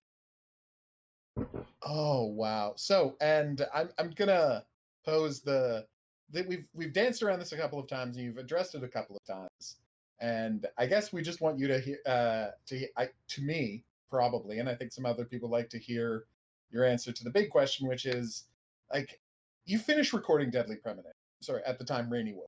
Like, you've done so many video games, and like you say, Armored Core is a beloved series, but like nothing is on the level of just this obsessive fan base. So Right. You said you were blown away by the script and just had your socks knocked off by the ending. But did you think it was going to connect with people, or were you completely surprised by how it? No, I was surprised because I've done a lot of games, and there's no formula with video games where you can predict how people are going to react to it. You could do a movie and it's a huge budget movie, and you put certain stars in it, and you can pretty much gauge how it's going to go over. But with the the game community, it's such a personal thing. And like I said, look at the 2 reviews for Deadly Premonition. I mean, it literally ran the gamut from this is up there with one of the best games ever to this is one of the worst games ever produced. And it's such a personal thing. People really look at these things differently. But interestingly, people are not as affected by the reviews as they might be for a movie. Because I think there's less control over it. If 2 or 3 major movie reviewers slam a movie, then odds are people aren't going to go and see it. But you saw with this one, sometimes someone will slam a movie and people will deliberately say, well, I'm going to play the game myself and make up my own mind, my own opinion about it. Well, the bad reviews is what kind of got a lot of people to try it. Like, why does this one person think it's the greatest game ever, and this other person says it's straight trash? We got to check it out for ourselves. Yeah, well, and that's that's what I love about it. It's everybody has their own opinion about it. This was when you think about it, they worked for a major publication in the gaming world, but it was one person that said that they didn't personally like it. And think of all the reasons why they may not have liked it. If they played it a week later, maybe they would have loved it. Who knows what was going on in their lives and how they saw the game and what mood they were in when they played it and where they played it and what was going on in their life at that time. Yeah, I mean, there's a lot about this game that kind of works against it. The combat, the driving. If someone's not having a good day, I can see them being like, you know what? This is just not for me right now. Right. I think it's obviously it's going to be different this time because it has this built-in fan base that are ready and have been waiting for something like this for a long time. So I think a lot of people are going to approach the game this time with this sense of excitement that they can't wait to see what happens this time. Like I said, it's not just let's send York off on another mission. He really went at it differently. And he could have just said, you know what? There's a lot of people that love this game. All I got to do is just create another version of it with another adventure. And he could have, just done it in a half-assed way. And I'm sure it still would have sold very well. But I don't think that was enough for him. I think he really had to reimagine everything and, put the detail he did into this thing. And, that's something that I admire about him. He didn't just throw together another adventure for the character to go on. No, that is, I've got to say, the trailer was a lot, but I think you've done 100 times more than the trailer to get people excited for this game. Oh, good. Yeah. And we cannot wait to get our hands on it. And I know this is presumptuous, but is there any chance you'd be willing to answer a few more questions once the game is out and we can actually talk about the spoilers? Sure. Yeah, absolutely. That is fantastic. Right. Awesome. As long as we're not ruining it for everybody else. Long after it's out. All right, good. Yeah. Oh wait, have you seen Spy Fiction? Swery's PS2 game? No. Oh, it's so bizarre. Kaysen and Lysander are both in it, but they are different character types. It's Swery's take on Metal Gear Solid. And it's very, very weird. I streamed through it. He made before Deadly Premonition, and it is pretty strange. It's very strange. Interesting that you talk about Metal Gear Solid because that's one of the guys that did that podcast with me. about Deadly Premonition years ago was they said, that character of York, people are putting it on the same level as the character in Metal Gear Solid. Yeah. And so that's interesting that there's that kind of crossover even in that game. Well, what's funny is Metal Gear Solid 5 stole the whole smoking moving time forward from Deadly Premonition. At least that's what I like to think. That's good. That stop and he would have a cigarette. Yeah, he'd stop and he would have a cigarette to spin the clock. Excellent. Yeah, well, I'm really interested in hearing, what you think of the game when it comes out and what everyone else thinks as well. So, point me towards where I can go to see what people are thinking about it when it comes out. We'll do. Really interested in that. We'll probably do absolutely be in touch. A big fat podcast about it when it comes out. That'd be great. Well, I'm sure it's soon. So, like I said, I don't have any inside info on it, but I'll not be if it's not that much longer. All right. Okay. I'm excited. It's closer than I thought. Hopefully. Yay! Oh, that's such a relief. So, yes, thank you so much for dropping by the stream. Yeah, this is so wonderful. You made my year. You made her year with 3 days to spare. Just in time. Yes. All right. Well, drink some coffee and. Yeah, I still have a long ways to go here. You'll make it. I have faith in you. Yeah, and I'll make sure to send you the link once I get it up on my YouTube channel. But you got a lot of love here in the chat. Well, thank you. It was great to talk to everyone, and like I said, I'm really interested in seeing how everybody likes the game. Yeah, and I can't wait to see how you are in the sequel. I'm sure you're just as wonderful as you are in this game as well. Well, thank you. I appreciate it. All right. So, any last minute questions, guys? No, it doesn't look like it. We may not finish in time. I will totally finish this game in the next 20 hours. She's fine to beat the game. Don't worry. Yeah, don't worry about that. I will beat the game. How many times have you gone through it? Me? I'm much less. I've gone through it 6 times. No, I probably from about that many times, but I've done where I'd load it up and then do other stuff. And I put a lot of hours into this game. See, I've just played the game. She has gone back and she has captured every line of audio in the entire game. Wow. So she has a time sunk into this game that so outstrips me by magnitude.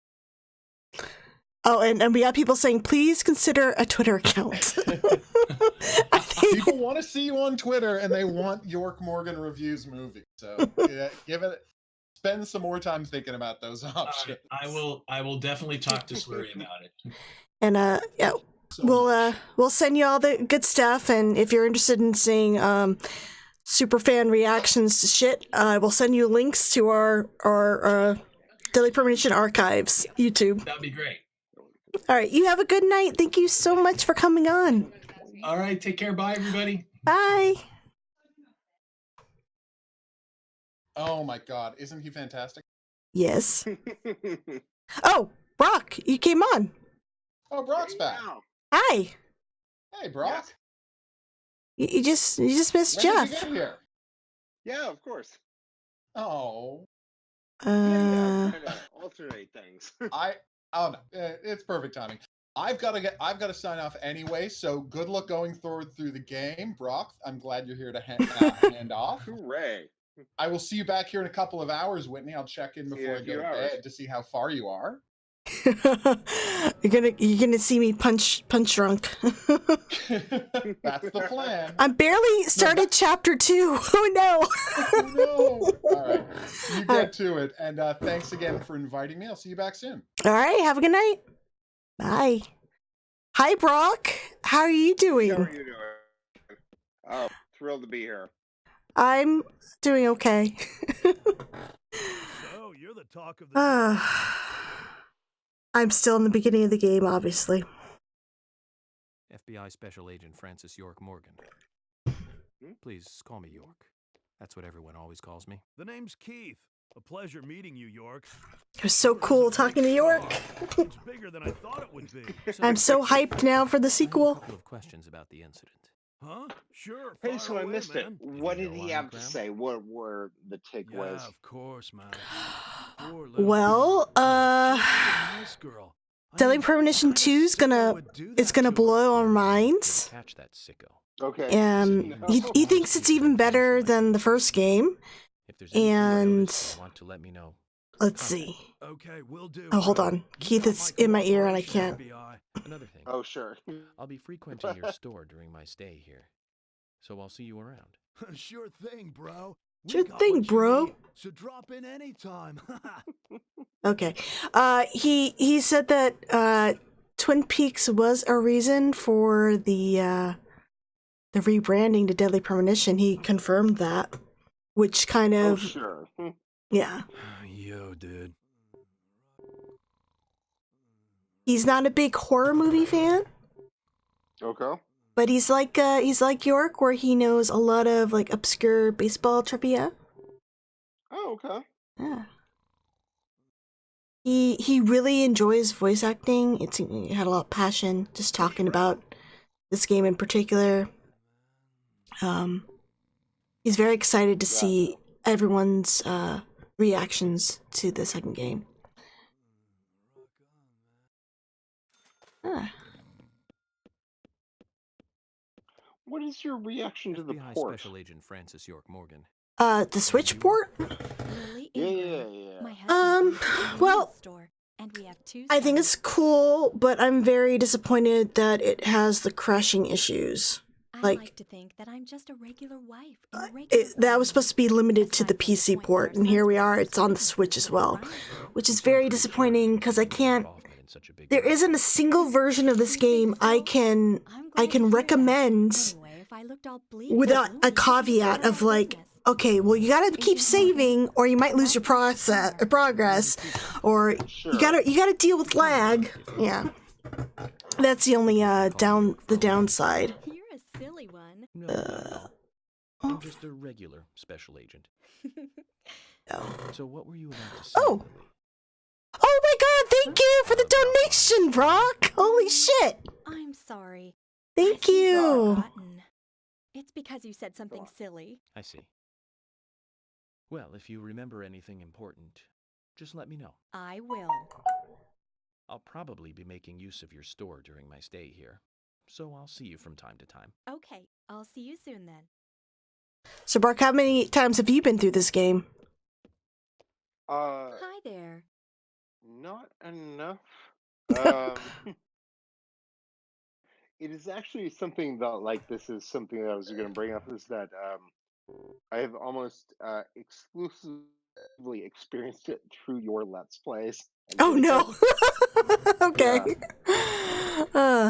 Because the time that I started with it was a time in my life that I was very much into, like, I was an achievement whore in that way. I was like, okay, well, I've got to start into all these things and get all these things, and it didn't work with that game starting out. It's like, I can't go find all these cards and so on and so forth, and it made me give up on it very quickly. And it was sort of almost exclusively through your work that I was like later able to experience this thing that, like, I now love. So yeah, it is like to, as always, experience it through your lens. But My rose-colored glasses. they're not rose-colored. Yours are like, okay, let's find out what's in the couch cushions. Like, it doesn't matter.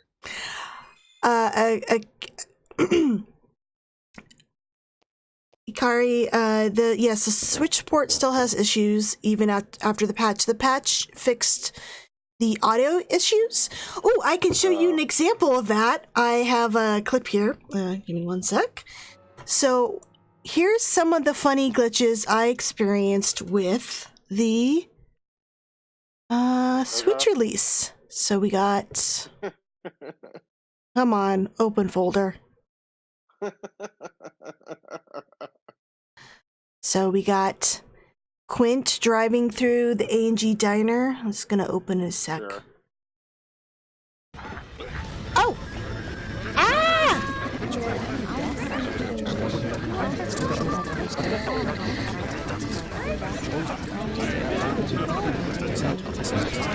Speaking of movies, Sorry. All my stuff decided to open at the same time. what are some of your favorite movies? Of course, he's inspired from the out of movie. If he say particular title, probably he can say Brazil by Terry Gilliam.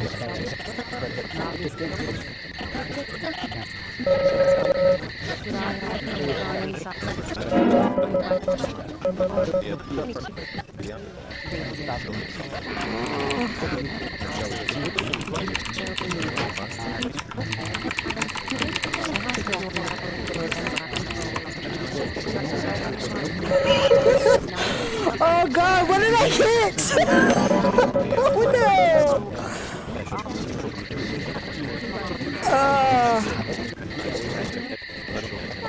Shit. I think I might have